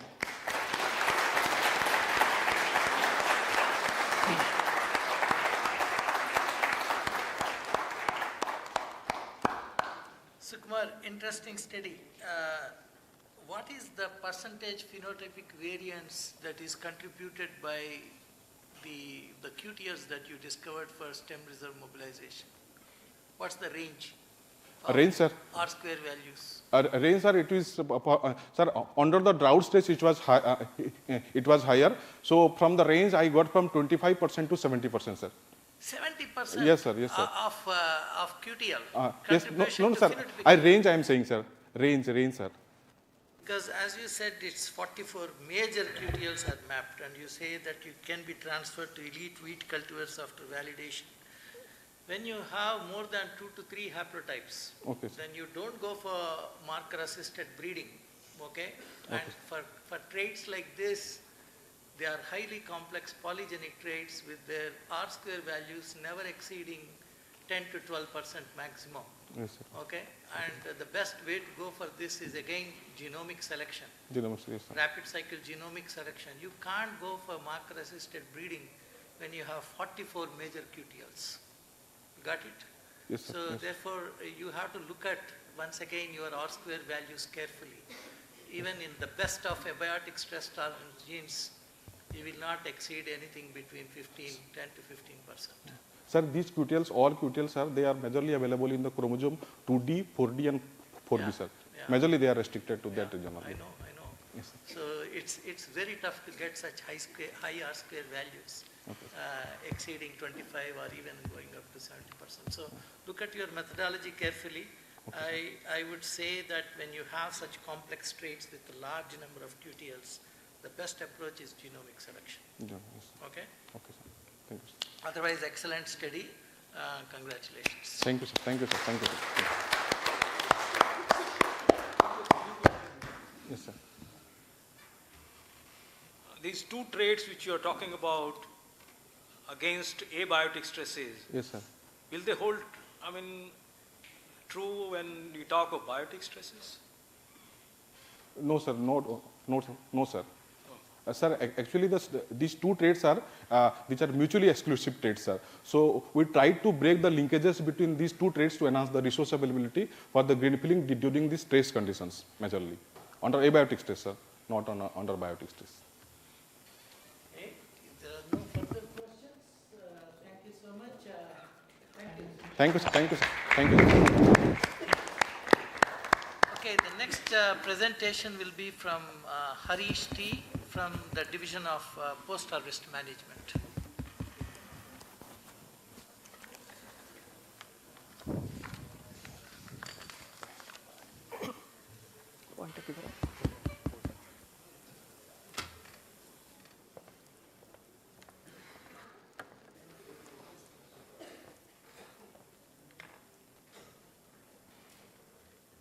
Very good afternoon to all. I am Harish T, PhD scholar from the Division of Post-Harvest Technology, standing before you all for my merit medal presentation.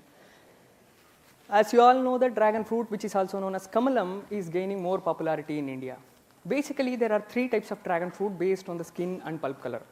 Among these 3, the red pulp dragon fruit cultivar is the most popular one because of its vibrant, attractive color due to the presence of water-soluble coloring pigment called as betaline. Besides, dragon fruit also contains several vitamins and minerals which help us in combating various nutritional deficiency.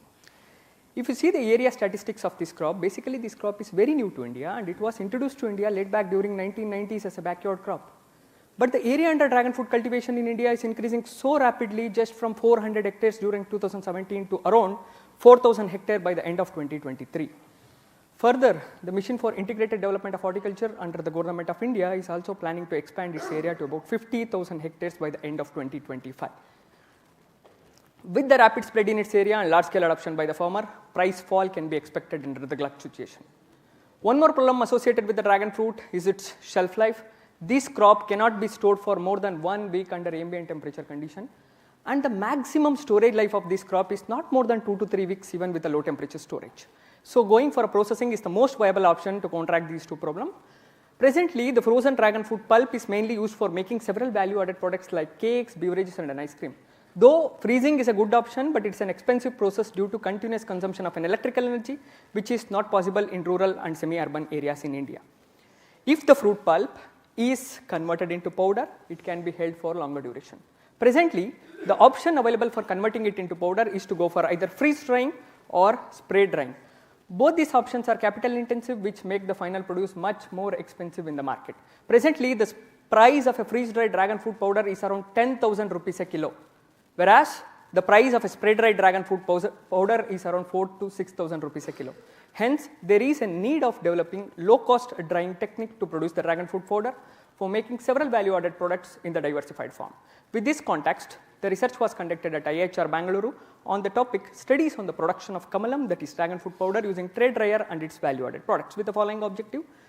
The first objective was to standardize the process for producing free flowing dragon fruit powder using tray dryer and additive, and the second objective was to evaluate the quality and storability of the dragon fruit powder produced by the above method, and the third objective was to evaluate the suitability of the dragon fruit powder for making several value added products, and the final objective was nutritional quality evaluation of the value added products prepared from the dragon fruit powder. Firstly, fruits for the present study were brought from ICAR CHES Ireli. After bringing them to the laboratory, fruits were washed, peeled, and the pulp was extracted. Then the extracted pulp was mixed with the three different additive combinations, that is the combination of additive containing carboxymethyl cellulose, cornstarch, and maltodextrin at various levels and proportion. Then the pulp additive mixture was kept for drying in a tray dryer at 60 degrees Celsius for the duration of 6 to 7 hours. After 7 hours of continuous drying, the dried brittle sheets were removed from the tray and they were pulverized, and the powder was analyzed for its various physicochemical parameters. From this experiment, it was observed that out of three different additive combinations, only one additive combination, that is additive combination 3, was able to generate free flowing dragon fruit powder successfully at all the levels of incorporation. Whereas these are the failed responses of other additive combination to produce the dragon fruit powder. In the second experiment, the so produced dragon fruit powder using additive combination 3 was then analyzed for its powder recovery percentage and other physicochemical parameters.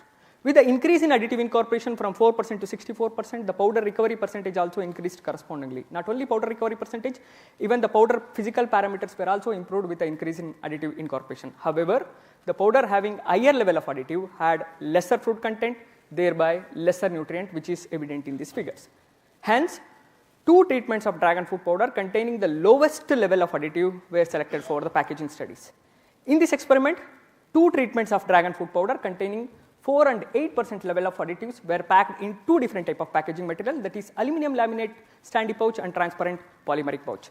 And the packaging material containing dragon fruit powder was then stored under two different conditions.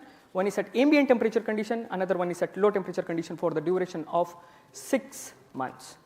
And all the observations for various biochemical parameters were also recorded for every 2 months interval, and even the microbial quality test was also done at the end of the storage period upon the completion of 6 months. The results of the storage studies revealed that among the two different storage conditions, the powder sample stored at low temperature was better than the soap sample stored at ambient temperature condition, because the majority of the biochemical reactions are temperature dependent and got slowed at low temperature. Among the packaging material tested, the powder sample stored under aluminum laminate was superior when compared to the transparent polymeric pouch because of its better barrier properties against light and moisture. Microbial quality test was also revealed that there was no bacteria, mold, and yeast was observed in either type of packaging material, and this test confirmed that the process hygiene was very good and it complied with the FSSAI safety standards for the dried and dehydrated food products.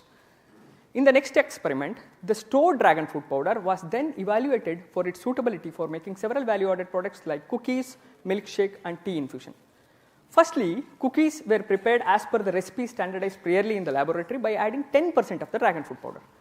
Then the prepared cookies was then analyzed for its physicochemical parameters as well as sensory quality. The overall acceptability scores of the cookies prepared from the stored dragon fruit powder was ranged from 7.84 to 7.95 out of 9, indicating its sensory quality as the best. Similarly, milkshake samples were prepared by adding 30 and 40 grams of dragon fruit powder to 300 ml of milk, and the milkshake sample made out of the fresh pulp served as a control treatment. The sensory analysis revealed that the milkshake prepared from the stored dragon fruit powder was very good and it is better than the control. Since dragon fruit does not have its natural flavor, different flavored tea infusions were prepared by adding 3 different naturally flavoring substances like dried rose petal, cardamom powder, ginger powder to dragon fruit powder. And the tea infusion without any flavoring substance served as a control group. Results of the sensory evolution revealed that the tea infusion made with a dried rose petal made an excellent beverage with an overall acceptability scores of 8.22 out of 9. From this experiment, it was observed that the recipe for the preparation of tea infusion, milkshake and cookies has been standardized. And it was also observed that all the products made out of the stored dragon fruit powder scored higher sensory score compared to the control treatment. With this study, it is observed that even after the 6 months of storage, dragon fruit powder retained its quality and storability and suitability for making several value-added products. In the final experiment, the physicochemical and nutritional quality of the various value-added products prepared from the dragon fruit powder was evaluated. Firstly, the cookies made with the dragon fruit powder had lower water activity, indicating its better storability. With respect to the retention of nutrient, it was better and higher than the control. Similarly, tea infusion made with a dried rose petal had an higher antioxidant activity, which is comparable with a commercial green tea sample. And the milkshake sample containing dried dragon fruit powder had higher nutrient retention percentage compared to the control. From this experiment, it was observed that addition of dragon fruit powder to various value-added products undoubtedly improved the nutritional quality of that product. Finally, to conclude, this work resulted in the development of low-cost method for making a dragon fruit powder, which is having a minimum shelf life of 6 months when properly packed and stored at low temperature. Aluminum laminate as a packaging material is the best, which retained the quality both at ambient and low temperature condition. And the dragon fruit powder produced by the above method is suitable for making several value-added products like tea infusion, cookies and milkshake. And it is also expected that this powder is also suitable for making several other value-added products as well. Besides sensory, the nutritional quality of both the dragon fruit powder and the products made out of it were nutritionally far superior than the commercial equivalent. With this, we have produced the dragon fruit powder with the lowest level of additive, that is 4 to 8% compared to the commercial sample, where they are adding 30 to 40% of additive. And also, we have reduced the cost of production to just 1,150 rupees, which is almost 3 to 4 times cheaper than what it is available in the market. And our work also very well appreciated and accepted as a technology at institute level at ICAR Bangalore. And our technology also got commercialized to an Orissa-based firm. And our work also got published in various national newspapers. And I also received various awards, medals and recognition for this research work, and these are some of the publications made out of my research work. And these are some of the leadership role. Finally, I would like to thank my guide Dr. C.K. Narayana sir. Without his support and guidance, this work would not have been possible. And I also would like to thank all the members of my advisory committee, Director IRI, Director IHR, and all those who supported me to complete my research work. And I also would like to thank you all for letting me to speak few words about my research. Thank you so much.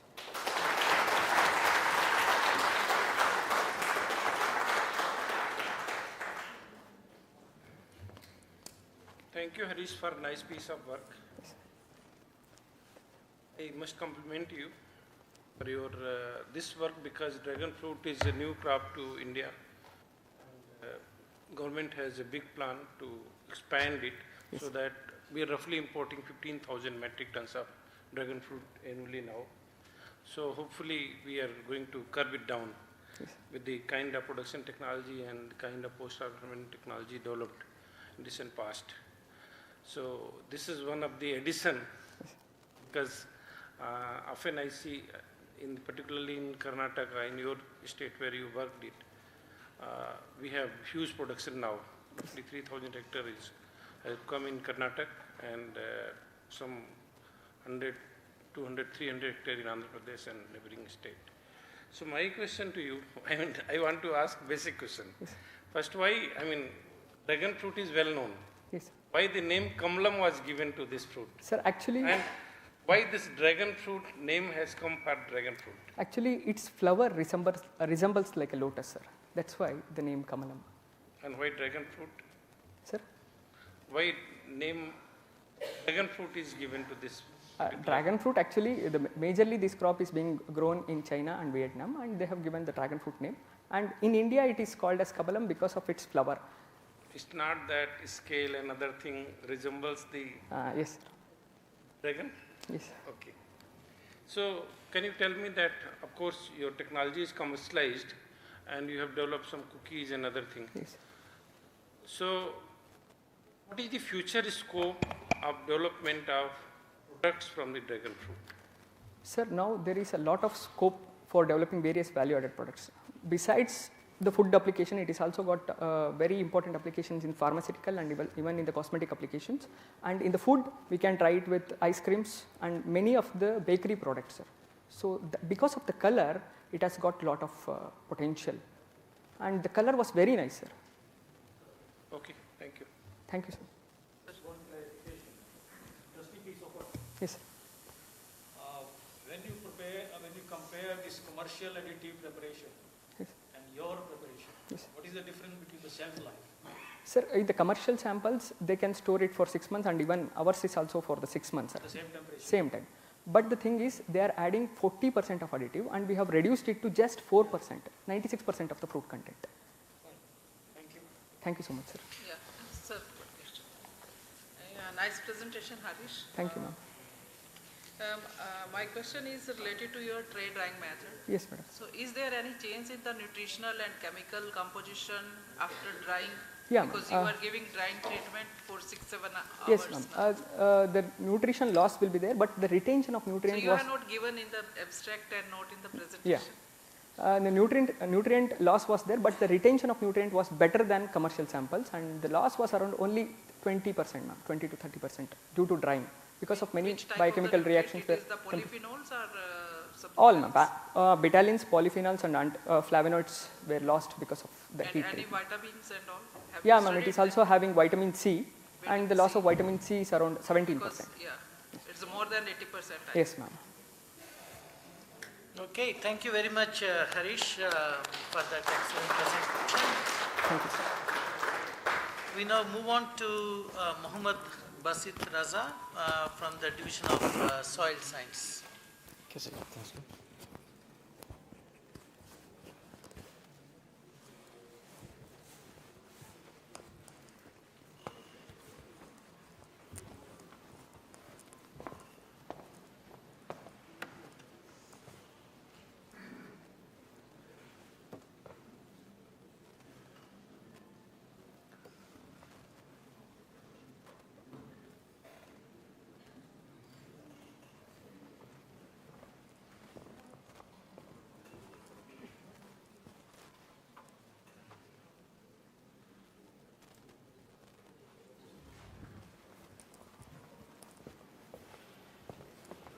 Thank you, sir. Respected jury members and all other dignitaries present over here, I welcome you all to my presentation. Arsenic, because of its lethal nature, has been infamously known as the king of poison. Globally, around 500 million people are affected by groundwater arsenic contamination, and India is also not an exception, where the Indo-Gangetic Plain region is severely affected by groundwater arsenic contamination. More so, the Bengal Delta Plain region is greatly affected by pollution of groundwater due to arsenic, and thus claiming around 43,000 annual deaths. Since arsenic contamination of groundwater is mainly because of geogenic in reason, however, because of unregulated extraction of groundwater, arsenic finds its way to human body through contaminated food and drinking water, causing a series of lethal diseases claiming lives of millions. In West Bengal, rice alone contributes to around 41% of arsenic intake into human body. Therefore, this warrants serious solution so as to restrict the transfer of arsenic from soil to plants and then to human.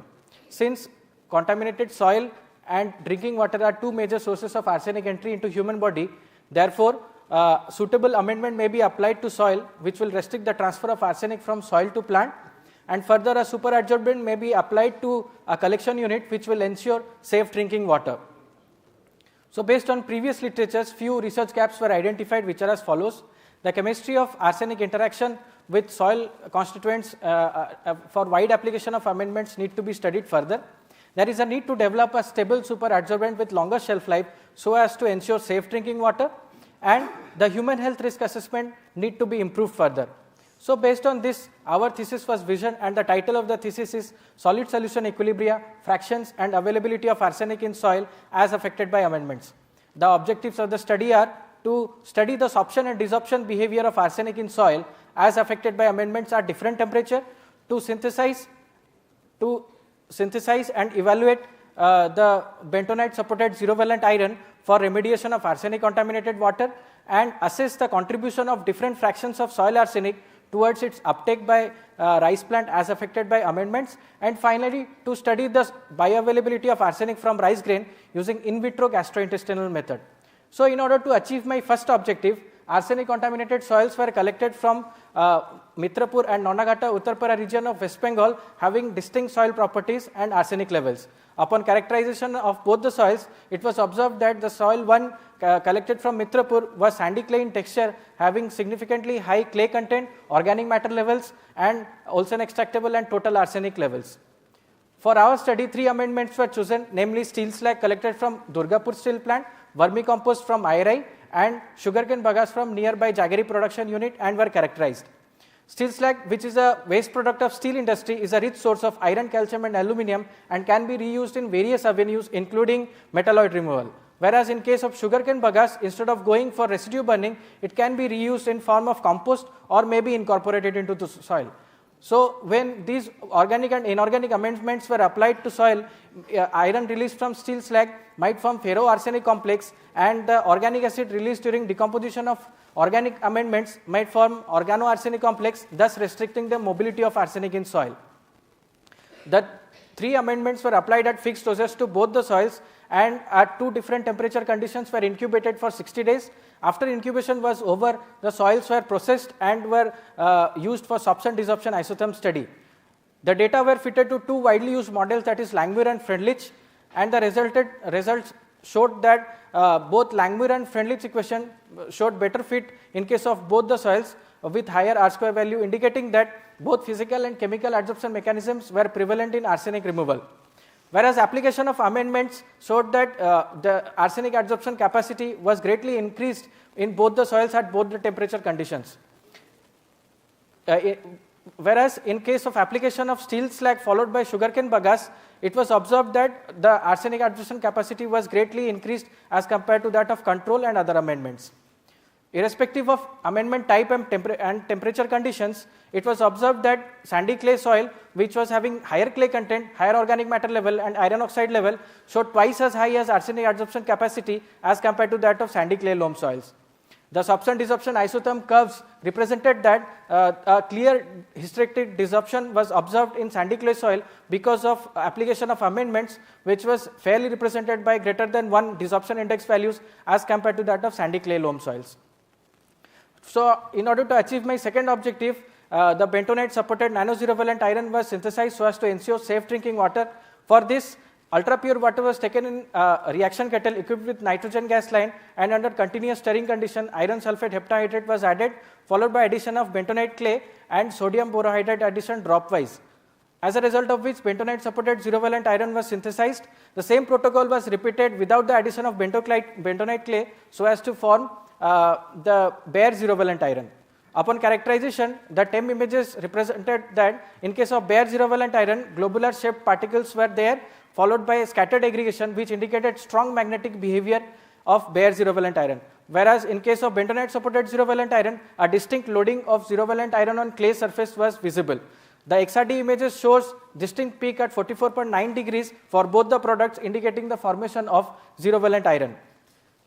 The sorption kinetic study was carried out and the data were fitted to 3 widely used models, that is pseudo first order, pseudo second order and intraparticle diffusion model, and the results showed that the both pseudo first order and pseudo second order equation fitted well, indicating that both physical and chemical adsorption mechanisms dominated in arsenic removal from solution. Whereas in case of bentonite supported zero-valent iron, and additionally intraparticle diffusion model was also dominant, thus indicating that internal diffusion of arsenic into the product from solution was also a dominant mechanism. The sorption desorption isotherm study was carried out and the data were fitted to 2 widely used models, that is Legume and Prenylated, and it was observed that the bare zero-valent iron, there was 78% higher arsenic adsorption capacity as compared to that of bentonite supported zero-valent iron. The structural stability of both the products represented that upon 3 subsequent desorption steps, the iron release was significantly higher in case of the modified, in case of bare zero-valent iron as compared to that of modified product, indicating the higher structural stability of the modified product. As far as dose standardization was concerned, 0.5 gram per liter dose of both the products could decrease the arsenic concentration of as high as 5 ppm to well below 10 ppb, that is the safe limit of drinking water. So in order to achieve my second objective, arsenic contaminated soils were collected which were varying in soil arsenic levels and distinct properties from Mitrapur, Nonagata, Uttarapara and Arbetai region of West Bengal, and 3 amendments were applied: steel slag, sugarcane bagasse and vermicompost at fixed doses to all these 3 soils, and rice crop was grown under pot culture experiment. The result shows that in case of post-harvest soil, the Olsen extractable arsenic content was significantly decreased by application of steel slag followed by sugarcane bagasse in soil 1 and soil 3, whereas in case of soil 2, the sugarcane bagasse was found superior. Whereas application of steel slag in case of soil 2 significantly increased the Olsen extractable arsenic content, which was mainly because of significantly higher pH values leading to arsenic repulsion under clay surface. The similar results were found in case of plant arsenic level, where we can see that steel slag was found superior in soil 1 and soil 3, whereas in case of soil 2, sugarcane bagasse was found superior. Upon sequential fractionation of arsenic, so as to understand the distribution of arsenic as affected by amendments, it was observed that upon application of steel slag, there was the arsenic bound to amorphous and poorly crystalline hydroxides of iron and aluminum was significantly increased in all the 3 soils, whereas application of organic amendments significantly increased the specifically sorbed arsenic and decreased the non-specifically sorbed arsenic. The correlation study indicated that plant arsenic uptake was directly correlated with non-specifically sorbed arsenic and Olsen arsenic content, whereas negatively correlated with arsenic bound to amorphous and poorly crystalline hydroxides of iron and aluminum. So in order to compute health risk assessment, generally total grain arsenic is considered. However, it must be understood that only a part of this grain arsenic is actually entering into bloodstream while remaining being excreted by human body. Therefore, our study hypothesized that there is a serious overestimation of health risk assessment when total grain arsenic is considered for computation of health risk index. Therefore, we estimated bioaccessible arsenic in cooked white rice by treating sequentially it with artificial saliva followed by artificial gastric juice and intestinal juice, and the arsenic extracted in all these 3 phases were summed to form bioaccessible arsenic. The result showed that only 70% of total grain arsenic was actually bioaccessible irrespective of soil types and amendment used. So when this bioaccessible arsenic was used to replace total grain arsenic for computation of health risk index, we found an obvious reduction in hazard quotient values in all the 3 soils. So finally, I'd like to conclude my presentation under following heads, that is, steel slag and sugarcane bagasse showed greater arsenic sorption capacity in contaminated soils. Bentonite supported zero valent iron has more structural stability while having similar arsenic removal efficiency as compared to that of bare zero valent iron. Application of steel slag was effective in reducing Olsen extractable arsenic and plant arsenic content in acidic to circumneutral pH soil, while sugarcane bagasse was effective in all soil conditions. Bioaccessible arsenic contributed around 70% of total grain arsenic content. Finally, human health risk assessment can be refined by use of bioaccessible arsenic content. From my work, future work can be to develop a continuous online leaching method so as to improve the estimation of bioaccessible arsenic content, and the locally consumed rice cultivars need to be screened further for low bioaccessible arsenic content for releasing advisory. From my work, several publications have been made in various NAS-rated peer-reviewed journals. The work has been presented in various national and international conferences where I have received one Best Poster Award, and I was supported by UGC Fellowship during my PhD program. Finally, I'd like to thank my chairman and all those who have helped me during my PhD program. Thank you.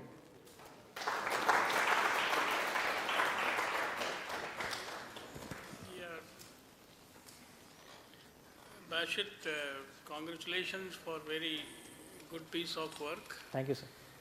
And the arsenic hazard is increasing in our country, but can you tell what is the extent of this problem in different parts of the country? Sir, mostly in Indo-Gangetic plain region is severely affected. However, arsenic levels higher than the safe limit of drinking water has been reported in 20 states and 4 union territories in India, sir. But particularly the Indo-Gangetic plain region is severely affected, with West Bengal reporting highest arsenic concentration in groundwater as high as 3.7 ppm, sir. and the safe limit of drinking water is only 10 ppb. But what do you feel that in spite of the higher content of arsenic in the rice grain, it's not coming somewhere in the quality parameters? Why?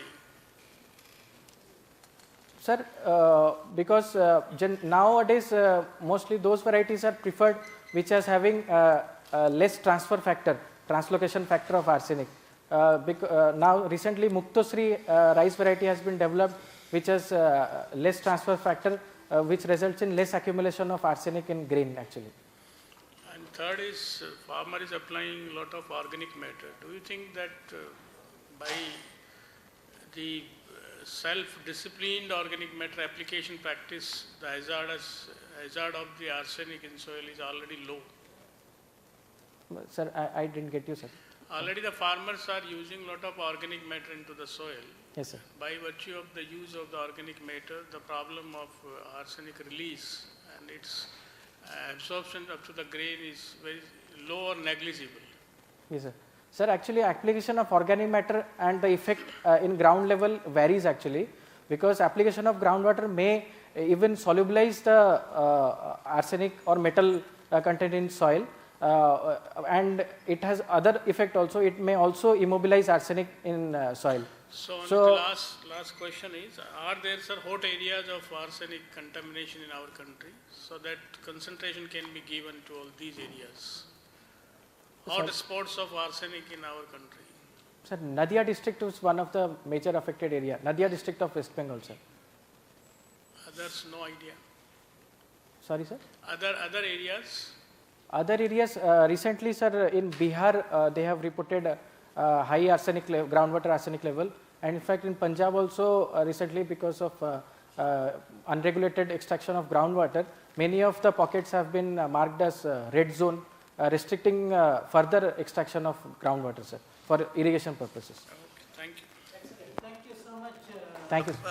Mohammed Basit. Yeah.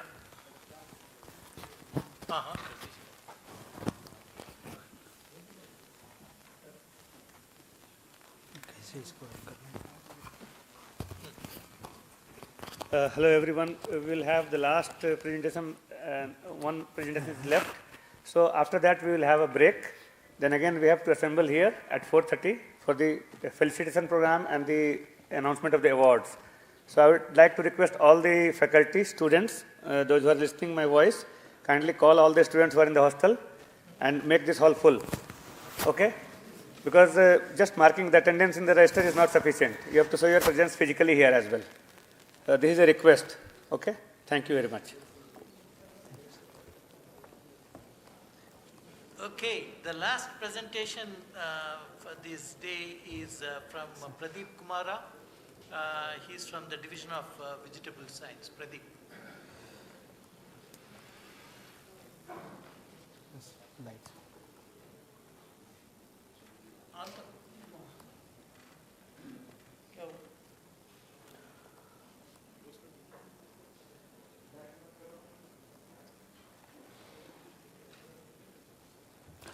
Good evening, one and all. Honorable Chairperson of this. Let him present the slides.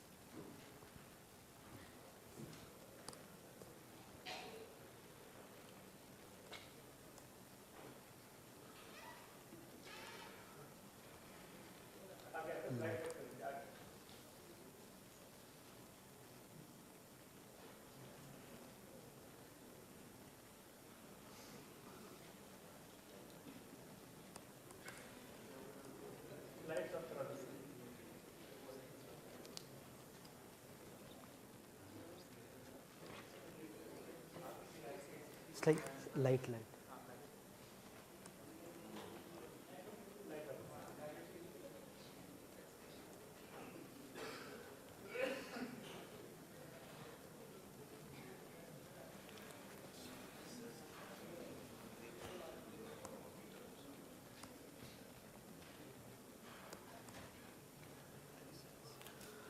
Good evening, one and all. Honorable Chairperson of this session, esteemed judges, distinguished scientists, and my dear friends. Myself, Pradeep Kumara N from Division of Vegetable Science. It is my pleasure to welcome you all to my IRA Merit Medal presentation.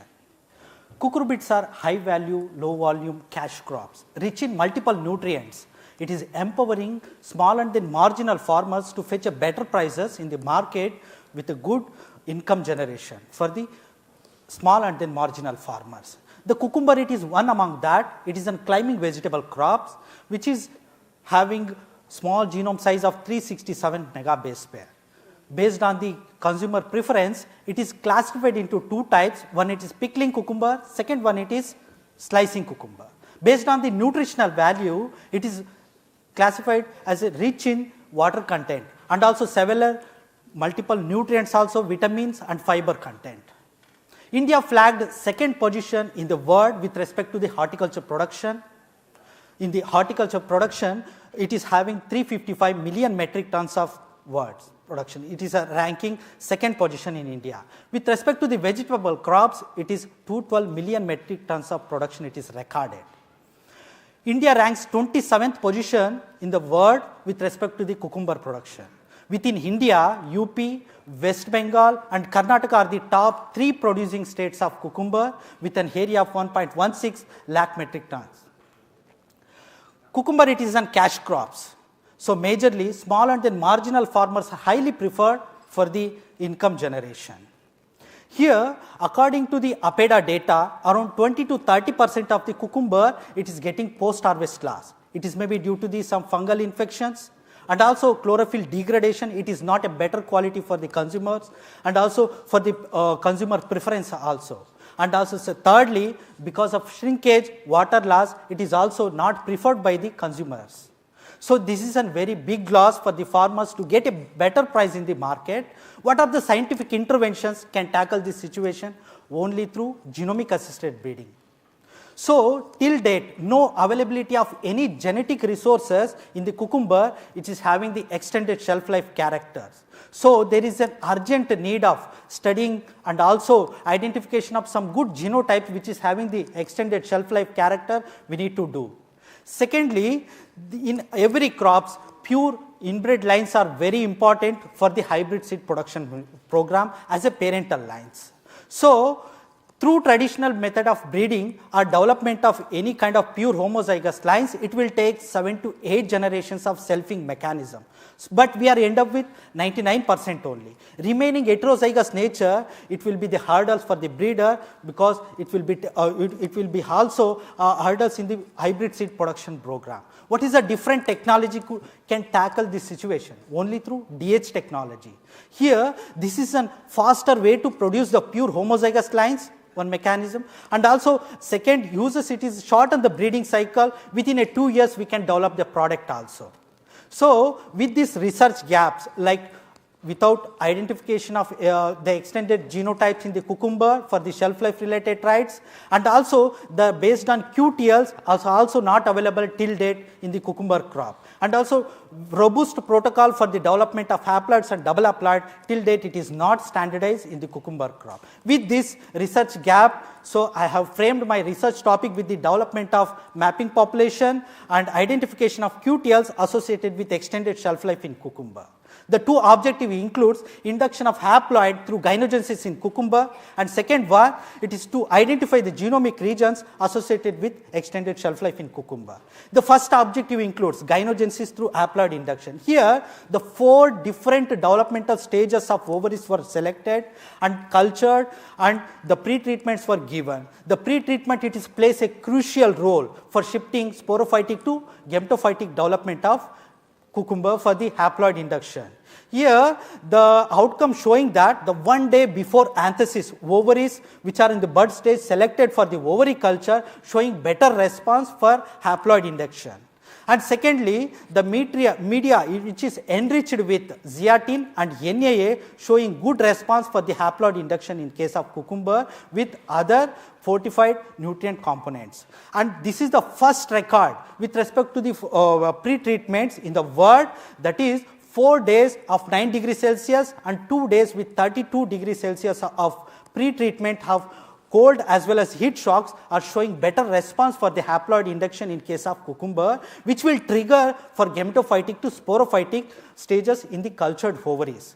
So this is a gynogenesis process where the cultured ovaries are subsequently, this is stepwise, or morphogenesis has been taken, it is direct regeneration also got. So I have developed the 3 haploid lines which are maintaining in the division of vegetable science. So I am planning to do the double haploids based on the colchicine treatments. So it is going on.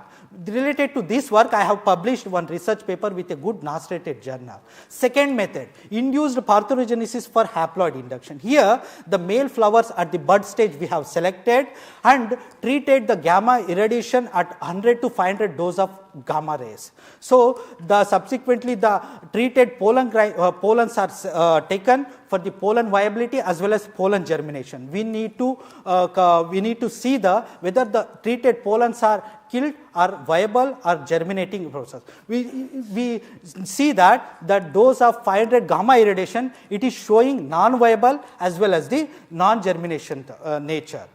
This will triggers the parthenogenetic haploid induction in case of cucumber. We taken the 500 gamma irradiated pollen in a large quantity and subsequently pollinated to the selected female lines and allowed it for the different developmental stages of the fruits at small, and then also immature embryos are extracted and embryo rescued. So those are all haploid in nature. So this is an embryo rescue procedure where the cultured embryos, it is very immature and gelatinous content. So that's why we have embryo rescued those embryos, and we got some of the haploid plants also. This is a first study based on the stomatal features, based on the this chloroplast number for stomata and also the stomatal density and stomatal length and width basis. We can also categorize the got haploid and then double haploids also we can distinguish. So this is the first study, and another strong evidences and also supporting study to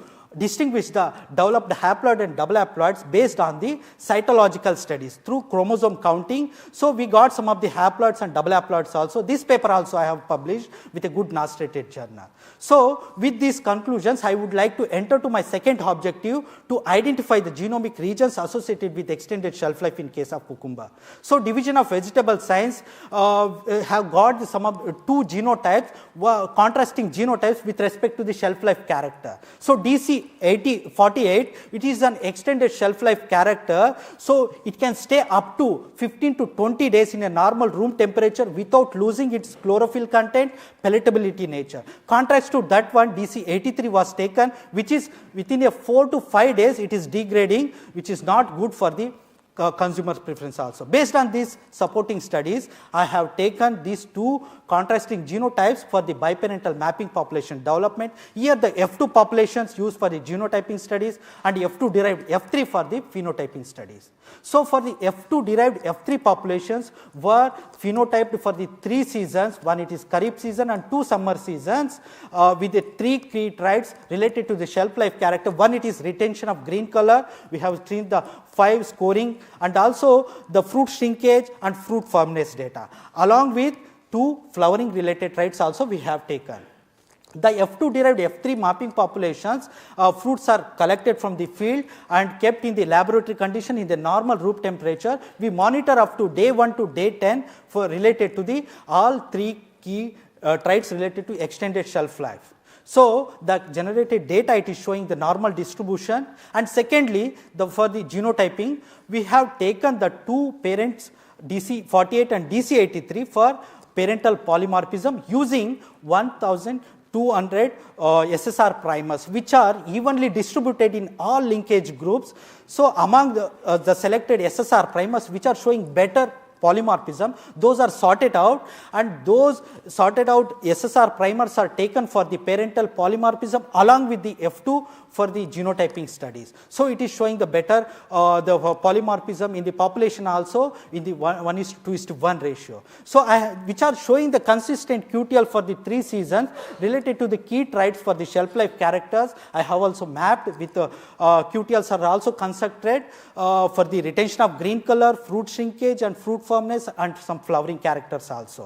So total 32 QTLs were mapped, along with some of the minor QTLs also. Total 36 QTLs are mapped with a good PVV value ranging from 10 to 20 also it is there. So way forward it includes the in vitro double haploid lines which I have generated. We can use for the different mapping studies. So either we can also use as a variety also. This is a one approach we can do in the next level of research work.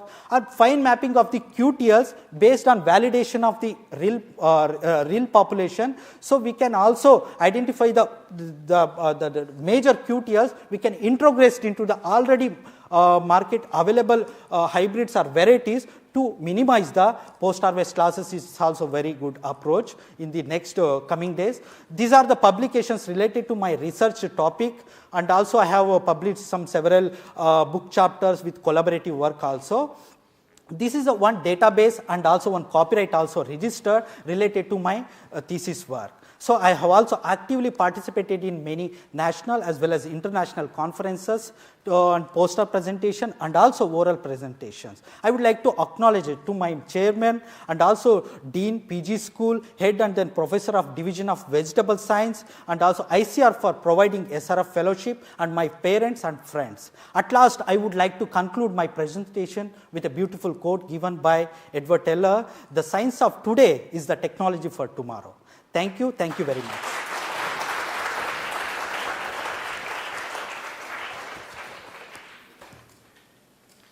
Okay, very good work, Pradeep, especially on the double haploid technology generation using gynogenesis in your crop of choice. But again, fine mapping of QTLs is a laborious exercise. You require to have a large progeny size, and with the range of R-square values you have, it's not worth going for the effort. Okay? So when you have 33 QTLs and the trait is complex in nature, it's not at all a feasible strategy to go for fine mapping and identifying breeder-ready markers. Rather, again, the simplest approach is to screen your germplasm using genome-wide markers and develop genomic estimated breeding values and undertake genomic selection. Okay? Yes. So that's my only suggestion with regard to your conclusion, but otherwise an excellent study. Thank you, sir. Okay, any questions? If not, give a big hand to Pradeep.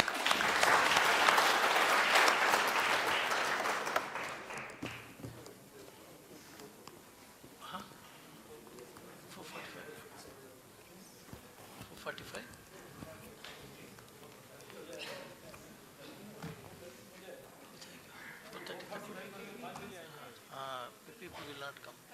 Okay, so we will be back here by 4:30. So kindly be back in time. Thank you.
showing mine.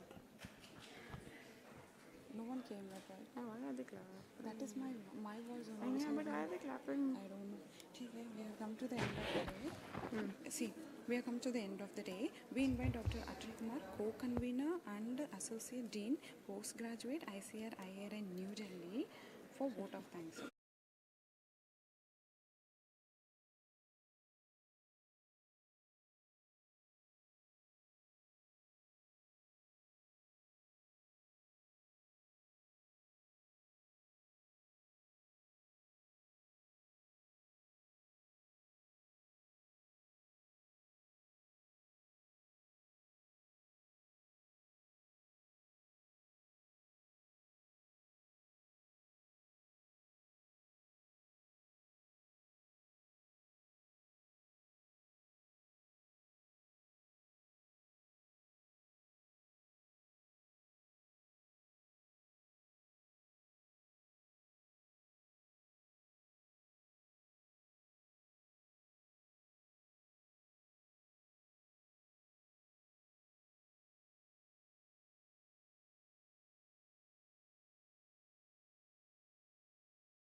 their valuable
Good evening, everyone. I hope everyone had an insightful and enriching evening.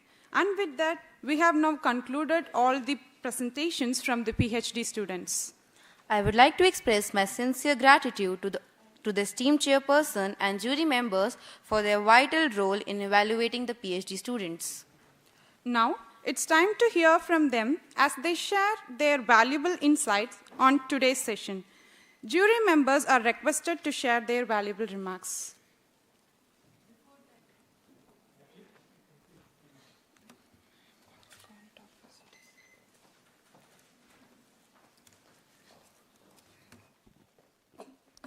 So, before that, I would like to, on behalf of the Director IRI, put in the remarks on behalf of the IRI Graduate School. I'm sure this has been a very, very enriching and very structured 2 days session without any, distractions in a very, very corporate and deep dive approach. I was just watching it from a distance, and as it was expected from us also not to interfere in any manner. And I'm sure everyone must have witnessed that how structured, how organized it was. Of course, it became easier for me as a Dean of IRI because we had the chairmanship of none other than Dr. B.M. Prasanna and all the stalwarts in the field of the research, education, and extension. They are there, renowned scientists, academicians, and the experts from the field of the agricultural extension education. Sir, I would like to share with the house here a few things, because this is my, as the vice chairperson of the academic council, this is my third consecutive chance to be a part of this as an organizer. Prior to means in year 2023, when the convocation was held, our every effort was that we should not get we should not give any chance to anyone to have a feeling that just because dean is there, just because director is there, just because he is there, she is there, so this is going to happen, and this has happened because of that. This used to do rounds unnecessarily. They were all kind of, there was a lot of tension, chaos, and these kind of things. So we had tried our level best in 2023 also to end much of those feelings, and had made several, those kind of interventions. But sir, even after that, after sensing, we thought to improvise upon that and brought in an absolutely transparent, because once in the biodata resume calculations and all, and then summation of that, it is very natural that sometimes by error, the inside committee, which is doing the exercise on behalf of the graduate school, sometimes some errors and all that may happen, and that came to our notice. So then, sir, everything was, so a online system was developed, and in that the students were asked to submit their applications of the biodata online up to a certain deadline, so that everything is visible to them, that this is what they have filled, and based on that, they will be, their application will be screened. And then, sir, to further end the biases, a committee was constituted which comprised of the school coordinators. So a very high-level committee, as possible within an institute, to do the screenings without any biases and all, with all, the eyes of the dean from a distance onto that, so that there is absolutely, again, there is no bias on that. And after that, then the high power committee is already there. So dear students and my dear faculty, this is what, I can vouch for it, that the exercise is highly, highly transparent and to be trusted upon. And as I said, this is a utsav of academic brilliance. all toppers who have been shortlisted and come up to this stage and who have done a catwalk of their academic brilliance here, they're all winners. But as we say that in any competition, at the end of it, we can expect the best to come up and the remainings, because it is all a matter of the human subjectivity and the analysis and the interpretations. So after those stipulated numbers, whosoever are left, they are also not less. And they have not lost anything. There is much to gain out of that and, much to move forward. So absolutely, there is no win, no loss, nothing, to feel dejected, either by the students or by the faculty. Always, I hate competitions. It means this is how I feel. But in being in a human society and driven by the Darwin's theory, struggle for existence and then the survival of the fittest. This is how it's there in our genes somehow. That's why, these competitions and these things, they follow. But with a positive attitude and feeling that, okay, those who won, we have to respect that. And if we could not make as the one who could be honored or who could be done that, even then I'm a winner in my own way. I have nothing to lose. This is the spirit with which I would request my students to take these kind of, whatever we say, the competitive exercises in that spirit. And that is this is the beginning, actually. And from here, once you move out of the cocoon of ICAR, then the world is much harsher. Here we are there to tell you such things, but outside, then it will not be there. You will have to nurse yourself. You will have to heal yourself, move up, move ahead with the same spirit and with the same energy. So kindly have that kind of attitude, and then even sky is not the limit. With these, I would thank the honorable jury for sparing 2 days of their so busy schedules. They are very, very busy right now, particularly I would say our ADGs who at the fag end of the financial year, they have found time, and also our chair and our other former deans and the JD extension. Thank you very much for being there, sir. And the transparency is to an extent that, the moment I used to enter in that room, they used to look at me with a zero look, as if, yeah, we are doing our exercise. And after that, with Dr. Prasanna sir and Dr. Jain sir and Dr. Sharma sir, under whom I have grown up from a little kid to as on today, whatever, So I didn't have a courage to ask, what is happening? So this is the extent of the beauty of the exercise that has gone into these 2 days. So whatever, sir, you are going to declare is something we have to cherish and we have to honor. Thank you very much, sir.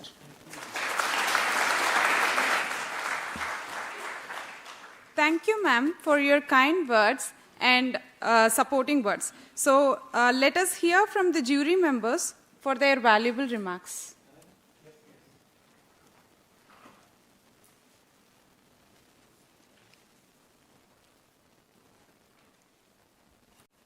A very good evening to all. At the outset, let me say that I would like to thank the Director IRI and the Dean Postgraduate, the Dean Graduate School in providing me an opportunity to take part for the last 2 days, actually. As I said yesterday, this is my 42nd year to witness this kind of activity in various capacities, as a student, as a participant, as a faculty, as a head of the division, and subsequently as a dean, and then of course now as a jury member.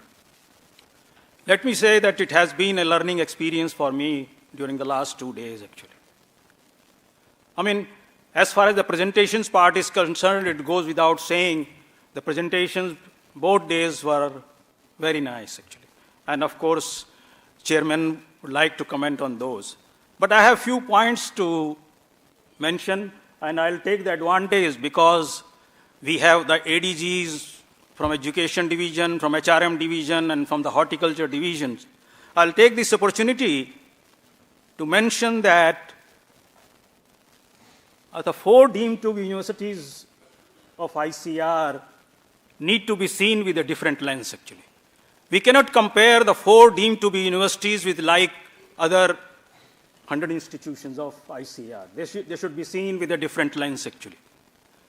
If you really want the students' research to be qualitative, if you want a quality students' research, I would say that there has to be a separate allocation of funds for students' research. Unless there is a separate allocation fund for the students' research, you cannot expect a quality research. Imagine the students will always try to look for a guide who has externally funded project. Imagine if a faculty, young faculty who does not have externally funded projects, no student would like to opt for that guide, actually. So in that situation, I would say if there is a separate allocation of the fund for the students' research, then only we can expect a good quality research. Secondly, I would like to say that I don't know how many of those who are present in this hall have really seen the policy paper which has been recently published by the National Academy of Agriculture Sciences, that is policy paper number 128, which deals with ethics in research education, research publication. I don't know how many of you have really seen. If not, I would request the dean or the professor or the faculty that please share the soft copy of that publication with all the students so that they are aware right from the beginning that what are the ethics as far as the research publication is concerned.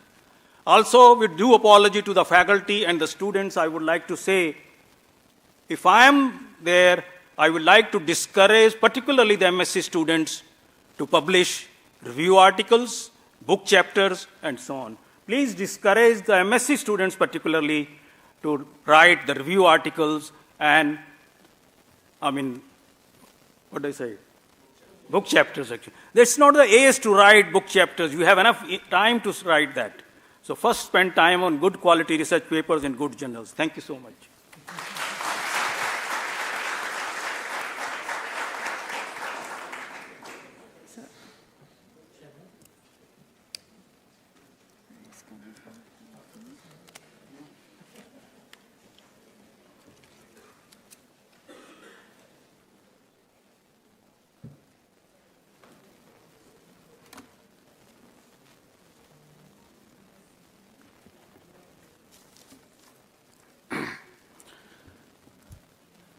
Chairman of this jury, Madam Dean, very vibrant, dynamic lady, Dr. Anupama. Really great. ADG, Madam Man, S.K. Sharma ji, other jury members, Patel Saab, my colleagues, Dahuja ji, Amit ji, Atul ji. The presence of staff members is missing, Dr. Saab. I have also seen 20 convocations in our IRA hall, especially this time when the results were going to be announced. The hall was full pack. Even I could count only 10 or 9 staff members. You have a strength of 400 people. So this has to be seen. I, as a joint director also, used to sit till this time, and when the results were going to announce, I used to leave the hall because I was in great tension whether my student will get something or not. In my house, I was waiting for the call from the auditorium. And it was 9:30, it means nobody has got it. And then suddenly a rank came. And it was my student. So that is the kind of caring attitude for your students. Teachers were having more tension than the students when their results were declared. But I don't know, Amit ji, where your colleagues have gone. Sirohi Sahab, I consider you a Lathet man of IRI.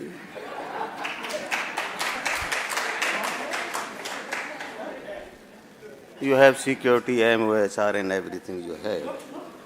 So kindly ensure, if not by willing, by force you ensure them next time.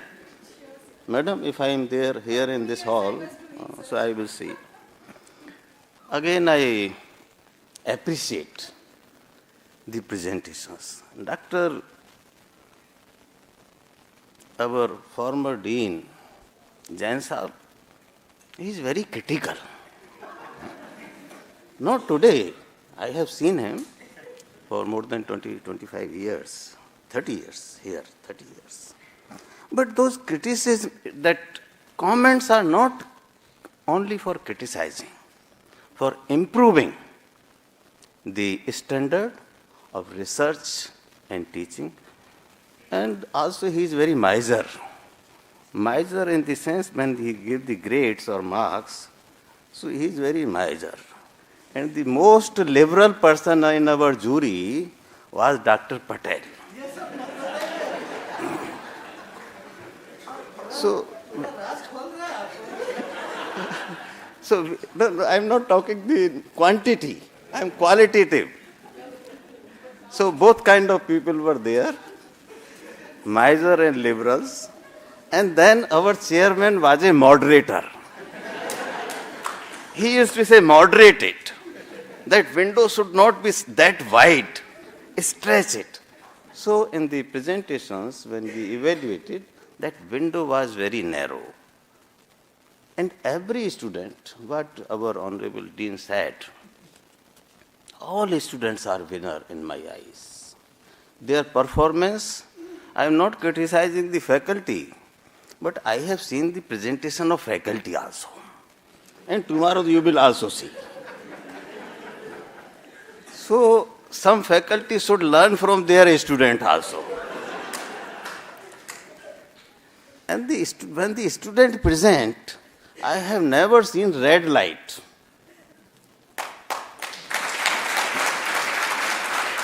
Before red light, they have concluded. And when our professor present,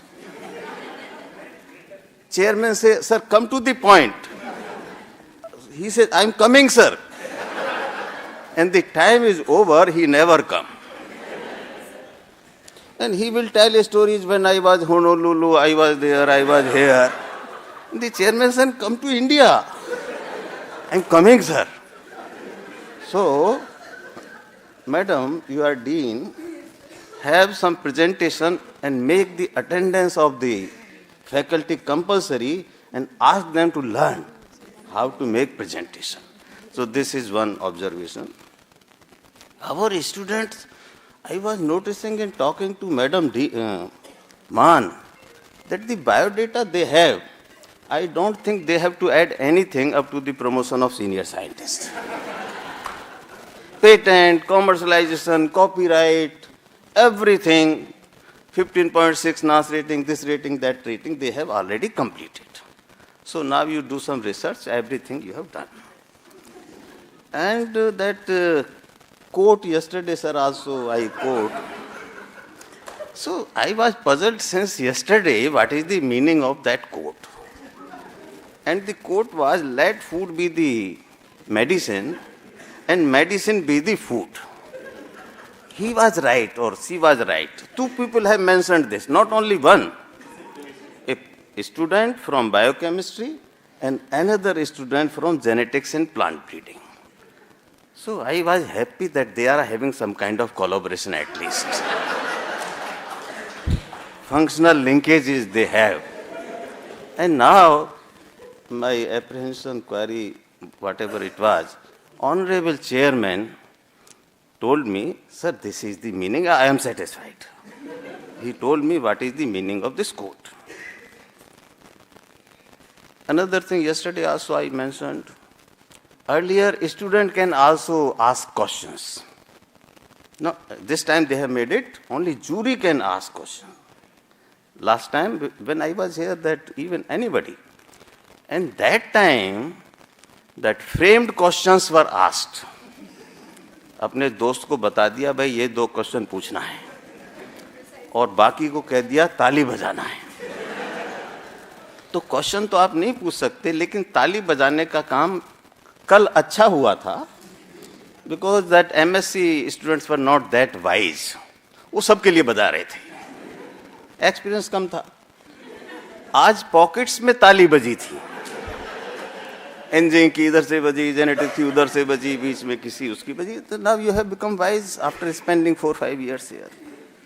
तो that is there, that is good also. कुछ समय ये भी महसूस हुआ sir कि whether this presentation is of physics और it is of agronomy. When in physics we are talking conservation, agriculture, so some boundaries, maybe some guide you had from different disciplines, so it's okay, but sometimes we are confused whether it is which discipline is belong. Now I want to take, sir, 2-3 minutes. There were some presentation on AI. And then I asked Honorable Chairman during tea time, sir, where this AI will go? He said, Dr. Saab, it is very important in genomics, big data analysis. And he gave some examples, and it is correct also. But I am a social scientist. I see it in a different perspective. And I was also discussing with Dean, what will happen with our creativity, critical thinking, our emotional intelligence. When I was Vice Chancellor, one of my staff officer, I asked him to draft a letter. I did not consider him a good scientist. And after 10-15 minutes, he came with a full page draft. Wonderful. I said, Dr. Arora, I did not rated you like this scientist, good caliber. He said, sir, ChatGPT. He did not do anything. Everything ChatGPT is doing. Now I'm giving few examples. This AI goes by the data. Okay? When your grandfather is admitted in a hospital, 84 years of age, doctor says, sir, ho to theek jayega, but you have to spend 50 lakhs rupees. What AI will say? 2-4 साल के बच्चे ले जाओ इनको घर. Why to spend 50 lakhs rupees for this old man? He is having only 4 years of life. AI will give this recommendation. What you will think? He is my grandfather. Whatever today I am because of him. I will sell my house, I will sell my land, but I will treat my grandfather. Where our emotions will come when the decisions are taken on the basis of the data.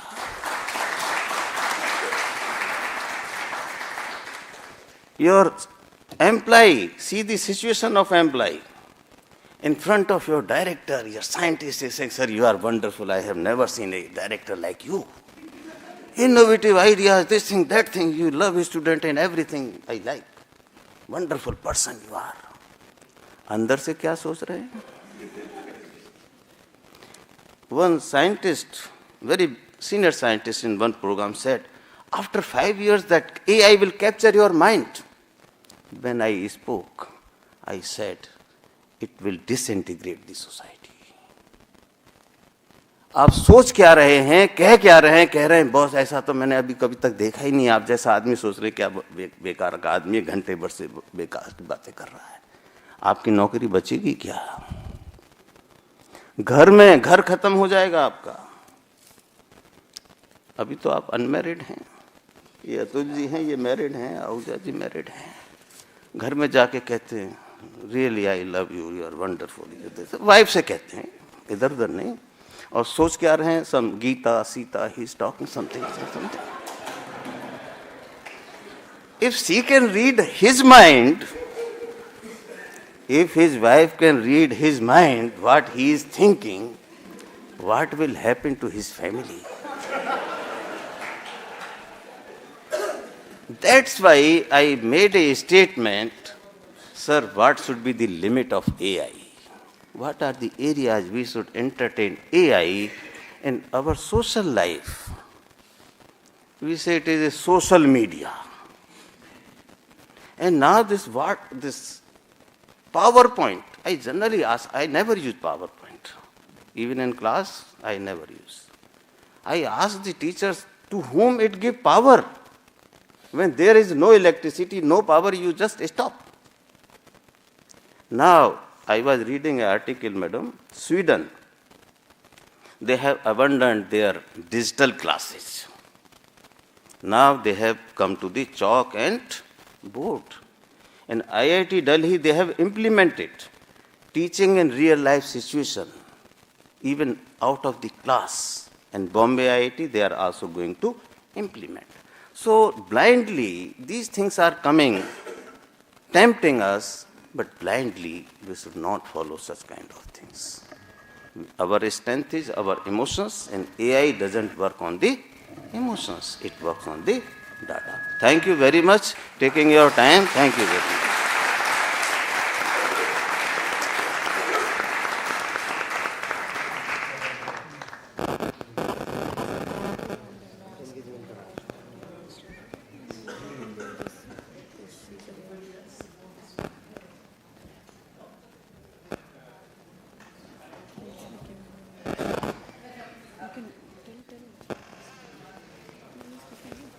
Okay, respected jury members who are really vibrant, very entertaining, and at the same time quite serious in the job that we have undertaken. My dear Anupama, Dean, Director of IRA, and dear friends, just a few very, very quick reflections. I think we are already late, but just to make a very few reflections on the presentations today. They are indeed of top quality. Undoubtedly, the quality of work that is done by the PhD students is reflective of the standards that IRA need to have. And the difference in terms of marks for many of these presentations are indeed quite narrow because of very high quality presentations, high degree of confidence shown in answering questions, and the level of multidisciplinarity today is extremely evident. You can see how a particular research question is being addressed through multiple angles, and that is critical for publishing high quality articles and to compete internationally, even in a particular field of specialization. So this is indeed quite apparent today. I am particularly pleased with a number of young students presenting so confidently their work on diverse areas, and this is really of appreciable quality. A big hand to all the PhD students and the supervisors. Undoubtedly, of course, there are a few areas of improvement which I indicated when I was asking some questions, where we need to have a greater degree of understanding of where exactly your results stand and what should be the path ahead when it comes to a particular area. Okay, now let's come to the most important thing that is awaited, not our lectures, but the results. First, I'll come with the master's results. There will be 5 IRA merit medals plus 1 for the best student or the NABARD Best Student Award, right? So let me go with in terms of disciplines. This is not in terms of marking, but in terms of disciplines and the students who will be receiving the IRA merit medals for the master students. Number 1 would be Simran Pundir from the Agricultural Extension Education. Simran is here? Okay, give her a big hand.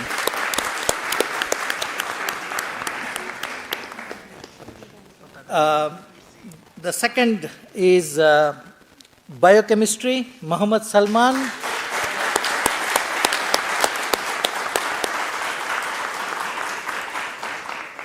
Then we have Saurav Chakrabarti from entomology. Is Saurav here? Saurav is not here. He is not even willing to know the result. He is so confident, perhaps. Okay. Then Shaurya Sharma from floriculture and landscaping.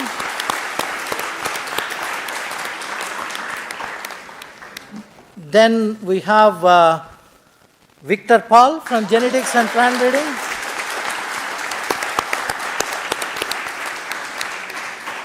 While he got a gold medal here today, his supervisor is blessed with a baby boy. So Rajkumar Junjure. So it's a double celebration for your supervisor. Okay. So and the NABARD Best Student Award for the Master's Program will go to Sneha Bharadwaj from agronomy. Is Sneha here? Sneha is not even here. Okay. So next time when the student is not here, we will not announce the award. Okay, let's come to the PhD, again in the order of disciplines, not in the order of marks. Okay, the number one in terms of order of disciplines for the 5 IRA merit medals for PhD. The first one is for Sujay Basappa from Agricultural Extension Education.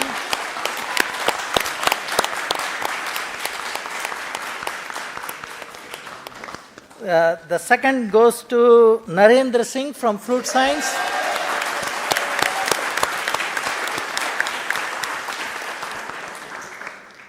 And the third one goes to Hrupulo Duo. Hrupulo.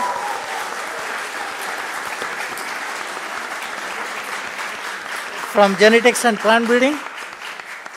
And the fourth one goes to Sukumar Taria from Plant Physiology. He is not here. And the fifth medal goes to Pradeep Kumara from Vegetable Science.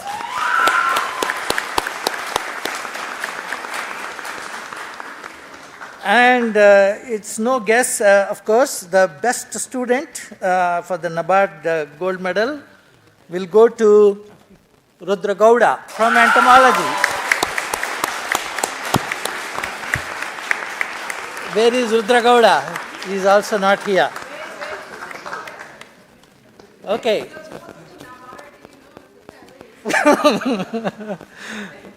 Anyway, but this is excellent. The students have done extremely well. Those who have lost out is not because of the presentations, frankly speaking. It's because of the academic scores. Whether or not they have published some good quality research articles, whether because of their OGPA, whether because of their curricular and extracurricular activities, that has made some difference. It's not because of the quality of work that they have done or the quality of the presentations that they have made. So please don't lose heart. I know that some students could get disappointed, but it's ultimately it's a combination. What we evaluated is only for 30%. What is not evaluated by us is 70%. So that's where a major difference can still come. But what I have to tell is that most of them who have done extremely well in the academic score invariably also did very well in the presentations too. So once again, on behalf of the jury, and first of all, I need to thank all the jury members, starting with Dr. R.K. Jain, Dr. J.P. Sharma, Dr. Bimlesh Mann, Dr. S.K. Sharma, and V.B. Patel. All of you, thank you so much. A big hand to them for the excellent job done. And to the Director, Dean, for us to provide this excellent opportunity to hear all the high quality presentations from students and be a part of this exercise which we strongly cherish. Thank you very much, Anupama. Thank you.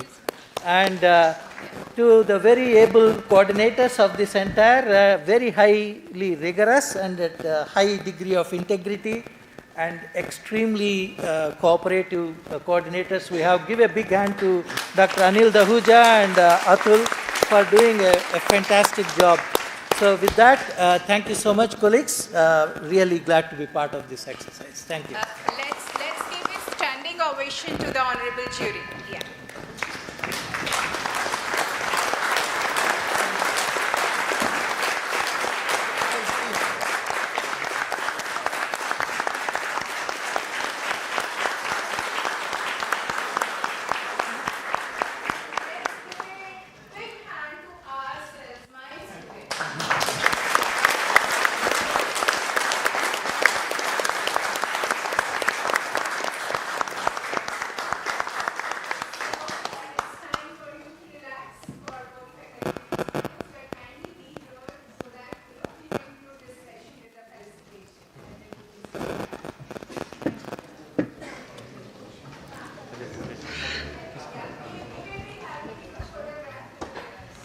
Students, don't go. Students, don't go. Don't go anywhere. After this program, there will be a group photograph outside this auditorium. Okay. Thank you, sir. Thank you so much, sir. We thank our honored chairperson, Dr. B.M. Prasanna, sir, for his closing remarks and result announcement. So it's time to honor the chairperson and jury members, for which I invite Joint Director, Education and Dean ICAR IRI New Delhi, Dr. Anupama Singh, to felicitate them with memento. We request the chairperson and jury members to join the felicitation ceremony and group photo. Firstly, Dr. B.M. Prasanna, Distinguished Scientist, CIMET and Regional Director, CIMET Asia, NAS Complex, New Delhi.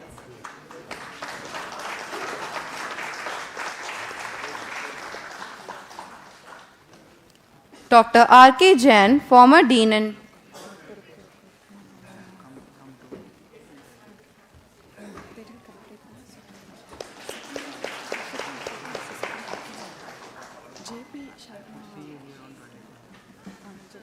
Dr. J.P. Sharma, former Vice Chancellor, SQUAS, Jammu, and former Joint Director Extension, ICAR IRI, New Delhi.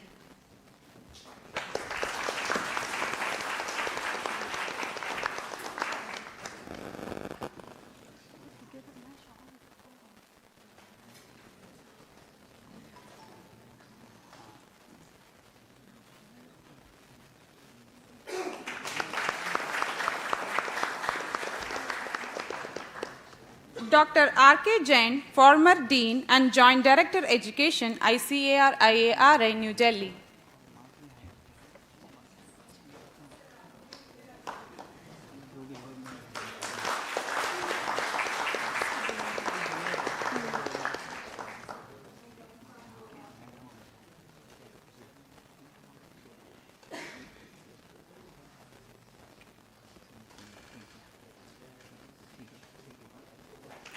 Dr. Bimlesh Man, ADG, EP and HS, ICAR, New Delhi.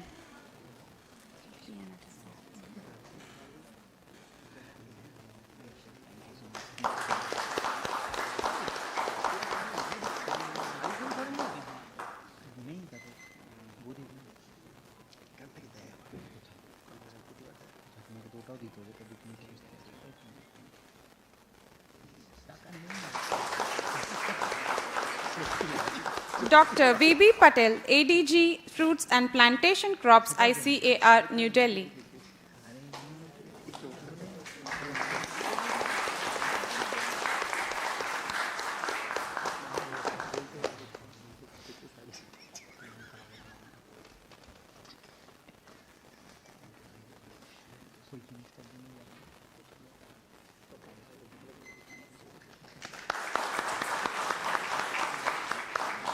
Dr. S.K. Sharma, ADG, Human Resource Management, ICAR, New Delhi.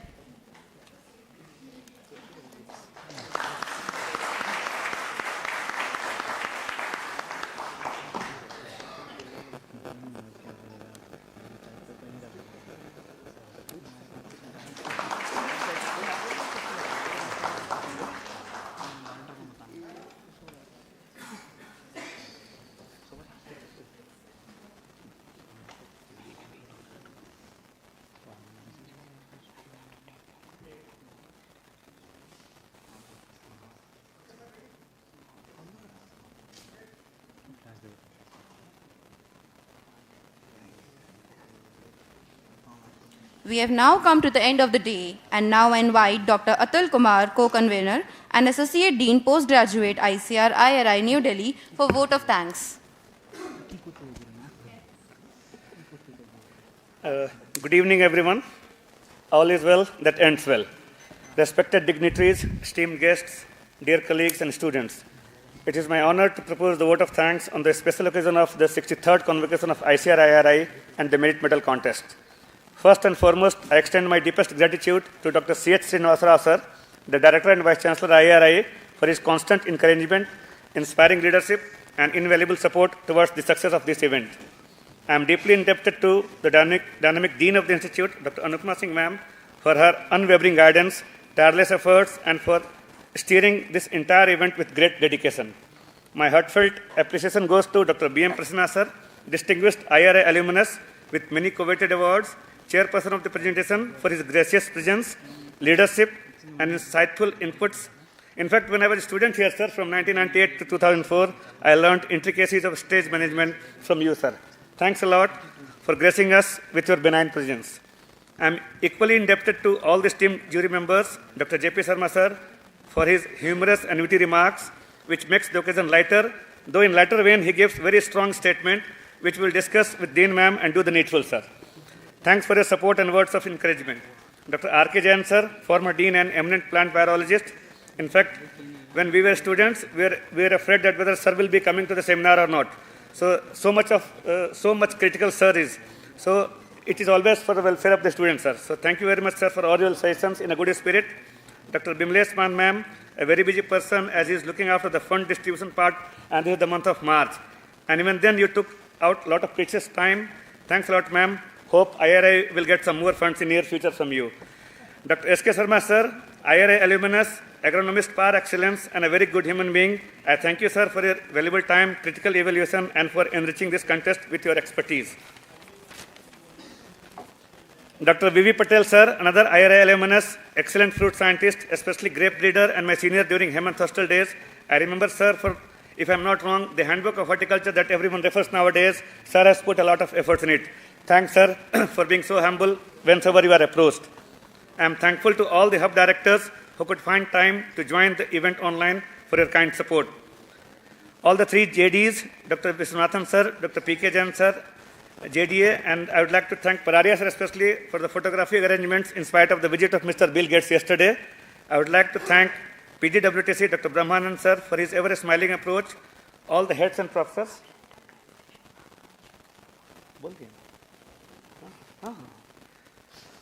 All the heads and professors of the Institute for sparing their valuable time.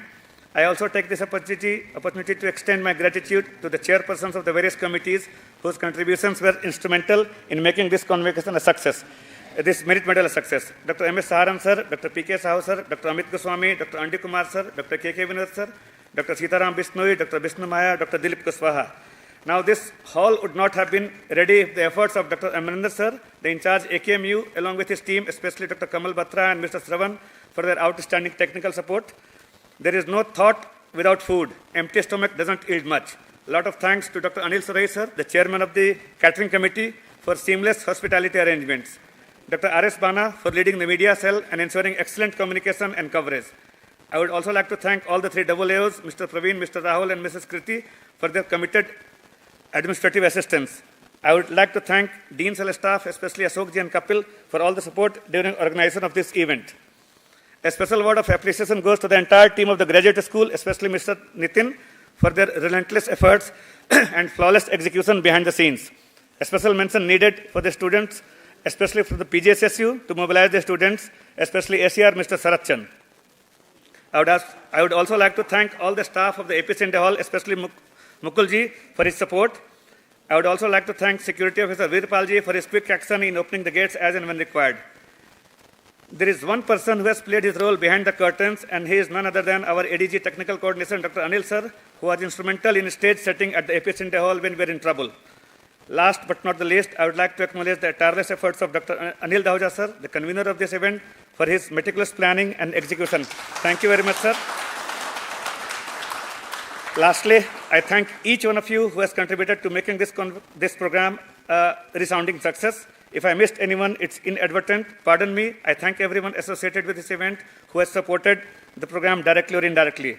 With your collective support, today's event reflects the spirit of teamwork and excellence that defines ICAR IRI. I wish you all the very best and look forward to your continued cooperation in future endeavors. See you all in great numbers inside the auditorium in days to come.